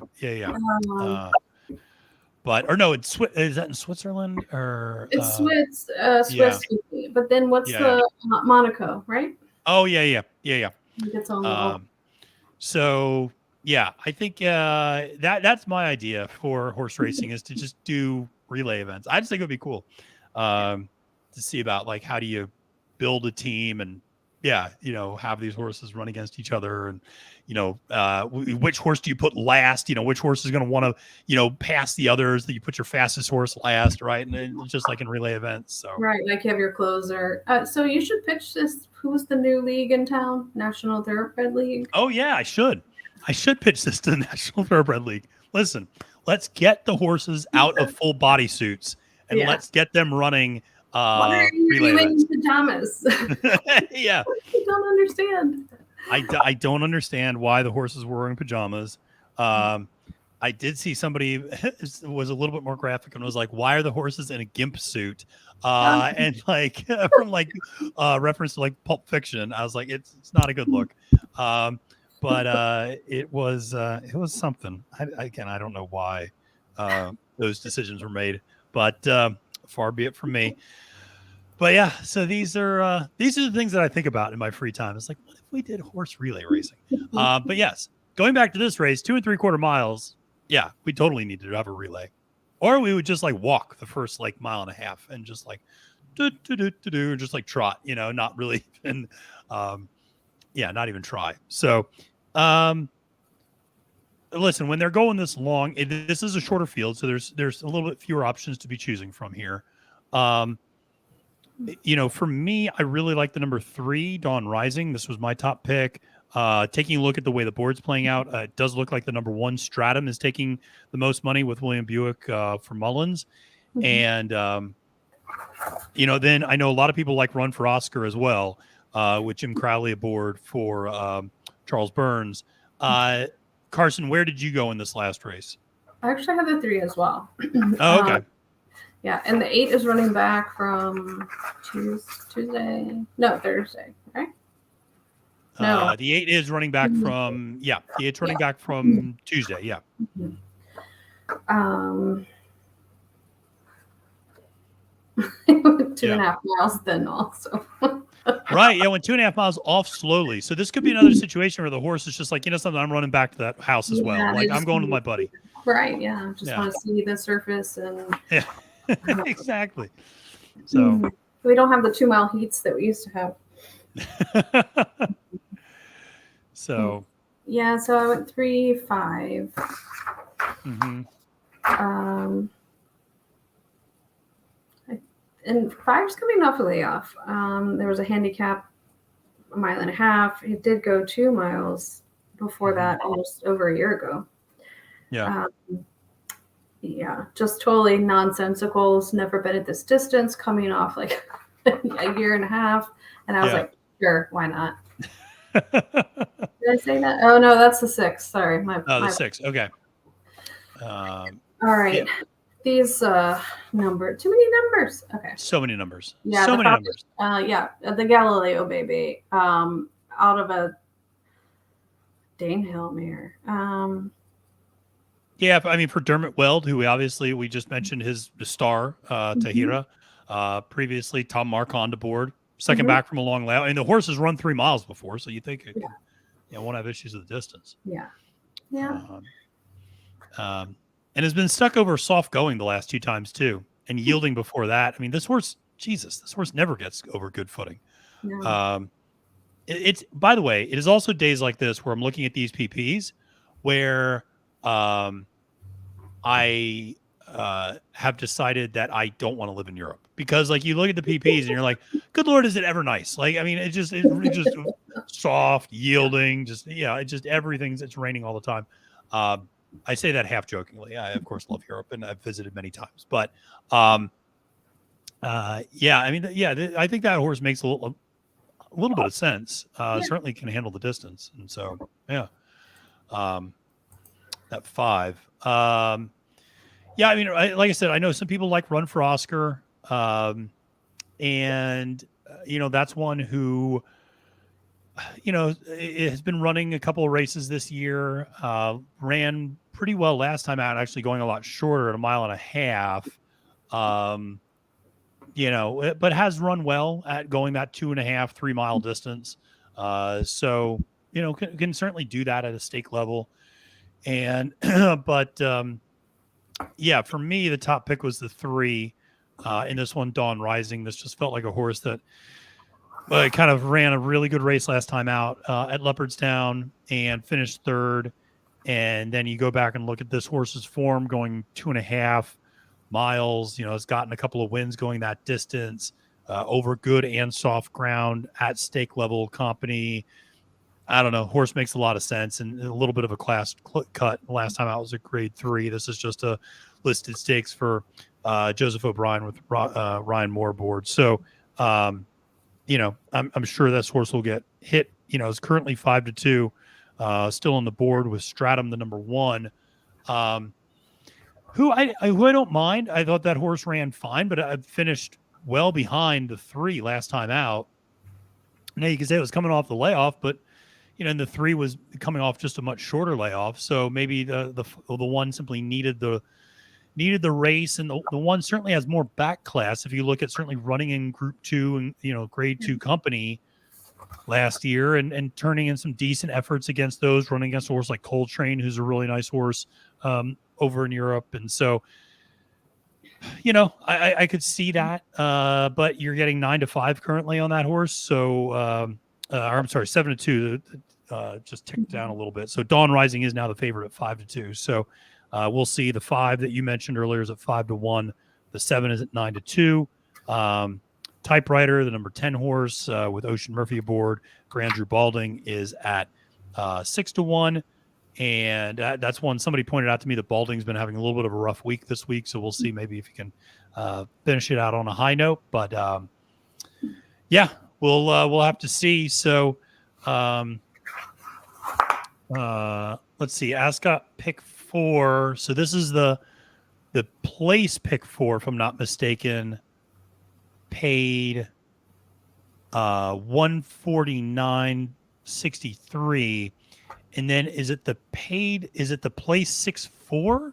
And I think they're trying to say paid 38,589, which actually feels like cheap. But it's a place pick 6, so it's going to be different. But there were bombs away, even in the place positions. That was the thing. There were somewhere like it was just like 60-1 over 40-1. You're like, good Lord. Yeah. So that is wild. If anybody had the pick 6, good on them. And yeah, that was a place pick 6 that still paid $38,000. That is wild. Just absolutely nuts. So again, like if you are out there listening and you had even like 4 of the 6 legs of that pick 6, like today is your lucky day, man. I mean, just wow. Congrats to that. But yeah, that's wild. So we still got a little bit of time here before we have our final race for Royal Ascot. And Carson, have you ever been over to racing in Europe at all? No. I think if I had to pick one to go to first, I'd pick Leopardstown. Ooh, okay. Yeah. Nice. I've been to Europe, but I've not been to the tracks. So yeah. I've been to Europe several times, and I've been to one track. I was at Royal Windsor, and I went to there. I went to Windsor. And that was arguably one of the best days I ever had in my life betting too, because I don't think I lost a single race. I think I cashed a winning bet every single race. That's awesome. I didn't win every bet, but I cashed a winning bet in every race, and so that was a good day. And what I love about European racing is it is a little bit like Monmouth in this regard, but it's much more casual in that, like, you can just walk, like with a Windsor. Like, I just took the tube, as they would say. I took the tube to Royal Windsor and like just walked basically to the track, and we saw the castle and walked to the track, and then we had like a little bag full of like wine and cheese and crackers and all that. We just like walked right up, sat down by a picnic table that was like right on the rail. And we're just like right on the rail, like drinking wine, eating cheese and crackers, and just horses just flying right by. And that was where I got exposed to Krabby's ginger beer for the first time. And I was like, this is the greatest thing in the world. So I was a big fan of Krabby's ginger beer. And interestingly enough, this was back in, I think, 2013, maybe 2012, actually, maybe 2012. It was when the London riots took place. This was, 10, 11 years ago. And I would have started to get off at the we were supposed to get off at the stop coming back from that race. We were supposed to get off at the stop where the London riots started, actually. But we got a little tipsy. We got so tipsy, we got on the wrong train going home, but the train actually went directly to the stop that we needed to get to.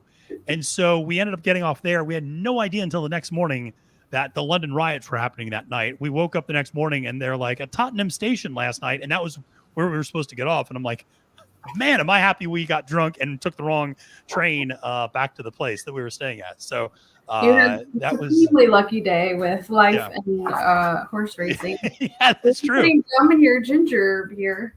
Yeah. No, it's a great day. Yeah. Great day. Just missing riots, catching tickets, getting introduced to ginger beer. Yeah, it was a good day. But yeah, that's the only one I have been to. Oh, now I feel bad. I'm blanking on the name of the town in Italy, Siena, where they do the polio.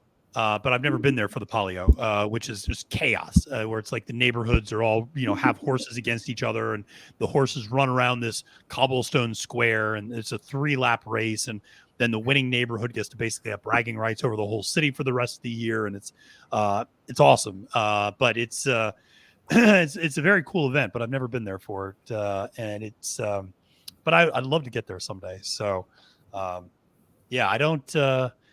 I'd love to get to Royal Ascot at some point, but you know, you got to get really dressed up. You got to, but I don't mind doing that part of it. But it's you know, the tops and tails, and you know, but I've never been to Asian racing either. I want to kind of make it over there too. I know some people really talk highly of like Sha Tin and wanting to get over there, but I don't know. Have you ever been to Asia before? I've never even been to Asia before. No, so never even been to Asia. Yeah. So like Happy Valley and. Oh, that's the one. Happy Valley. Yep. Yeah, it's just like a metropolis. Like The Sims built a horse racing grandstand. That's what it looks like. Yeah. So yeah, it is one of those things where yeah, I'd love to get over there. I remember interviewing Acacia Courtney like a year and a half ago, and she had mentioned Happy Valley as like the one she's like, I've never been to, but I really want to get to at some point. So but yeah, I'd love to get over there. Although I just saw not directly related to Happy Valley, but I saw that they're shutting down Singapore racing, I believe. Are all racing in Singapore, or they're sunsetting it in some capacity. So yeah, there's a lot going on there as well. So listen, we got 11 minutes to go in this last race. I almost feel like we need to talk about the entire field just so that we can say we talked about the winner. We talked about him. Yeah, we talked about him. So listen, we'll start First Emperor. I'm just starting up at the top in terms of post position. So the number 9, First Emperor, 50-1, currently 10-1. So this is a horse that is taking a fair amount of money for Kieran Fallon and John Ryan. This horse turned in decent efforts the last 2 times out, going 2 miles. Has never run over 2 miles, so perhaps some question about whether or not this horse will be able to do this level of distance. Has been running in a lot of handicaps. Now you're running in a stake, but certainly the last 2 times have been competitive. You know, third by 2 lengths and winning by 2.5 lengths. So not bad. I can see why this horse is taking some money up from, certainly down from the morning line. You know, the horse is. Doing math in my head quickly, 11 for 20 in the money lifetime. So certainly something to think about. And what I will say is this horse is actually 9 for 12 hitting the money over the last year. This horse has been running a ton this year in particular. Yeah, just 2 weeks ago. Yeah. And so this horse has been running a lot lately. And it seems like they might have figured something out because this horse was 0 for his first 8 and then kind of the dam or 0 for his first 9 actually, and then things kind of started to kind of work for this horse. So you know, might be that's an interesting bet. The number 8, the Grand Vizir for Ian Williams with Richard Kingscote aboard. This is one who I thought last time out ran very well. This is or had a good time for him rating. This is the one that's coming back on from Tuesday. That ran 8th. So I don't know if I necessarily like this horse in that spot. I'm not gonna. You know, coming back on sprints is one thing. Coming back on routing is something else. Granted, this horse is taking a little bit of money. Is 11-1 right now on the board. The number 7, Run for Oscar, we talked a little bit about already. So I feel like we've covered that one a little bit, and that's taken some money down to 9-2. And then you have Typewriter, who we mentioned briefly, but this one's also taking a little bit of money, 12-1 down to 6-1 for Andrew Balding. You know, I think distance is going to be a question here. This horse has never run over, I think, 1.75 miles. This is the longest this horse has ever run. So really is going to get the test today, whether or not this horse does better stretching out. 1 mile and 13/16. Oh, mile. There you go. I couldn't even see the fractions. It was so small. Yeah. Yeah. So, but yeah, never been over 2 is going to be going 2 3/4 today. So we'll see about that.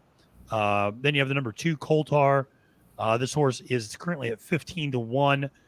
This horse feels very hit or miss. Granted, you could say the miss was that soft going, you know, and it seems like this horse just doesn't really like soft turf. Actually, if you go back and look, this horse, it just turns in really poor efforts when all doesn't even finish, or when it does finishes well back. So when this horse has good footing, it doesn't run poorly. I mean, it runs halfway decent when it has good footing. Has turned in some nice efforts on synthetic. You again, it has done 3 miles in the past and actually finished second by 3/4 of a length in a handicap back in February, going 3 miles. So, there's definitely some talent there. The number 4 is currently 15-1 on the board. And this is one that is, in pretty good form recently. I mean, certainly the last 3 times out, you see a win in 2 seconds.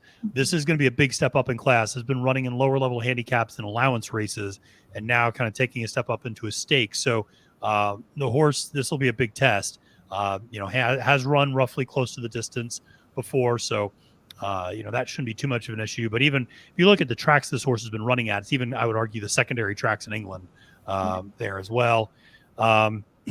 The number 5 we've talked about a little bit. Carson, you mentioned this one, the Son of Galileo, second back from the long layoff. I think there's a lot to like here with this horse, who again is getting on good surface for the first time. The morning line favorite Stratum, who is currently 7-2. A horse that, again, first back from a long layoff, didn't run particularly well. Now you're getting second back and a slight drop in classes. That was a graded stake 3 last time out, but finished behind the favorite Dawn Rising. Dawn Rising is the horse that I really like here in this spot for Joseph Odrup Ryan with Ryan Moore. It's currently the favorite at 2-1. And, this is one that just finished third in a grade 3 and has run, over 3 miles and has run 3 miles or 2.5 miles before, won at 2.5 miles. So I think can do a little bit of the distance. So, Carson, we now can say that we've talked about every single one of the horses. Yes.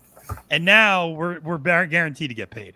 So shout out to all 23 people who are still listening to us after 4+ hours of Royal Ascot coverage. We appreciate it. This has been a lot of fun. Waking up early, doing this with you, Carson. This has been a blast. Yes. And it was good to have Josh and Caleb on earlier. That was really nice for those guys to come and hang out for a little bit. Appreciate the kind words. We try to always put out the content. So like Octomom puts out kids. That's another Octomom reference. Wow. I know. I love it. We are officially, I think you and I, Carson, are team no sleep out of this entire group. So right. Sean's pretty close to team. He gives me grief about not sleeping, but Sean's up all the time too. He is, and he's handicapping all the 5 tracks right now. Wow. No, absolutely. Rex, I see your comments. I'm not ignoring you, Rex. I have not seen a response from Bree. I will see if I can. It's just while I'm doing this on live stream, it's hard to kind of coordinate everything. But I will kind of ping her one more time and just see what the deal is. So payouts not showing in Thistledown game. All right.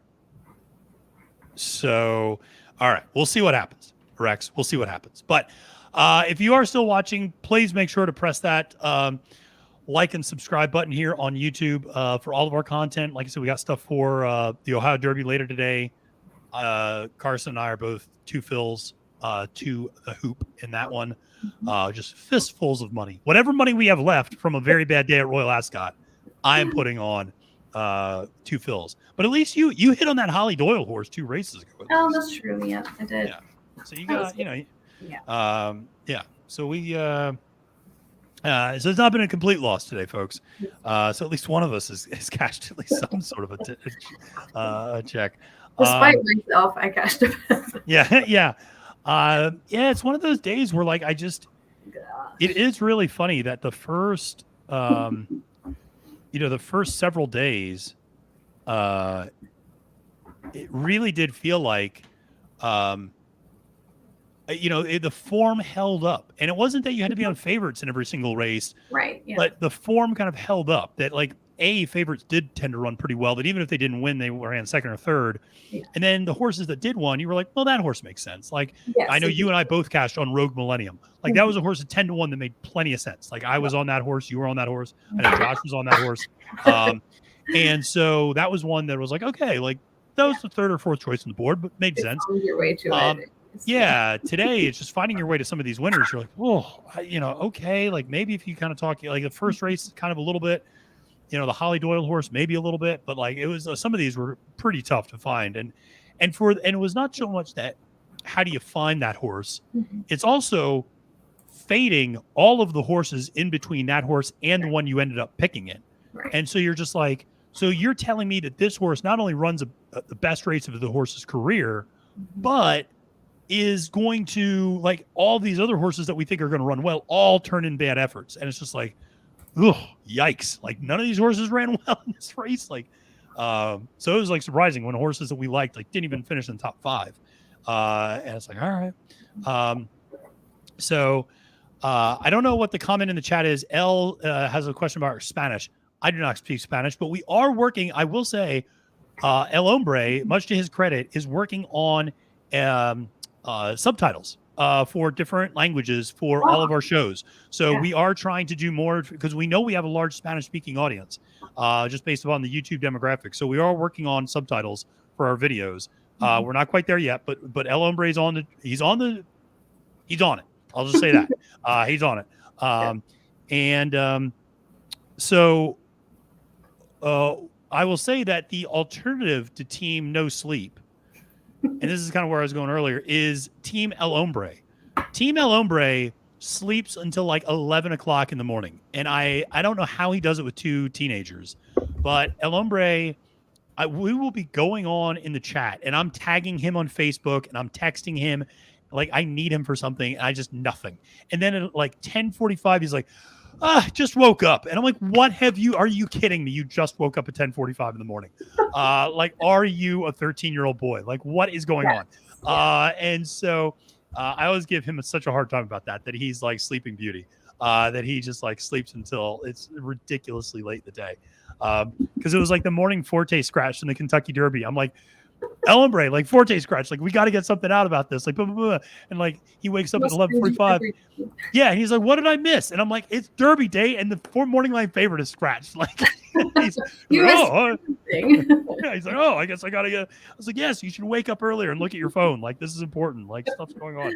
So we always give him grief about that, but he burns the midnight oil doing a lot of stuff for us too. So, but we are getting ready to post here in the final race at Ascot. They're just about to be off, if I'm not mistaken, in the 2 3/4 mile stakes race here to close out the card, and they're off. All right, and we'll see if we end up getting a winner here in the Queen Alexandra. But we got, of course, we always got the one horse just hanging out in the middle of the track, not wanting to be with his buddies, and just loping along. So. But slowly making his way over to one group, but still a little bit on the outside.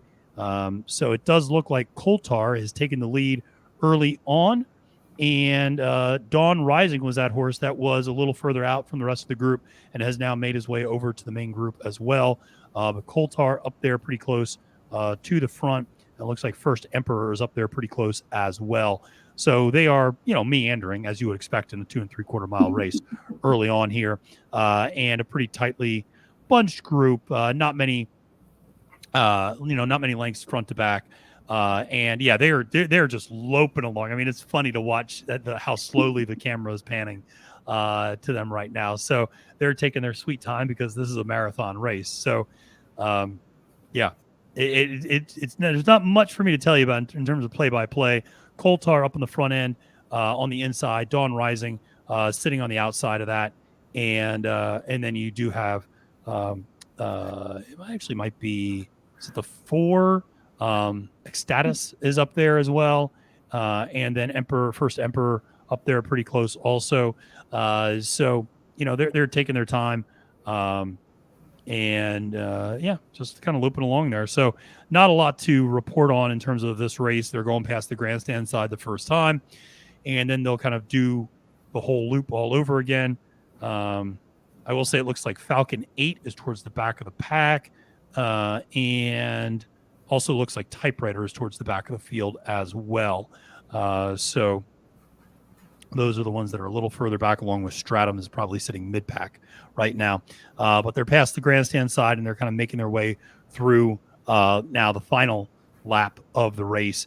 And no real change in position. The pace is quickening up slightly as they go down the backstretch for the first time, actually, or I guess the second time. No real change in positions here.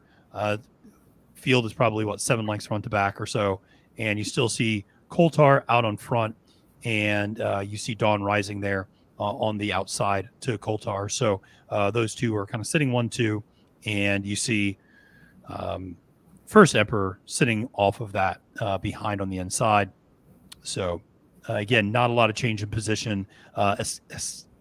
Astactus is the number 4 horse, is up there as well in a pretty close position.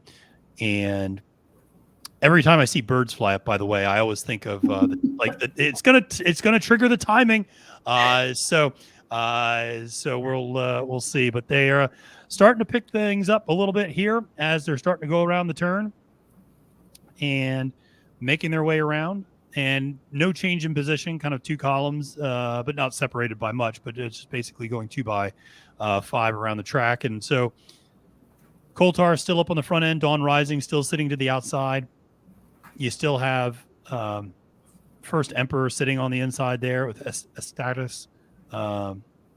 Astacus. I don't know why that's so hard for me to say. Astacus sitting to the outside. Too. Yeah, I was like, I can't say that. Yeah, the 4 horse. So yeah, we're getting there. It's a long race, folks, and so we got we could have lunch while this race is being run. But Coulthard now being pressed along a little bit more, being asked for more. Dawn Rising they're starting to make their way into the final turn, and Coulthard being asked on the front end. Dawn Rising now looming up on the outside, appears to have pulled to even with the leader, who is now falling back. And now you're going to start seeing, and now they hit the front stretch. Now everybody goes to the front. Dawn Rising does appear to have a nose in front, but here comes everyone else in the field. And you see on the inside rail, who is that on the inside rail? Is that Typewriter on the inside rail? But on the sleeves, I couldn't tell. Yeah, I can't tell, but it is ultimately going to be Dawn Rising, and it's going to be trying to hold off a late challenger. But it is going to be close at the wire. But Dawn Rising gets it done, and Matthew DeSantis cashes a winning ticket today. So $10 win on Dawn Rising. So there we go. Finally, Dawn Rising. I think it was Stratum that made the run late there. It was either Stratum or Grand Visser, but I think it was Stratum. So ended up being, after a day full of bombs, the last race is extremely formful with the top 2 running 1-2. So, that was quite the day. So it was a day, and guess what? It's only 1:15. I know, only 1:15. So there's things that I'm going to have to do. I need to go and let my dog out now because she's probably very perturbed. But it's only been 4 hours. She's probably been sleeping 3.5 of those. I need to handicap Assiniboia for Monday and record capping the card. So make sure everybody to tune in to that. And just do Assiniboia Downs on Monday night. And then, it's time to get ready for Ohio Derby and Thistledown. You were even making bold proclamations that you might hop in the car and just drive up to Cleveland and get up there for the Ohio Derby in time. So sit on the couch. That was bad. This morning was so bad. Well, listen, Carson, thank you again so much for joining me today. This was always a blast hanging out with you. So thank you so much. A huge thank you to all of you who tuned in throughout the day. You guys are the best. Really appreciate all the support. Love everything you're doing. Make sure to, hit all the buttons and follow us and do all that good stuff. But listen, until next time, friends, for Carson, my name is Matthew DeSantis. You can find me on Twitter at the handle at Failed to Menace. I'm wishing you a great and prosperous rest of the day at the races, and reminding you that somewhere, somehow, it is now post time.